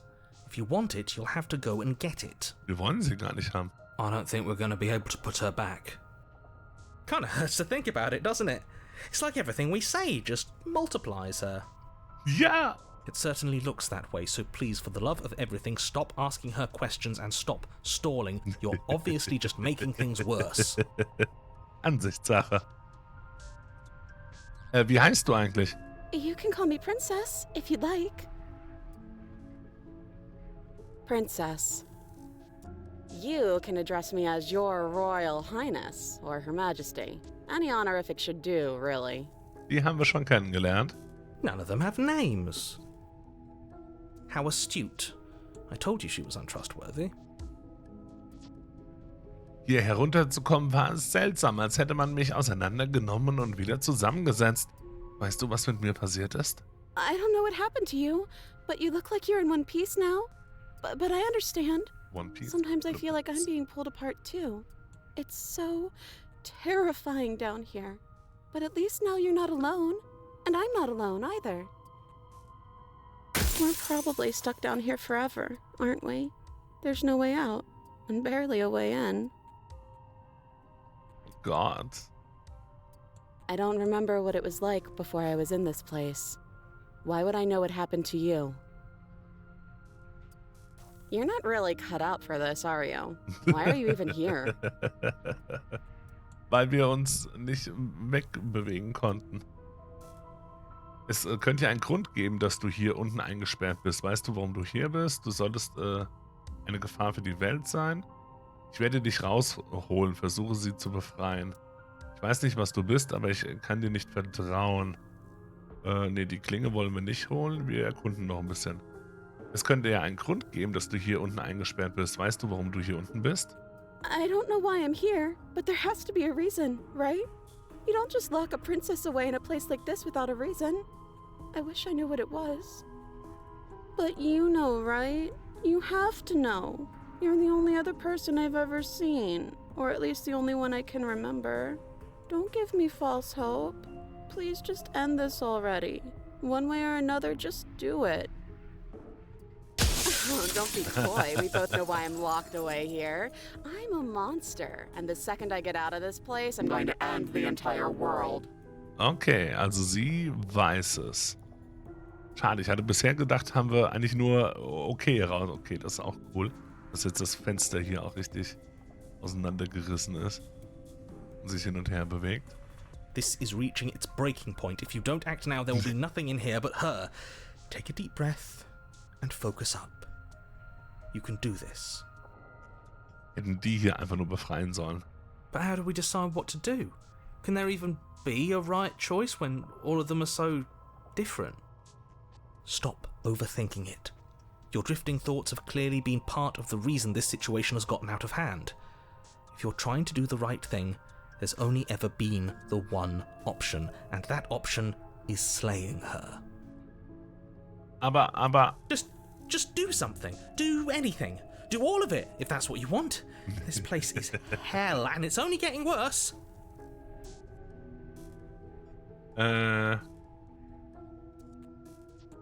Lul, ist das jetzt ein Punkt? Es fühlt sich an wie ein Punkt. Das ist jetzt alles auf einmal, was wir können jetzt gerade nur alles auf einmal klicken, quasi. Ich werde versuchen, dich hier rauszuholen. Eins eher hätte sie verhindert, quasi. Wait, that's not right. Hier stimmt irgendwas nicht, das stimmt wohl. Go on. Wir haben alles auf einmal gemacht. You take a step forward. Your foot lands, but it lands different. You experience a firm footfall, a gentle tread, a confident stride. You can feel yourself rupture. The room spins, your perception multiplying in a sickening kaleidoscope as your very self is pulled in incomprehensibly many directions. Wir machen alles auf einmal.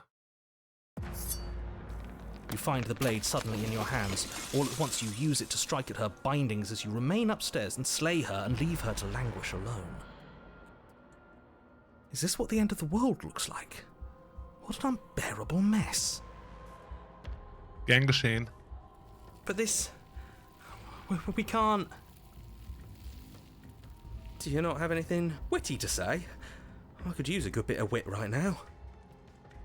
Auch das ist sehr cool gemacht. No, I don't, because this isn't fun. How are we supposed to have fun if everything is happening at the same time? It's the same as nothing happening, and nothing is excruciating. Luckily for all of us, nothing and everything doesn't go on forever. The world and the princess collapse in on themselves before it all. Bevor alles und wir uns offensichtlich wieder im Nichts befinden. Falls apart? I think he's gone. We were never going to salvage this, were we? Lass uns nach Hause gehen. Oh ja. Nein, Mann, ich will noch nicht gehen. Ich will noch ein bisschen tanzen. Danke für den Hinweis, Kos. Check. What happened to us? What are we? There are parts of us that are dead, and the others they just don't fit. They just don't fit. We can feel them moving around in spaces they don't belong. It's all so uncomfortable. Ist auch cool gemacht. Did you do this? Did we do this? Ja, es gibt bestimmt Leute, die denken, dass ich oberflächlich bin, aber ich bin eigentlich gar nicht oberflächlich. Ich habe auch hässliche Freunde. We should help her. I think we did this. Vielleicht. How surprisingly sincere. I didn't actually think our actions had consequences.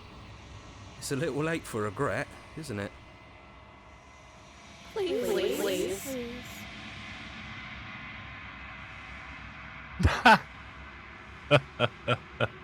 Willst du mich aufschlitzen? Alter. Wir haben Halloween.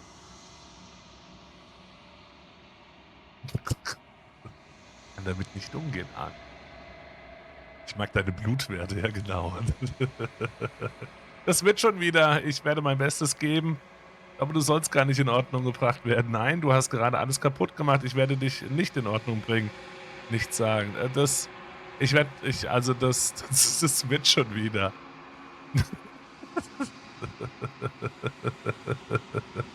Ich habe nicht gedacht, dass meine Handlungen Konsequenzen haben. Das wird schon wieder.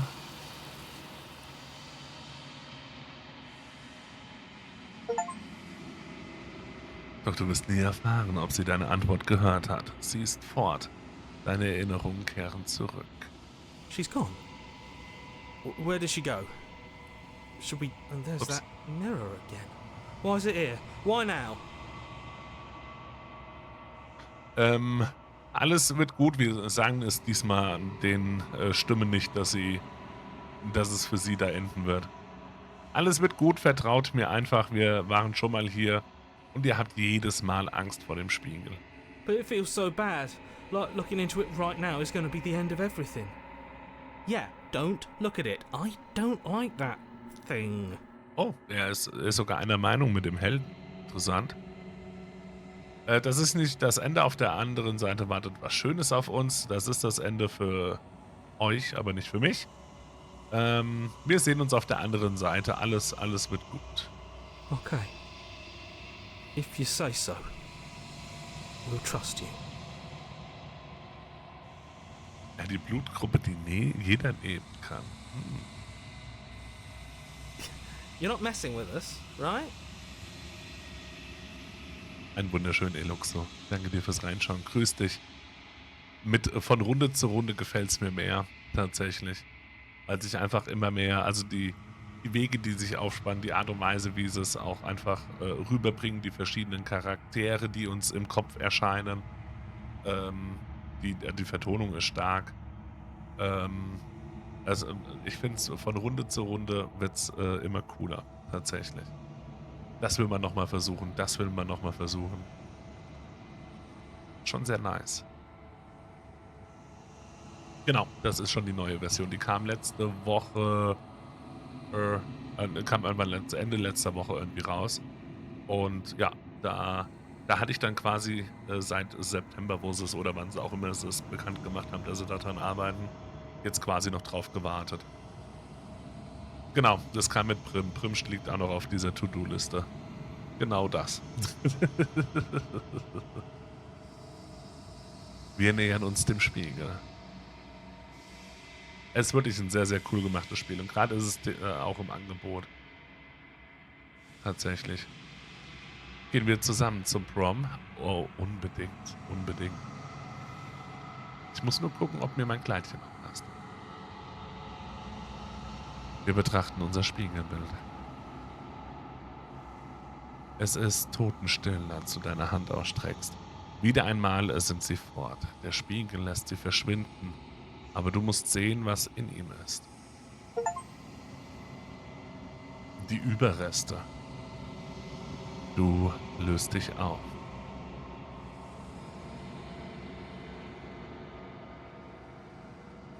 Du befindest dich wieder in der langen Stille.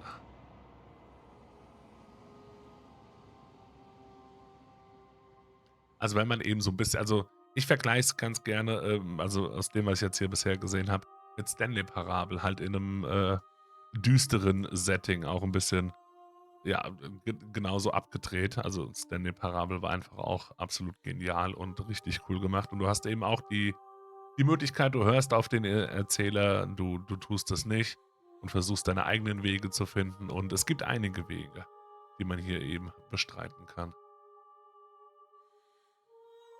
Termin verpasst für Peti und Mani? Das verstehe ich gerade nicht. Ach, Pediküre und Maniküre. Jetzt habe ich es verstanden. Ich brauche manchmal ein bisschen. Wir gehen weiter zur Hütte. Der Arm gerade, ja. Wir stehen vor der Hütte. Und wir nähern uns ihr. There's a world beyond the endless walls of the long quiet. We're supposed to be there. Do you know what we'll find out there? Sie sieht ein bisschen anders aus. Ist das eine rhetorische Frage? Weißt du es? Möchtest du es mir sagen? Bitte? Da draußen gibt es Bäume und Sterne und ich glaube, es leben dort auch Menschen. Zumindest sollte es so sein. There is a warmth and sadness in me at the thought of people. Fresh tears on a winter's day. They are not like us. They do not last. Sie vergehen, wie wir. Glaubst du, dass irgendwas da draußen real ist? Glaubst du, wir sind real? We are real. Hey, Nothing is an idea that dwells in the absence of something. But nothing cannot exist on its own. And because of that, nothing can't exist. Das Nichts kann es nicht geben. Versuch mal an nichts zu denken. Weißt du, was passiert, wenn du erwachst? Wenn du mich zurückschickst, bin ich nicht allein. Ich höre Stimmen, die mit mir reden. Ein paar gehören mir, aber eine ist anders. Ich nenne ihn den Erzähler und er will, dass ich dich töte. Hast du auch einen Erzähler? Hatten die Gefäße einen? Das ist eine neue Frage. No, their thoughts are quiet. Do you think your narrator lives in the spaces beyond? Der wird genauso in uns drin stecken, to be honest. Ja, ich weiß nicht warum, aber ich bin mir ganz sicher. Ja, ich weiß nur noch nicht ganz, was ich mit ihm mache, wenn ich ihn finde. Ja, und wenn ich ihn finde, dann bekommen wir endlich unsere Antworten. Okay. Ich kann nur Ja sagen. Wenn ich ihn finde, werde ich ihn töten.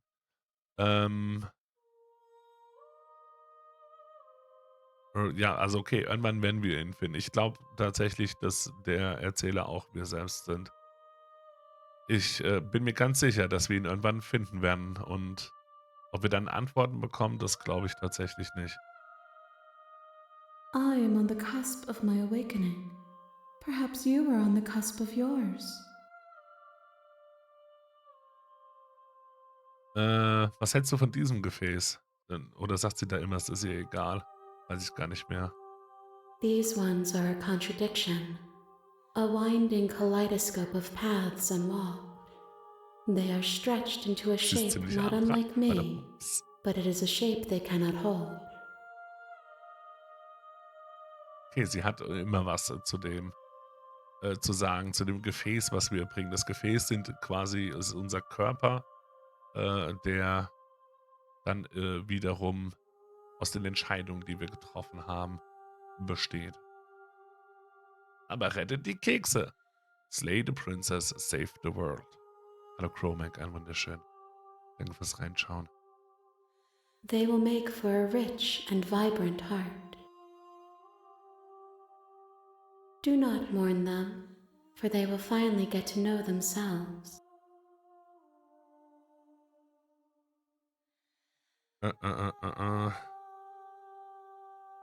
Weißt du, was passiert, wenn du erwachst? Hast du If da I was did, anderes? I would already be awake. Okay, fair enough. Wie viele Gefäße werden wir dir noch bringen dürfen? One. Whatever you bring me next will be enough, and then gravity will pull the others back to me. I will be singular. A Was? final multitude. Das sagt sie jetzt einfach so.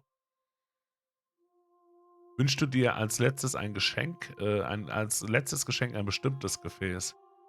Nur noch ein Gefäß und dann bist du vollkommen? Wenn das so ist, gehe ich nicht zurück. Ich bleibe einfach hier. Ist auch ein Gedanke.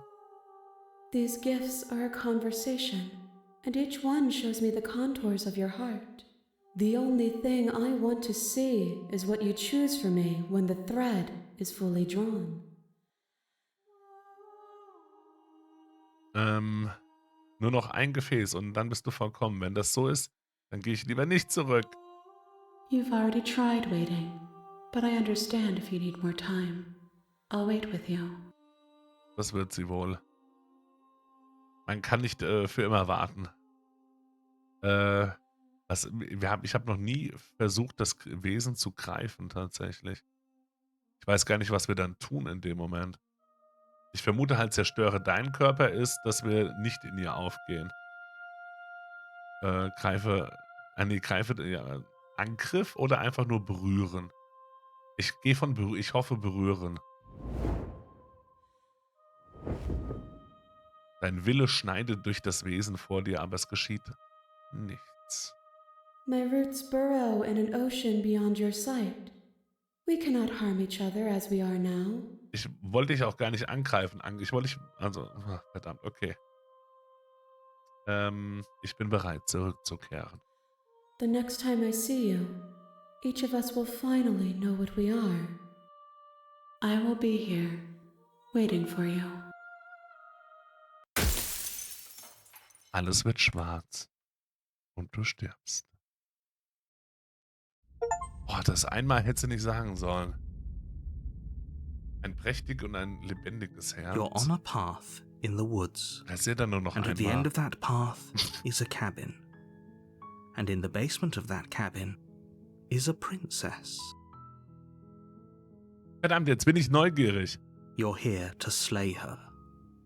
If you don't, it Ja, will... ja, das wissen wir. Kann es nicht jemand anderes? Vergiss es, mache ich nicht.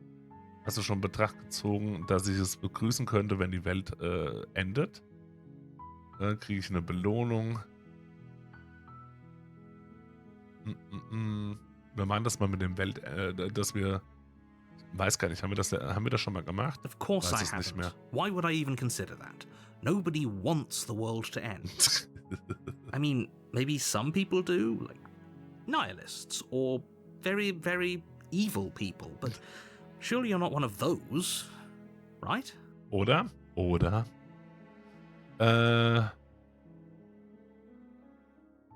Ist alles eigentlich nur hauptsächlich erkunden.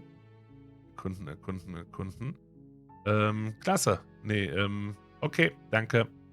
Don't mention it. It's all part of the job. Wir gehen weiter. You make your way up the short path to the cabin. You'll find the princess within. We're not going to go through with this, right? She's a princess. We're supposed to save princesses, not slay them.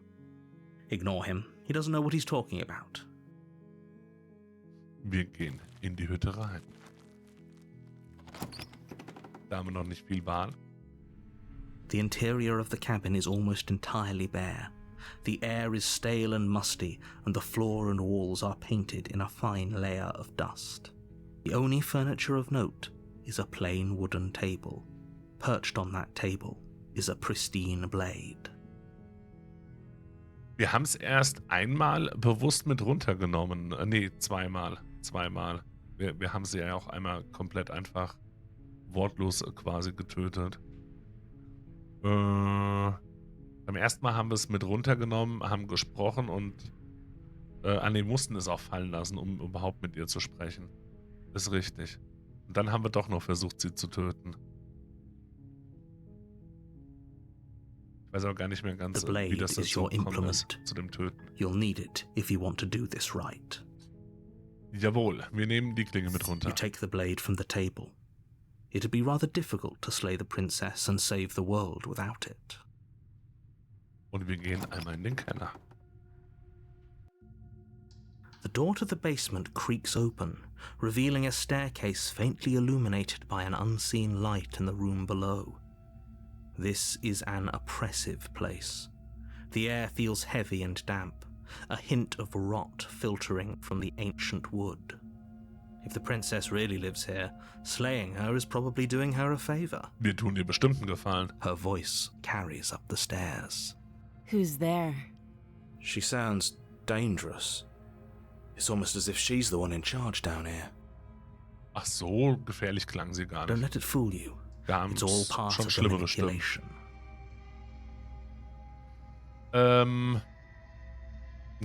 Ich glaube, einmal haben wir auch alles soll ich töten gemacht, ne? Ich wollte nur mal nach dir sehen. Oh, it's been so long since anyone's come down here. I was starting to think they'd forgotten about me. You walk down the stairs and lock eyes with the princess. There's a heavy chain around her wrist, binding her to the far wall of the basement. She's so coldly beautiful. Is she really a threat to the world? Focus on the task at hand. And there you are. Are you here to kill me or something? Was? Niemals? Wie kommst du denn darauf? Ja, stimmt, ich bin hier, um dich zu erschlagen. Wie kommst du denn darauf? That giant knife you're holding kind of gives it away, doesn't it? The blade. Of course she doesn't want to talk. Who'd want to have a conversation at knife point? We should drop it. Don't you dare. It's fine. We can decide what we want to do after we talk to her. Maybe she really is a monster, but killing someone in cold blood isn't very becoming of us. Wir lassen uns mal fallen. The blade tumbles out of your trembling hands and drops to the floor with an unceremonious clang. Thank you. Maybe now we can just talk. Einfach nur reden. Dafür sind wir hier. Against your better judgment, you step forward to speak with the princess face to face, unarmed. We'll be fine. I don't know what you're hoping to accomplish here, but I can assure you there's no reasoning with her. Just make sure you don't forget about the blade on the floor. You're going to need it. So here we are. What an awkward start to a relationship. Woohoo, Relationship. Wirklich seltsam. Beziehung, versuchst du mit uns zu flirten?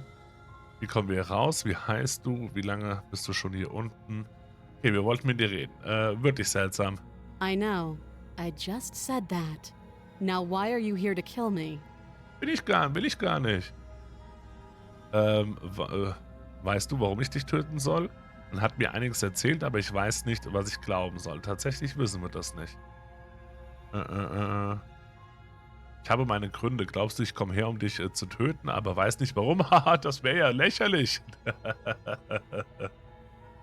Wir haben doch erfragt, wir haben ihn immer erfragt, wo wir mit ihr geredet haben, aber es ist immer nur Ihre Majestät oder Prinzessin, dürfen wir zu ihr sagen. Man hat mir einiges erzählt, aber ich weiß nicht, was ich glauben soll. Believe me. And Do you think asking me what to believe is going to suddenly make everything crystal clear? Let's not pretend that's going to happen. As far as you're concerned, and as far as they're concerned, I'm going to say whatever I have to get out of here. That's just the dynamic of our situation. Das sagt die Stimme in meinem Kopf auch. Wie bekommen wir dich hier raus? You can't. Don't bother. I'm guessing you don't have the key then. I'm sure there's a key somewhere around here, and if there isn't... Das war da, wo sie sich dann den Arm Well, we abgebissen can always hat. put that knife to good use. Ah, diesmal haben wir es dabei. Her sharp eyes settle on the edge of the blade. She isn't suggesting what I think she's Doch, suggesting. genau das schlägt sie Right? vor. Doch, doch, genau das. She is. I'm sure of it. Oh ja, ich bin mir auch sehr sicher. Wie heißt du? She hesitates before answering. You can address me as Your Royal Highness, or Her Majesty. Any honorific should do, really. Note the lack of detail. You can't trust her. Wie lange bist du schon hier unten? Too long. Again, she offers no specifics. No matter how hard you try, you'll never get a straight answer out of her. Das merken wir auch gerade, ja. Weißt du, warum ich dich töten soll? Do you? Nein. Lügend, nein. Ich weiß, was man mir gesagt hat, aber ich weiß nicht, ob ich es glauben soll. So, you're not going to share? How pointless. If you want to talk, I'll talk. But this isn't talking. Okay, schade. Aber sie hat recht. Gut, wir haben genug geredet. Oh, have you decided what to do with me? You know why you're here. Erschlage sie, ich hole dich hier raus, untersuche Kette. Ich werde dich hier unten lassen, zumindest für eine Weile, so können wir uns besser kennenlernen, während ich entscheide, was zu tun ist. That seems like a pretty good compromise. Leaving her alive is too risky. If you don't deal with her soon, she will find a way out. One way or another, I'm going to find a way out of here. You can make it easier for both of us if you help. And if you don't, I can promise that you'll come to regret that decision. You have to make a choice. Let's hope for all our sakes it's the right one. Dass die Prinzessin Slay ist, die ist auf jeden Fall sehr Slay. Verwende keine Wörter, die wir beide nicht mehr verstehen. Bitte, bitte. In Ordnung, ich hole dich hier raus. Ich habe mich schon entschieden, ich sperre sie im Keller ein.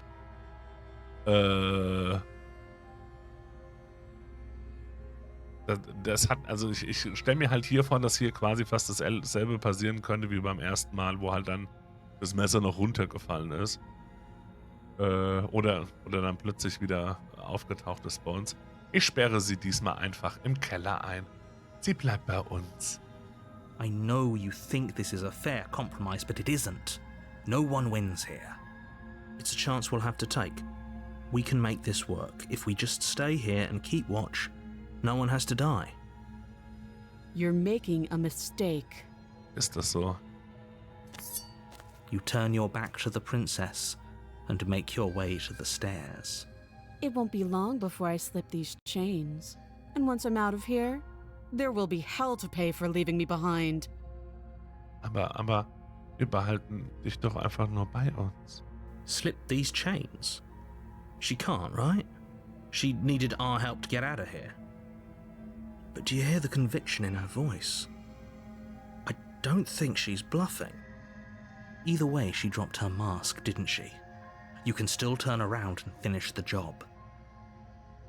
Nein, wir halten uns an den Plan und sperren sie hier unten ein. You'll be the death of all of us, but fine. Have it your way. Mach ich. You close the basement door, locking it behind you and quickly barricading it with the heavy wooden table that once held the blade. Okay, we can make this work. Gar kein Problem. Kriegen wir hin. You settle in against the far wall to watch the basement door. It isn't long before you start to drift off, your eyelids heavy with fatigue. But sleep doesn't come. Instead, your rest is broken by a piercing, wailing voice calling out to you from the other side of the door. I know you're still there. Why don't you make things easier on yourself and let me out? It's not like this little door I'll hold for very long anyways. And it's probably a good idea to try to get back on my good side. She sounds terrifying. Like she's less of the princess you saw and more like something out of a nightmare. As she violently rattles the door, you do your best to shut her out of your mind. Das ist nicht so einfach, wenn die ganze Zeit jemand gegen die Tür schlägt. When I get out of here, I'm going to pick you apart piece by piece. I won't forget what you did, and I'll never forgive it. Aber. You don't know the kind of enemy you've made tonight. It doesn't sound like she's getting any weaker. No, it doesn't. Nicht wirklich. Krummi, so viel du willst, dann muss ich wenigstens kein schlechtes Gewissen haben. Also war das alles nur gespielt. Du bist weder unschuldig noch harmlos. Du bist nicht einmal eine Prinzessin. Du bist ein Monster. Ignoriere sie und schlaf ein. Hauen wir ihr das noch an den Kopf? Wir hauen sie an den Kopf. I can be innocent and harmless, if I want to be. Teasing me with fresh air and a chance to finally live freely doesn't inspire me to play nice. You put the princess's threats out of your mind as best you can and huddle up against the wall. You jolt awake in the middle of the night to silence in the cabin. The ruckus has stopped, and the door to the basement is ajar, its lock broken, and the table shoved out of the way. Where is she? Thanks for helping me get out of that awful basement. Gern geschehen, gern geschehen. You try and stumble to your feet, but as the princess draws near, it's as though your body simply stops working. It isn't all at once. The paralysis comes in waves. First your toes go numb, and then your feet, and then your legs. You lie prone on the floor of the cabin, unable to do anything but witness her approach. Whose side are you on? Yours, of course. But I have a duty to uphold the truth. Lying about the facts of the situation doesn't change them. So helpless. I can take my time with you, can't I? Na klar, wir haben alle Zeit der Welt, die Ewigkeit. She steps closer, one silent footfall at a time, cocking her head in curiosity as you feel your organs shutting down one by one. Aua. Or maybe I can't take my time with you. You don't look well. A little green around the gills. What a shame. If you'd only help me get out of here, we could have done such wonderful things together. Your lungs stop drawing in breath, and your heart freezes in your chest. You have seconds left. I'd say better luck next time, but we both know this is the end, don't we? It can't be. This can't actually be how everything ends. I'm sorry, but it is. Everything goes dark, and you die. Sieht aus. Einen schönen Abend noch. Schlaf gut. Kapitel 2. Der Albtraum. You're on a path in the woods, and at the end of that path is a cabin. And in the basement of that cabin is a princess.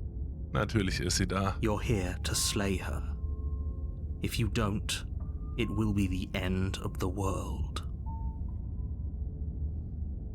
Déjà-vu. Moment, ist das nicht schon mal passiert? Okay, nein, aber ich bin doch gerade gestorben. Was machst du hier? Sie wird mich wieder umbringen. Okay, nein. Oh, don't you start grandstanding about morals. The fate of the world is at risk right now, and the life of a mere princess shouldn't stop you from saving us all. Läppische Prinzessin, okay. If he doesn't remember what happened, then maybe it's best to keep it that way. Shh. What if he hears us? Der Paranoiker. Check. That's a very good question, little voice. What if he does hear you? Shit. Mist. I think you'll find yourselves very hard-pressed to keep any secrets from me. Not that it matters right now, because like I said, this is the first time we've met. Still, I'd rather not get off on the wrong foot. We've a world to save, after all. Nehmen wir mal an, ich sage die Wahrheit und das alles ist wirklich schon mal, okay, das hatten wir grundsätzlich schon mal gemacht. Wir könnten uns auch jetzt hier erst einfach anfangen umzudrehen. Nee, wir gehen hin. A warning before you go any further. Ja. She will lie, ja. She will cheat, ja. And she will do everything in her power to stop you from slaying. I don't think lying and cheating is her thing. She was very direct with us last time. Or at least she was direct with us after we decided to lock her away. Wohl wahr? It doesn't matter. Don't trust anyone. Niemandem vertrauen. Endlich haben wir mal eine vernünftige Stimme im Kopf. The interior of the cabin is plain, the smooth wood of the walls almost featureless. The only furniture of note is a lone table, knocked on its side in the corner of the room. A pristine blade stands between you and the open, inviting basement doorway. The blade is your implement. You'll need it if you want to do this right. Hold on. What happened to the door? There was a door here last time. It's just an empty frame. She's already gotten out, hasn't she? And she's ready for us. She's been waiting. Can't you feel her eyes on us? I'm going to need all of you to pull yourselves together. The princess has not already gotten out. But if you keep getting stuck in your head like this, you're going to struggle to get the job done. So deep breath in, deep breath out. Your task awaits, and only you can do it. Die ganze Hütte ist anders als in meiner Erinnerung. Very different. I'm not the only one who sees her in the window, right? She knows that we're here. Die ganzen Augen hier, links und rechts. Jetzt, wo er es sagt. Calm down. Maybe the three of you just think everything is different because you haven't been here before. Enough of this past life nonsense. You haven't died, you certainly haven't been killed by the princess. Wenn das sagt, ihr drei, sagt auch wieder, jawohl. So focus up. A lot's riding on this. Hallo Insanity, ein wunderschön, danke fürs Reinschauen. Wir schauen uns den Spiegel wie immer an. Walk up to the wall next to the empty basement door frame. Und das ist das Einzige, was der Erzähler nie sieht, diesen Spiegel. What are you talking about? This isn't a wall. It's a mirror. Or at least it'll be a mirror once we wipe off that layer of grime. Einmal wischen. You reach forward and rub your hand against the cabin wall. I hope you know how ridiculous you look right now. Did he make it go away? Clearly there was something in there worth investigating if he wants it hidden so bad. So, wir nehmen die Klinge mit. You reach down and pick the blade up off the floor. It would be difficult to slay the princess and save the world without a weapon. Good. Steel can't lie to us. Is it gonna be enough, though? Couldn't you have given us something else? Something, I don't know, better than a knife? Could we have a bomb? Eine Bombe oder so? Könnte uns auch helfen, unter Umständen. Ich habe keine Sorge. The blade is the only thing you need to finish your task. You're more than capable of pulling this off, so long as you don't lose faith in yourself. Wir glauben an uns. Those are the words of someone who knows he's sending us to our death. Hat einen Punkt. Betritt den Keller. You cross over the threshold and onto a series of isolated steps, suspended in darkness. More eyes, too. You never mention the eyes. The air seeping up from below reminds you of fresh lightning and static, as if you're descending into a place that isn't meant for a creature of flesh and blood. If the princess lives here, slaying her would probably be doing her a favor. Her cruel and playful voice prances up the stairs. I didn't think you'd come back. We're gonna have a lot of fun, you and I. Yay, Spaß! Okay, we need a game plan. Last time we were here, just being close to her was enough to kill us. Wie schwer ist es, ein Messer zu werfen? Ich werde mit ihr reden. Wir brauchen keinen Plan. Ich werde sie einfach töten. Der Erzähler scheint es sicher, dass ich es kann. Ich weiß echt nicht, wieso ihr alle so pessimistisch seid. Spring in die Leere zwischen die Stufen. Oh. Auch interessant, tatsächlich. Wie schwer ist es eigentlich, so ein Messer zu werfen? Aber es bleibt immer bei, wenn die Prinzessin hier lebt, tun wir ihr einen Gefallen, wenn wir sie umbringen. It can't be that hard. But then we'd lose our weapon. We'd have to make it count. Otherwise she'd be furious and we'd be defenseless. If a knife is even enough to do anything against something like her in the first place. Nicht wirklich, da hat der Paranoiker auch wieder einen Punkt. It'll be enough. Das haben wir schon mal gehört. Stimmt nicht. Glaube ich.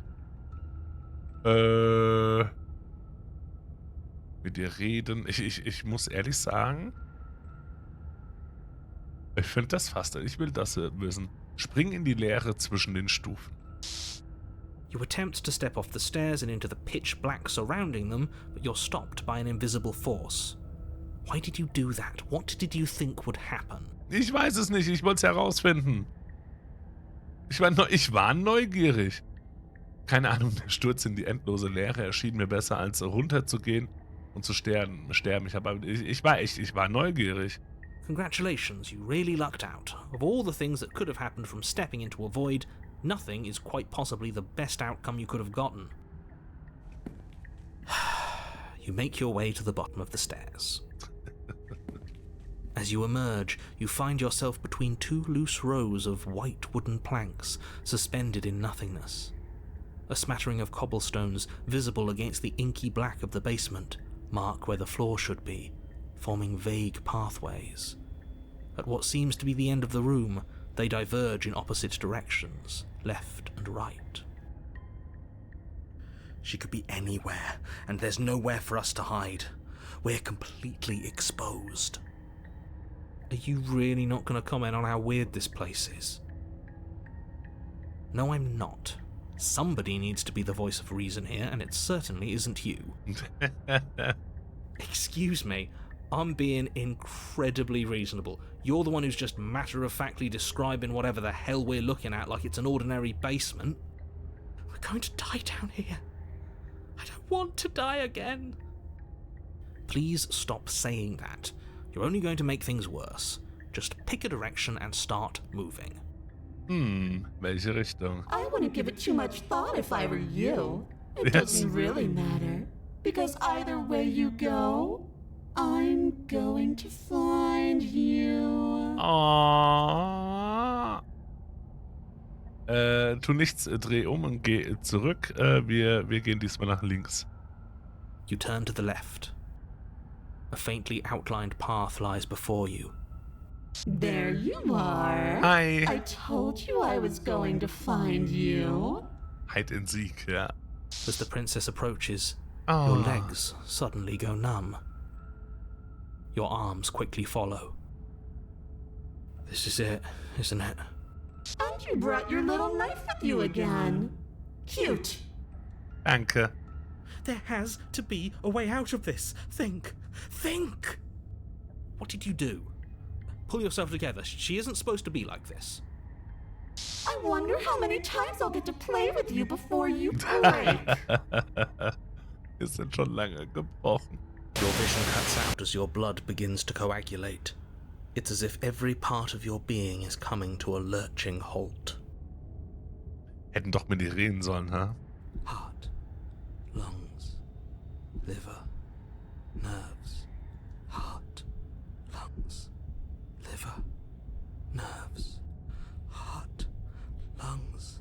Your lungs pull in a desperate gulp of air as your eyes shoot back open. Liver, nerves. What are you doing? Ich versuche uns zusammenzuhalten. I'm working. Do you want this body to function, or do you want... And then experience stops once more as your body reapproaches death. Hat nicht so gut geklappt. Okay, whatever you were doing, please just start doing it again. Are you sure about that? Are you sure that's what you want, or do you want to interrupt me some more? You have seconds left. Yes, I'm sure. Heart, lungs, liver, nerves, heart, lungs.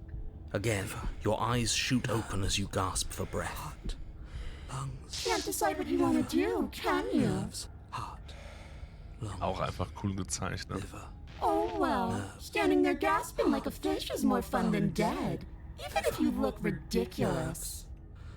She isn't attacking us. Liver. Why? Nerves. Sie musste das beim ersten Mal nicht und vielleicht kann sie es jetzt nicht. Liver. The why doesn't matter. She's already proven her ill intent. Don't lose sight of your mission. Nerves. Your weapon is still in your hands. Strike at her and end this before it's too late. Wir werden sie ja kaum treffen können in dem Zustand. Liver. Warum gibst du mir nicht einfach den Rest? Was nütze ich dir lebendig? Was willst du von mir? Was ist passiert, nachdem ich das letzte Mal du mich das letzte Mal getötet hast? Wir fangen einfach mal oben an. Warum gibst du mir nicht einfach den Rest? Because I don't want to. And even if I did, I don't have to. Look at the way you're struggling to stay alive. It's taking everything you have to keep your heart pumping right now. And I'm enjoying the show. The princess leans forward, bringing her masked lips close to your ear. If I want to see you gone, all I need to do is break your concentration. Heart, lungs, liver, nerves. Konzentration, wir konzentrieren uns. Nerves, heart. She slowly runs her velvet glove across the base of your neck. It feels like static. And then... Shit, make her stop. Hey, snap out of it. Okay, deep breath. Deep breath, we're fine. Wir sind fein. Heart, ja, lungs, ja. liver, Nerves, heart, was? Your back. Lungs, liver, nerves, heart, lungs, liver, nerves, heart, lungs, liver, nerves, heart. Die Jägerin des Dating-Sims gestern. One moment, and then you're gone. Just like that. Ah, and there's the fear. Lungs, liver, nerves. She pulls away. Lungs, liver, nerves, heart, lungs, liver. But that wouldn't be very fun, now would it? I've already done that. Lungs, liver, nerves, heart. Was ist passiert, nachdem du mich das letzte Mal getötet hast? I tried to leave while you suffocated, but that stupid cabin wouldn't let me. So I started to drag your body out with me, and then... Well, you died before I could get to the door. And then I was here, and now you're here too. I don't think I can leave without you. And dead doesn't count. And as much as I love what we have going on, I have bigger plans than tormenting one poor little creature forever. I want to leave. Sie will ein paar mehr Creatures auf einmal quälen oder so. Warum hast du mir auf der Treppe gedroht, wenn du mich hier leben brauchst? Warum hast du nicht versucht, nett zu sein? Es gibt immer noch so viele Fragen. Okay, warum hast du nicht versucht, einfach nett zu sein?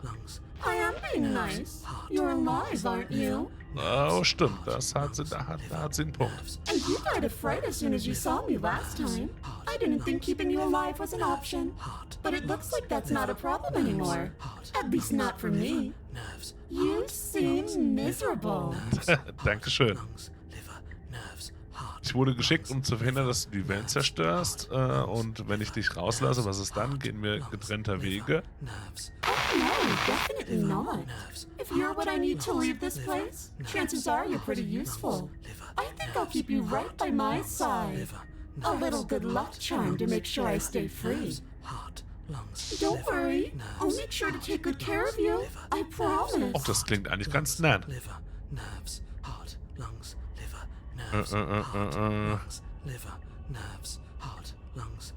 Wenn du willst, dass wir zusammenarbeiten, kannst du dann wenigstens die Sache mit dem Organ versagen lassen?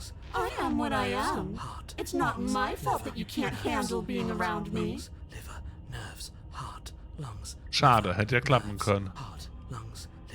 Wir müssen keine Feinde sein, wir können zusammenarbeiten, wir können sogar Freunde sein. I'm glad you're seeing things my way. Heart, lungs, liver, nerves, heart, lungs, liver, heart, lungs, liver, nerves, heart, lungs. Okay, in der Nähe zu bleiben ist Tortur. Ich bleib bestimmt nicht bei dir. Wird uns jetzt gerade nicht raushelfen hier. Du bist verrückt, ist dir klar? Wie wäre es, wenn ich dich stattdessen einfach töte? Was passiert, wenn ich dich rauslasse? Ich werde nichts von all dem tun. Ich helfe dir nicht hier raus und ich werde nicht versuchen, dich zu töten. Wirf die Klinge weg und bleib bei deinem Albtraum. In Ordnung, wir gehen zusammen. Verschwinden wir von hier. Renn weg, erschlage die Prinzessin. In Ordnung, verschwinden wir von hier. What? No! Na doch, auf jeden Fall. I knew you'd come around. Oh, this is going to be so wonderful. No, I'm not going to let this happen. Before you can utter another word, your body stops moving, and, do you think you can just wrest control away from us? This body's barely functioning as it is. Doesn't the world end if we fail to stop her? Won't letting us die here just make it end faster? Shit. Mist. Heart, lungs, liver, nerves, heart, lungs. With a flick of the princess's wrist, the stairs slide back into place. I can't believe you're making me watch you damn everyone to torment and oblivion. Heart, lungs, go ahead. I'll be right behind you. Liver, nerves. Alles klar, beginnen wir vor. I wouldn't trust having our back to her. You're not wrong, but maybe you should let me handle the feedback. Just focus on keeping us alive. Right. Heart, lungs, liver. Das ist so cool gemacht. Besides, I get the feeling she's telling the truth. She needs us alive. Erkunde, wie wär's, wenn du vorgehst oder die... Betritt die Treppe. Sie will uns auch nicht den Rücken zuwenden. Wir betreten die Treppe. You place a shaky foot on the first step and begin your ascent from the basement. You can feel the static prickling of the princess on your neck, your limbs buzzing with pins and needles, an uncomfortable and constant reminder that you exist, and that your existence is so very precarious. Lungs, liver, nerves. You're almost there. Liver, nerves, heart, lungs. Schaffen The das. only thing left between you and the cabin is the now shut door to the basement. It would be a real shame if it had locked behind you. Nerves, heart. Oh, you snake. There wasn't even a door when we first got here. The door was from last time. I told you we shouldn't trust him. Stimmt, die Tür war eigentlich gar nicht mehr da gewesen und er hat sie wieder erscheinen lassen. Okay. I know he's messing with us, but you can't lose your cool. We need you right now. Remember? Yes, I remember. Of course I remember. Heart, lungs, liver, nerves. This is so frustrating. Heart, Aber es hilft. liver. Thank you. And you? You'd really rather us die down here than let her out? Of course I would. As much as I want you to have a happy ending, the fate of the world is a little more important, and you still have a weapon. You can still make this right. Erkunde, ich glaube, die Tür ist verschlossen. Versuche die Tür zu öffnen. Oder ich glaube, die Tür ist verschlossen. You haven't even tried it. It'll open. You just have to give it a tug. Okay.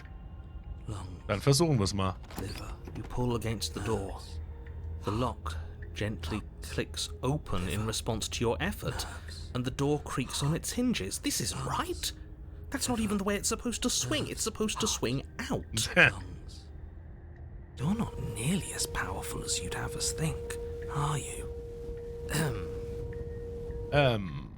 Heart, lungs, liver, nerves, heart. Anyways, like he said, you're not really in control here, are you? I never said I was. If I was in control here, why would I need you to slay her? Ist ein Punkt, ja. I don't know. Secret reasons? The door is open. What are you dawdling for? It's time for us to go. The world is waiting. Jawohl, die Welt wartet auf uns. Shit. The princess moves past you and into the cabin. This is it. This is your final moment to make things right. Kill her. I thought you wanted us to slay her. Bada booms. It's the same thing. Do it. Do it now. Do it now, or everything is over. Okay, what do we do? I said, what do we do? Oh, do you want to hear from me now? Yes. Well, I thought you needed me to run the autonomic nervous Das wäre ganz system. gut, ja, durchaus. We do, but this is important. Look, I'll even do it myself. Just tell us who to trust. Brain? Heart. Right, heart. Lungs. Lungs. Lungs. Liver. Liver. Nerves. Nerves. Okay, thanks. I got it. Heart. Lungs. Liver. Nerves. You're terrible at this. I know. I'm doing my best. Yes, it's very hard to stay focused on running things when other people are talking to you, isn't it? Durchaus, durchaus, ja doch. What are you doing? Heart, lungs, liver, nerves.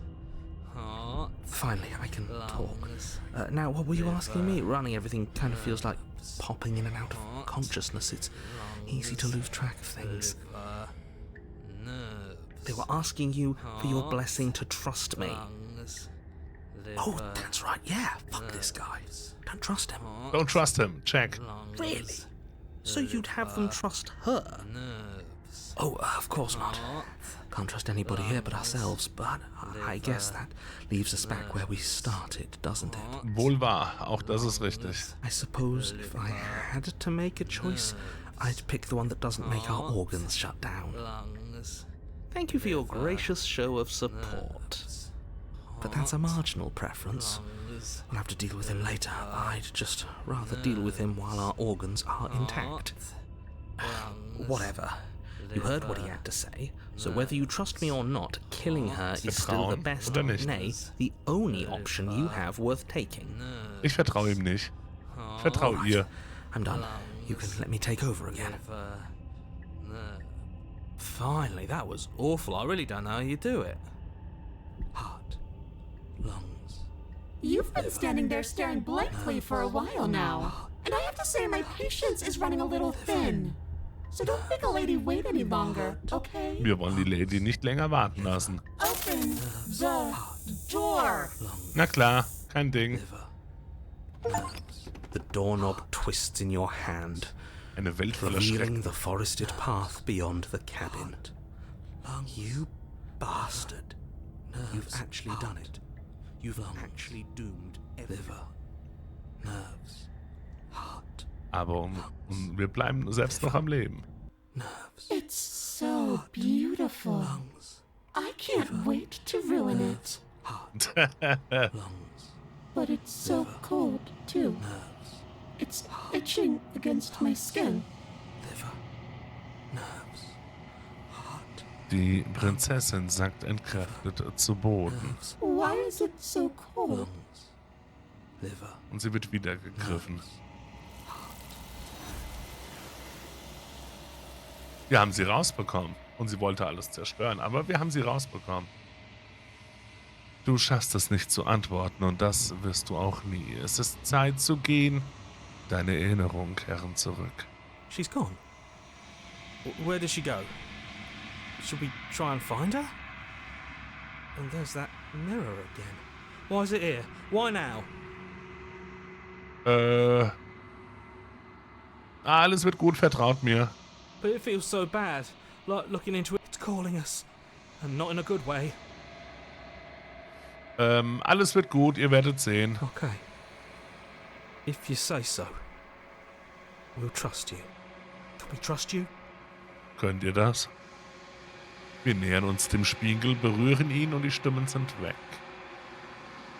Wir betrachten unser Spiegelbild. Es ist totenstill, als du deine Hand ausstreckst. Wieder einmal sind sie fort. Der Spiegel lässt sie verschwinden, aber du musst sehen, was in ihm ist. Du bist rein gar nichts. Oh Gott. Ein Rabe, würde ich jetzt hier denken, könnte das hier so ein bisschen sein. Aber das ist nicht wahr, du kannst nicht sein. Du schaust genauer hin und dann siehst du sie, eine Gestalt, schwach und in Schatten gehüllt, direkt vor deinem Spiegelbild. Erkunde, bist du ich? I think you know what I am. Oh. In der oberen Spiegelmitte bildet sich ein Sprung, der die Reflexion nach und nach in 2 Teile spaltet. Dann entsteht noch ein Sprung und noch einer und noch einer, bis der Spiegel in lauter scharfe Glasscherben zerfällt.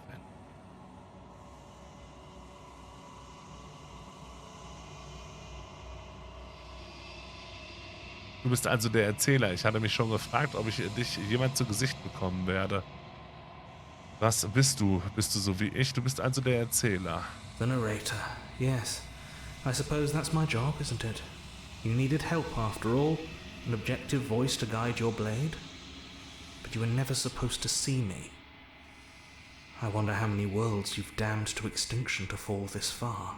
Es geht, es hält sich in Grenzen. Was bist du? Bist du so wie ich? Oh, I'm nothing like you. I'm an echo, likely one of many. Somebody made you after all, and I'm what's left of him. Not that I'm the only one who can make that claim. I'm sure you've met many others like me. Wohl wahr. Okay, ich kann nicht alles fragen. Was haben wir so? Andere wie du, und das hast du schon mal gesagt, war wirklich jeder Erzähler anders? Anscheinend. Ich habe so viele Fragen an dich. Tut es weh, wenn Teile von dir abbrechen? Es tut mir leid, ich wollte dich nicht zerstören. Jedes Mal, wenn ich dich etwas frage, zerbricht ein Teil. Bist du ein Teil von mir oder bist du etwas ganz anderes? Ich habe dich schon oft getroffen. Warst du jedes Mal dasselbe? Wenn du mich erschaffen hast, was bin ich dann? Okay, wir machen erstmal, bist du ein Teil von mir oder bist du etwas ganz anderes? No, I'm not a part of you. But that's all a matter of perspective, isn't it?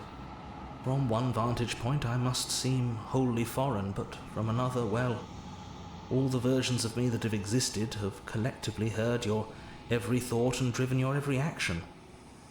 If that isn't being part of you, then what is? Genau das.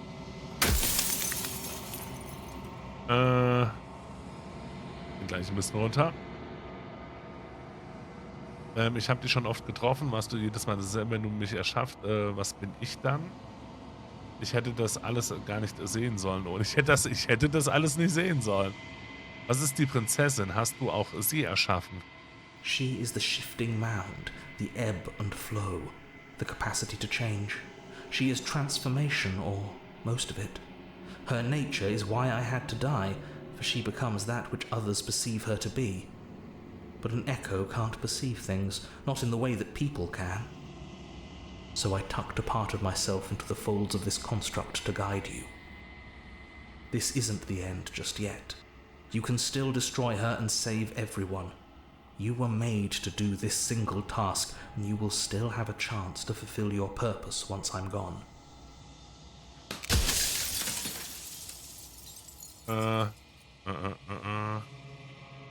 Wenn ich sie zerstöre, bin ich dann nicht ganz alleine? Warum sollte ich das Prinzip der Transformation vernichten? Hast du denn gar nichts zu deiner Verteidigung zu sagen, zu diesem ganzen Größenwahn? Glaubst du, dass irgendjemand verdient hat, zu leben nach allem, was du uns angetan hast? Woher weißt du, dass nicht alles noch schlimmer wird, wenn ich sie vernichte? Wie wäre es, eine Welt ohne sie zu leben? Andere wie dich, das hast du schon mal gesagt, war wirklich jeder Erzähler anders. Ich habe noch viele Fragen. Okay, das oben scheint neue zu sein. Mission von dir hast du schon mal gesagt. Warum hast du mir das nicht von Anfang an gesagt? Wenn ihm ja eh nicht geglaubt.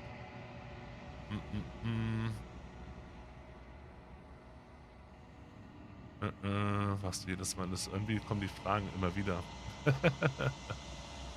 Warum ist sie ausgerechnet eine Prinzessin? Warum konnte sie keine Ameise oder eine Scheibe Brot sein? Wie soll ich ein wie soll ich ein abstraktes Konzept zerstören? Das Game, es macht die Experience von vorne. Es ist die Reise, die man hier selbst entwickelt. Es hat so viele verschiedene Enden, hat es, nicht nur quasi hat es, so dass die Reise, die du hier erlebst, auf jeden Fall die Experience an sich ist. Es ist echt sehr, sehr cool gemacht. Richtig, richtig nice. With some amount of difficulty, but you're an abstract concept yourself. It would have been preferable if you had destroyed her within the confines of the construct, but when I shaped the two of you, I made sure that you were strong enough to see things through.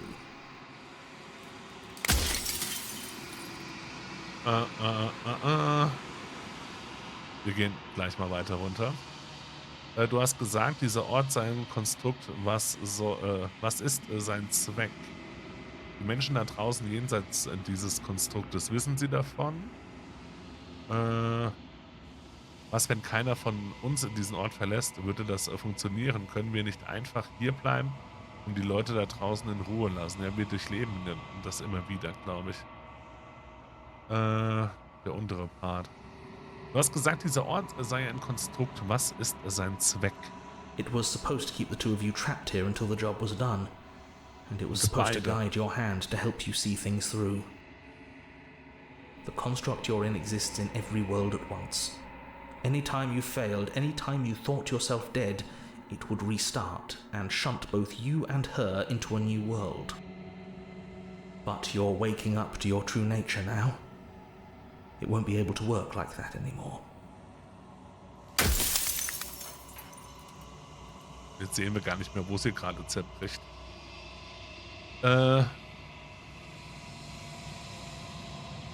Warum sollte ich das Prinzip der Transformation vernichten? Haben hier noch andere, irgendwie neue Sachen?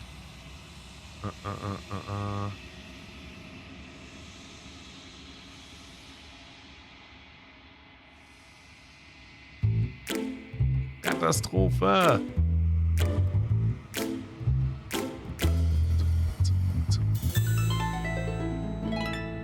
Einen wunderschönen guten Abend. Vielen lieben Dank für den Raid. Dankeschön fürs Rüberkommen. Ich hoffe, ihr hattet eine wundervolle Zeit in Red Alert. Wie lief's? Wie waren die Runden heute? Beziehungsweise die Matches, die ihr kommentieren durftet. Und wir kommen zu Slay the Princess, wo wir hier gerade so ein bisschen schon auch Richtung Ende sind. Also wenn ihr ein Interesse an Spielen habt, die aufgebaut sind, ähnlich eines, jetzt komme ich gerade in eine Stanley-Parabel, allerdings in einem weitaus düsteren Setting und eher, ja, noch durchgeknallter, weiß ich nicht, anders durchgeknallt. Auf jeden Fall das düstere Setting. Dann sind wir hier auf jeden Fall an einem von sicherlich sehr, sehr vielen möglichen Enden gerade. Ich hoffe, ihr habt eine schöne Zeit. Bitte bedient euch bei den Keksen. Wenn es euch interessiert, macht es euch gerne gemütlich. Bei Fragen immer raus damit. Aber seid gewarnt. Zum einen, wir werden nicht mehr lange machen.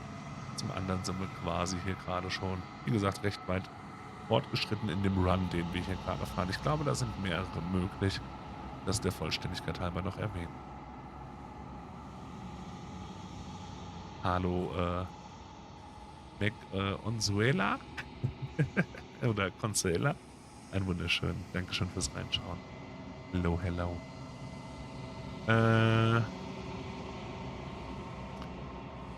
Machst du jedes Mal dasselbe? Du weißt also von der Schleife.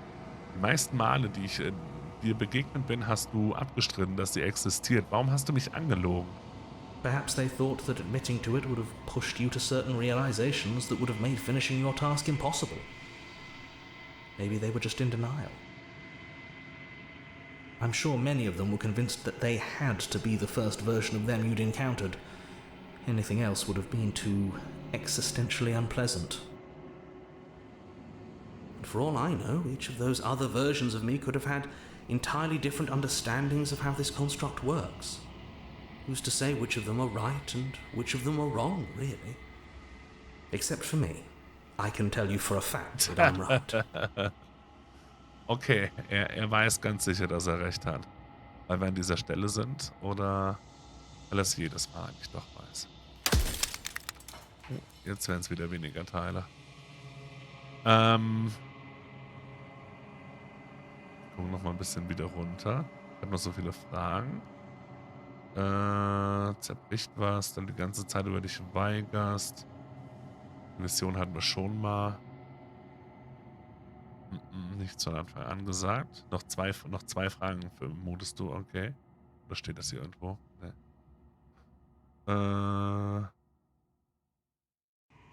Was bin ich dann? Ich hätte doch alles gar nicht sehen sollen. Wie bist du gestorben?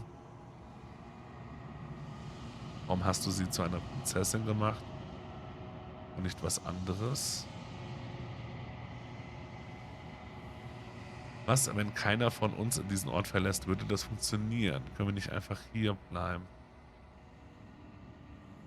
Okay, hier. Und was ist unsere wahre Identität? Woraus wurde ich geformt? Was ist unsere wahre Identität? You're the long quiet, the god I made to rid the world of death. Das war irgendwie einfach. Wenn du uns erschaffen hast, will ich, dass du weißt, was für eine Folter das alles war. Wenn ich sie zerstöre, bin ich da nicht auch ganz alleine. Hast du irgendwas zu deiner Verteidigung zu sagen, zu deinem ganzen Größenwahn? Gute Frage. I do. The people out there are real. No matter what you do to them, no matter what you enable, I want you to remember that.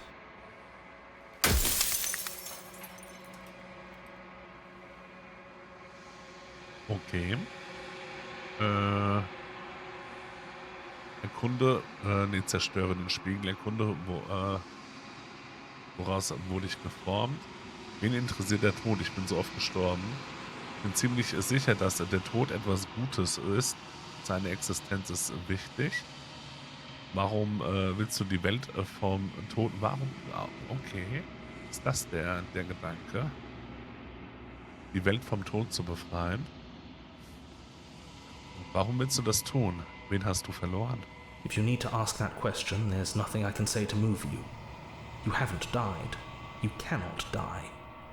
So you cannot grasp the abject horror of dying.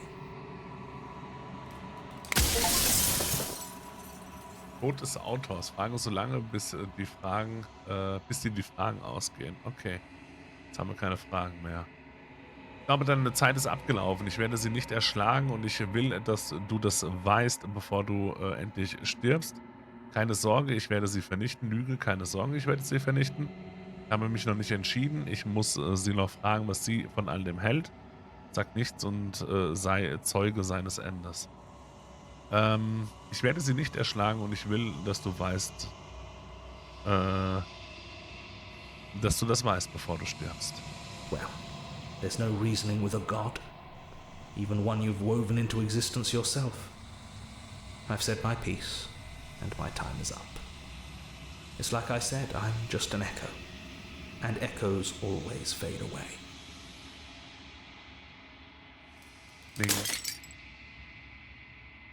Als die letzte Glasscherbe zerspringt, siehst du dich selbst in einem neuen, klareren Licht. Der Erzähler hatte recht. Du bist die lange Stille, ein gewaltiger, im Entstehen begriffener Gott. Und es ist endlich Zeit für dich aufzuwachen. Alles hier bist du. Geh zum letzten Mal zur Hütte.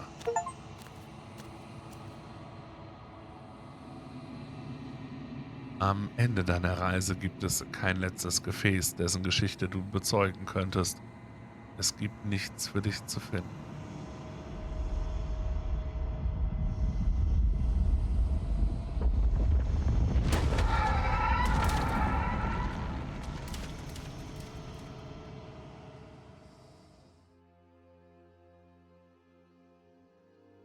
I can finally see you. And you can finally see me. It's been so long, and my heart has ached for this moment. I've missed you dearly. Du hast mir auch gefehlt. Weißt du, von dem Echo, hast du unser Gespräch gehört? Ich bin die lange Stille, aber ich weiß nicht wirklich, was das bedeutet. Du hast mir auch gefehlt. Sie antwortet mit einer endlosen Kaskade aus lächelnden Gesichtern und wartet dann geduldig, dass du fortfährst. Weißt du, von dem Echo hast du unser Gespräch gehört? Every word you spoke found its way to me. I know him, and I know his construct. He was deluded by his fear of death. Pay him no mind. Ich bin die lange Stille, aber ich weiß nicht wirklich, was das bedeutet. Names are their attempts to capture that which cannot be captured. They call me the shifting mound, a pale imitation of what I actually am. Und was passiert jetzt? Ever the passive player, always reacting and never acting. But it's woven into your nature, isn't it? Vielleicht ein bisschen. Blick nicht so tief in uns hinein, bitte. When the echo spun us from one into two, he gave you a choice and me a role to play. I am not death, but I contain it in my multitudes. So, will you attempt to destroy me and bring about a world devoid of death and the possibility of meaning? Or will you open the final doors to our liberation? Es sind noch so viele Geschichten unvollendet. Können wir wirklich einfach fortgehen? Hast du denn bei all dem auch was zu sagen? Warum bleibt das alles an mir hängen? Wir fangen einfach mal oben an, in dem Falle. Es sind noch so viele unvollendete Geschichten. Even as your eyes begin to open, you still hold on to the notions of is and is not, of beginning and end. Pitch black islands in the blinding light of the infinite. There is nothing to resolve, nothing restraining us but us. Es wird jetzt gerade nicht so, als ob wir irgendwie, dass es weniger Fragen, also dass wir nur eine begrenzte Anzahl an Fragen haben. Von daher, hast du denn bei all dem nicht auch etwas zu sagen? Warum bleibt das alles an mir hängen? Of course I have a say in all of this. You and I share reflections of each other's burdens, just as you and I share reflections of each other's gifts. If we didn't, the winding paths that brought us here wouldn't have been full of strife and conflict. Lass uns darüber reden. Ich habe noch so viele Fragen und ich brauche Antworten, bevor ich eine Entscheidung treffen kann. My very nature is paradox, as is yours. You cannot use words to grasp at things that are beyond their reach, and you cannot rationalize that which defies logic.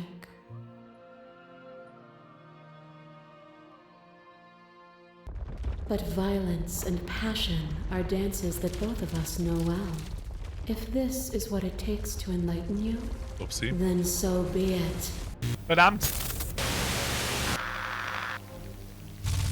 Fear is what pretends to protect us from loss. To fear death protects from losing a body. To fear ruin protects from losing status. To fear rejection protects from being known. But losing a body is contained within having a body. Losing status is contained within having status. Being known is contained within being conscious. It is in the nature of all things to transform, to go from known to hidden to known again. But when the ceaseless impermanence of all things strips away the finality of endings, what remains of fear? Is it a shelter protecting you from itself? Or is it a shelter protecting itself from you? You took fear by the hand and walked with it into the unknown, and through that, you feared nothing. Geh direkt auf die Aussage dieses Gefäßes ein, appelliere an eure Menschlichkeit, du sprichst von Leben und Tod, von Stillstand und Veränderung, aber darum geht es hier doch gar nicht. Sprich ihr die Autorität ab. Seit ich hier bin, hast du nichts anderes getan, als mich zu belehren. Bekräftige deine Unabhängigkeit. Du tust so, als könnte die Welt ohne dich nicht existieren. Aber ich habe ohne dich existiert. Lehne ihre Sichtweise ab. Ich lasse mich nicht auf Gewalt ein. Appelliere. Du sprichst von Leben und Tod, von Stillstand und Veränderung, aber darum geht es hier doch gar nicht. Oh, is it not? Perhaps you can enlighten me.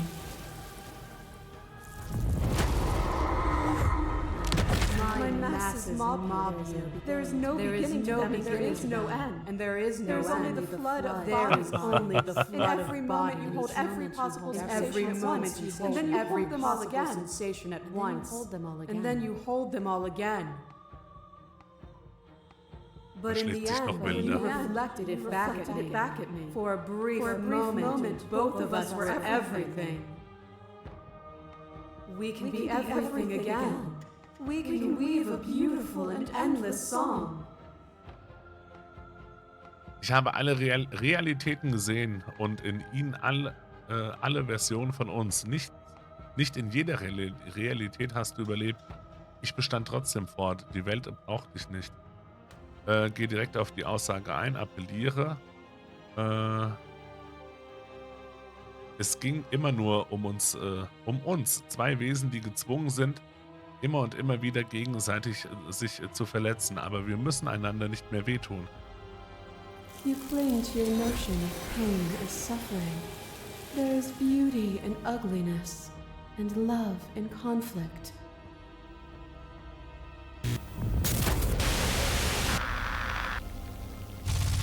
A shiver passes through you as unseen fingers dance across your skin. They remember the violence you inflicted on them, and yet they don't return it. I offer you absolution, and you take my hand in yours. You felt the pain you caused another, and you were willing to sacrifice everything you thought was you to set me free. Das haben wir. Without sin, there is no redemption.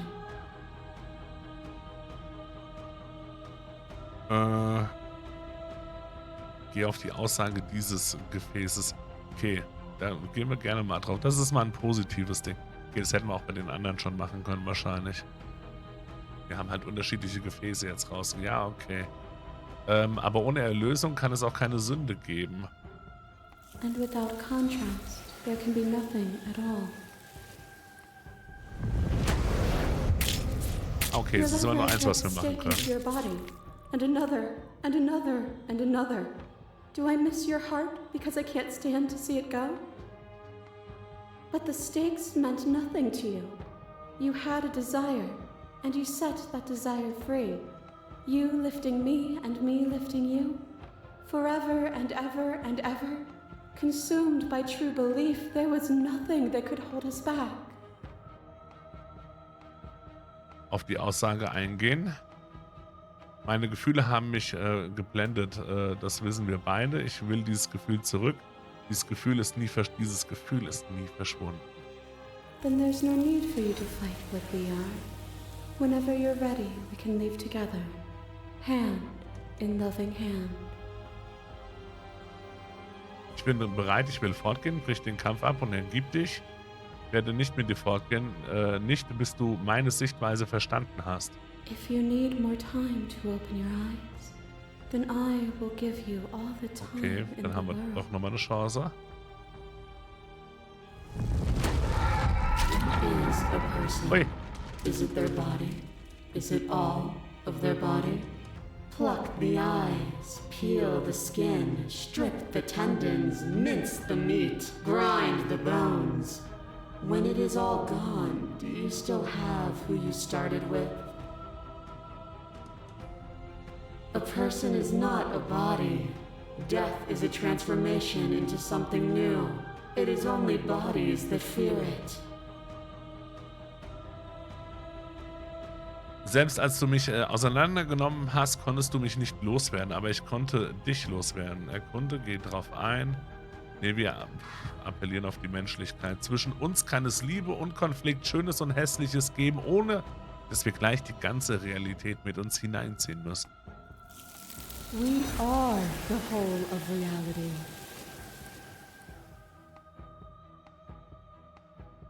Als der Schlagabtausch zwischen euch abflaut, entspannt sich die Prinzessin und lächelt dich aus der Ferne an. Die Atempause ist mehr als willkommen. Nothing is immutable. Everything that is exists only in relation to everything it isn't. There is no constant. There is no center. Open your eyes and accept what we are. We can leave this prison together. Es ist leicht, das alles zu glauben, wenn man über allem steht. Was glaubst du, was passiert, wenn wir fortgehen? Okay, ich bin bereit. Erschlage sie, erschlage sie. Erschlage sie. Wir erkunden noch ein bisschen. Es ist leicht, das zu sagen, wenn man über allem steht. It is from my vantage point that I can see the totality of truth. Und was glaubst du, was passiert, wenn wir hier fortgehen? This universe dies, and a new one is born. And that one dies, and a new one is born. And you and I get to witness it all, weaving a tapestry of life wherever we go. Aber wie tun wir das? Ich wollte nie gegen dich kämpfen, aber wie kommen wir von hier weg? Ich kann das nicht zulassen. Ich kann nicht zulassen, dass alles stirbt. Ich muss für eine bessere Welt kämpfen. Es tut mir leid. Du bist der Begriff der Grausamkeit. Ich kann nicht zulassen, dass du existierst. Ich weiß die Antwort nicht, aber es muss einen anderen Weg geben. Das kann nicht die Lösung sein. Ich werde dich nicht töten, aber ich werde dich auch nicht freilassen. Du tust, was du kannst, um mir deine Sichtweise zu erklären, aber meine ignorierst du dabei völlig. Wenn du glaubst, dass du mich ändern kannst, dann muss ich dich auch ändern können. Das kann nicht die Lösung. Ich will dich auch nicht töten, tatsächlich. There is no something else. This, what we are, is everything. Whatever you're trying to do right now, you don't have to do it alone. Welcher Held bist du? I'm all of them. I assume in the same way that you're all of you. Du hast ja keine Ahnung, wie gut es tut, deine Stimme zu hören. Ich schaffe das alleine. Wo sind all die anderen?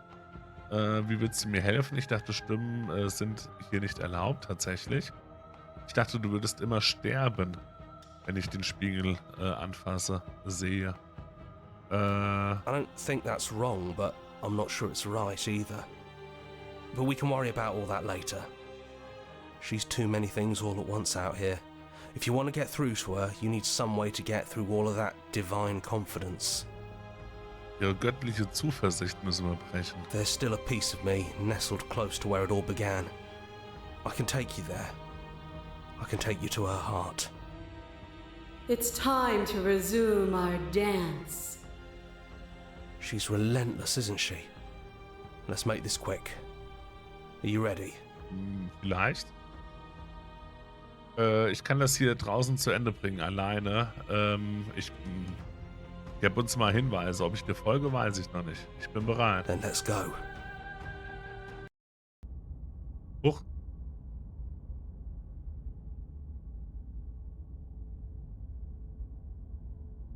Hätten wir es doch alleine geschafft. And here we are.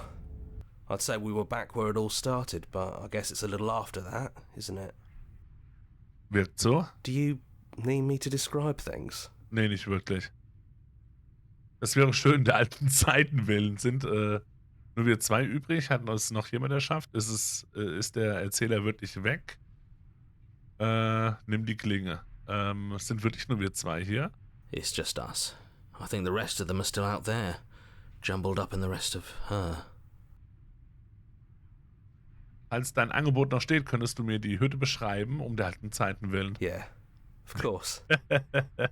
The interior of the cabin is, well, it's a cabin, yeah? There isn't much here, just a table and a knife and a door. And some windows.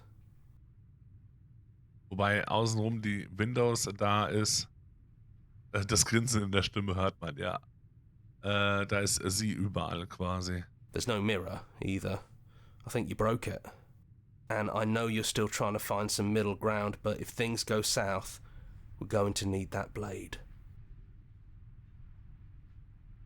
Ist der Erzähler wirklich weg? Yeah, it's dead silent in here. Whatever it was that was left of him, I don't think it could handle you waking up to godhood. Pretty sure he got obliterated. Gut, dass wir ihn los sind. Ich weiß nicht, was ich davon halten soll, dass er weg ist. Gut, dass wir ihn los sind. He really put us through hell, didn't he? Vielleicht. Wir nehmen die Klinge mit runter. That's probably for the best. It's always seemed to give us more options than not. Als der Erzähler wieder auftaucht. Betritt den Keller. The stairs. Do you remember the first time we were here? The first time we heard her voice? Das war was. Have you figured out what you want to do yet, or are you going to keep trying to find a center that doesn't exist? Den Mittelweg. It sounded just like that. A little sharp, a little menacing. Only she didn't know us. Wir gehen weiter. And down we go. We shouldn't keep her waiting. And there you are, knife in hand. It really brings me back. Have you given up on talking? Have you finally decided to kill me? You'll have all of eternity to yourself after this. Why don't we chat a little before I go? Setz dich zu ihr. Ich glaube, ich will kein Gott sein. Bist du dieselbe Prinzessin wie der Traum? Ich glaube, ich will kein Gott sein. Honestly, me neither. Bist du wirklich dieselbe Prinzessin wie die da draußen? No. I feel like I'm myself again. Ist das so?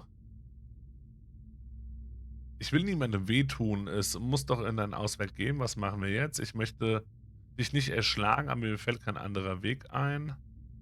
Schlagen, erschlagen. Es muss doch einen anderen Ausweg geben.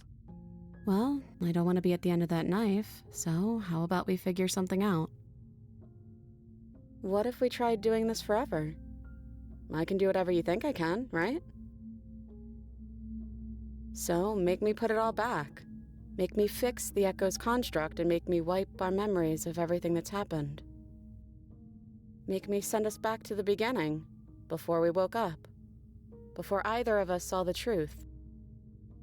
Can she really do that? Are you sure that's what you want? Dann verlieren wir einfach nur wieder unser Wissen und werden zurückgesetzt. So verstehe ich das. Würde es Ihnen denn helfen, die Welt zurückzusetzen? Die Menschen da draußen, müssen sie nicht weiter sterben und leiden, wenn du existierst? Ich will dich nicht vergessen. That's sweet. But unless you do, the whole world ends, right? Not like I care, but it seems important to you. Würde es Ihnen denn helfen, die Welt zurückzusetzen, also den Menschen da draußen? Fixing that is on you, not me. If you want me to help them, you'll have to make me help them. Irgendwann werden wir uns wieder treffen, bestimmt. And if we do, nothing is stopping us from making the same choice. We could just keep doing this forever.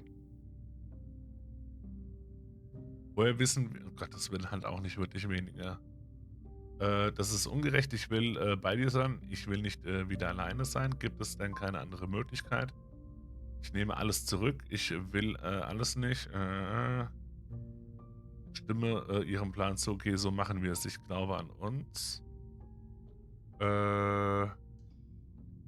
Woher wissen wir, dass wir diesen Weg nicht schon einmal gegangen sind? I don't think that's something we'll ever get to know. But odds are we've probably done it before.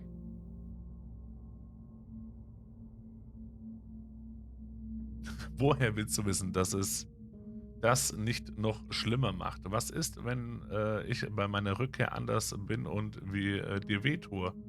Was, wenn ich dich umbringe? Was, wenn ich zulasse, dass du der ganzen Welt ein Ende setzt? Ist auch erkunden. Das ist ungerecht, ich will nicht wieder alleine sein. Andere Möglichkeit, ich will zurück. Ich Ich will das alles nicht. Ist es zu spät, um zurückzugehen und ein Gott zu sein? Auch interessant. Machen wir mal. Yeah, I think it's too late for that. But maybe next time. Woher willst du wissen, dass es das nicht noch alles noch schlimmer macht? Who cares? We've hurt each other plenty and I still like you. And if you're hesitating, then you must still like me, too. Punkt. Wir müssten uns jedes Mal gleich entscheiden, bis in alle Ewigkeit. Irgendwann wird irgendwas anders sein. Was, wenn wir unsere Meinung ändern? Das ist so ungerecht. Ich will hier bei dir sein. Ich will nicht wieder alleine sein.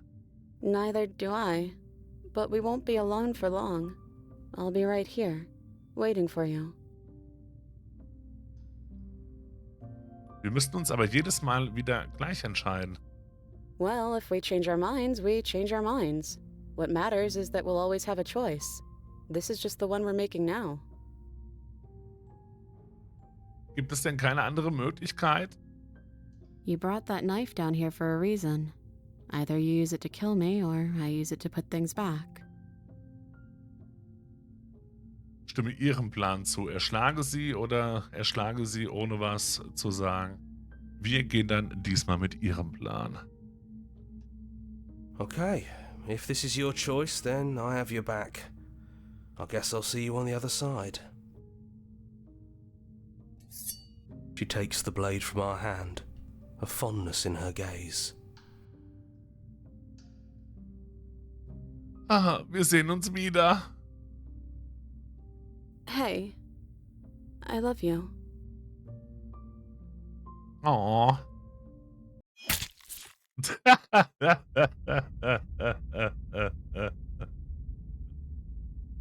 Jetzt haben wir sie einmal You're on a zusammengesetzt. path in the woods, and at the end of that path is a cabin. And in the basement of that cabin is a Schon wieder tot. princess. You're here to sleep.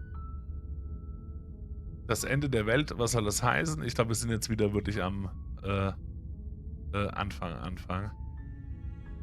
Wir speichern hier jetzt auch mal. Wir haben nicht einmal gespeichert, wir haben es alles so genommen. Aber wir kommen für heute auf jeden Fall hier an dieser Stelle zum Ende. Ich glaube, wir haben ein paar Enden durchgemacht, haben jetzt auch nochmal deutlich mehr erfahren, dass wir ohne einander quasi nicht existieren können. Oder es, ja, Punkt. Ich glaube, da machen wir den Punkt. Allgemein war ein cooles Spiel, waren viele Fragen, die wir noch haben. Ich glaube auch viele Wege, die wir noch eben erkunden können. Vorhin wurde ja geschrieben 131. Da haben wir theoretisch noch ein bisschen was vor uns. Für heute allerdings kommen wir auf jeden Fall dann langsam mal zur Ruhe. Slay the Princess, ein sehr, sehr cooles Spiel. Hat mir unheimlich viel Freude gemacht. Ist sehr geil geschrieben und es war schon richtig gut. Das war schon richtig nice. Trotzdem hier einmal ein bisschen leiser. Dafür dort die Musik an und wir fliegen einmal rüber.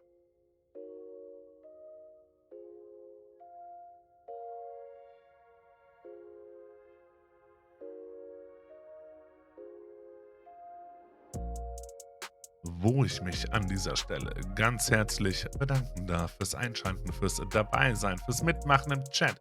Hilfe, Tipps, Tricks, Unterstützung hier bei unserer Reise durch Slay the Princess.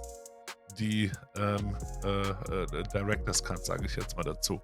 War sehr, sehr nice, war richtig cool, hat mir sau viel Freude gemacht. Wie gerade eben schon gesagt, war mal wieder eine ganz andere Art von Spiel. Und von der Narrative her sehr, sehr, sehr, sehr spannend. Einfach im Vorankommen. Dankeschön, dass ihr dabei wart auf der Reise. Dankeschön darf ich auch herzlich sagen für die Raids, die rübergekommen sind. Dankeschön, liebe Sandra, für den Raid. Dankeschön, lieber Arn, für den Raid. Dankeschön, lieber Katastrophe. Und Team, sage ich mal, im Allgemeinen für den Raid, fürs Rüberkommen. Vielen lieben Dank fürs Vertrauen und fürs Rüberschauen. Dankeschön an Kiwi für die Bits. Dankeschön, Opa Helmi, für 7 Monate auch schon verknuddelt sein. Und Dankeschön, Minot Dame Demo. Dankeschön für den Follow. Vielen lieben Dank. Ist bestimmt falsch ausgesprochen. Wir gucken mal, wem wir noch eine Freude machen dürfen. Zufällig spielt das jemand? Mal blind geschaut? Nee. Hätte mich auch ein bisschen gewundert. Muss ich zugeben.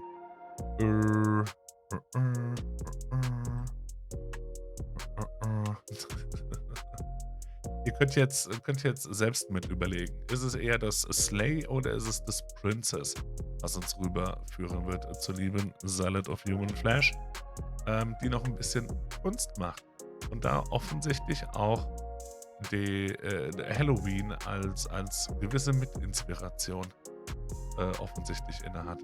Kommt mit rüber, würde ich mich freuen. Lasst uns da gerne gemeinsam den Abend noch ausklingen. Und mal schauen, wie wir, welch Kunstwerk uns dort erwartet. Oder so ähnlich. Kommt gerne mit rüber. Wie gesagt, würde ich mich freuen. Ansonsten habt einen schönen Abend, habt eine gute Nacht. Schlaft gut, erholt euch gut. Und wenn ihr mögt, hören wir uns morgen hier an dieser Stelle wieder. Beides! Slaying the Princess! Why not both? Wenn ihr mögt, hören wir uns morgen Abend hier an dieser Stelle wieder. Ich würde mich sehr drüber freuen. Bis dahin. Bye bye.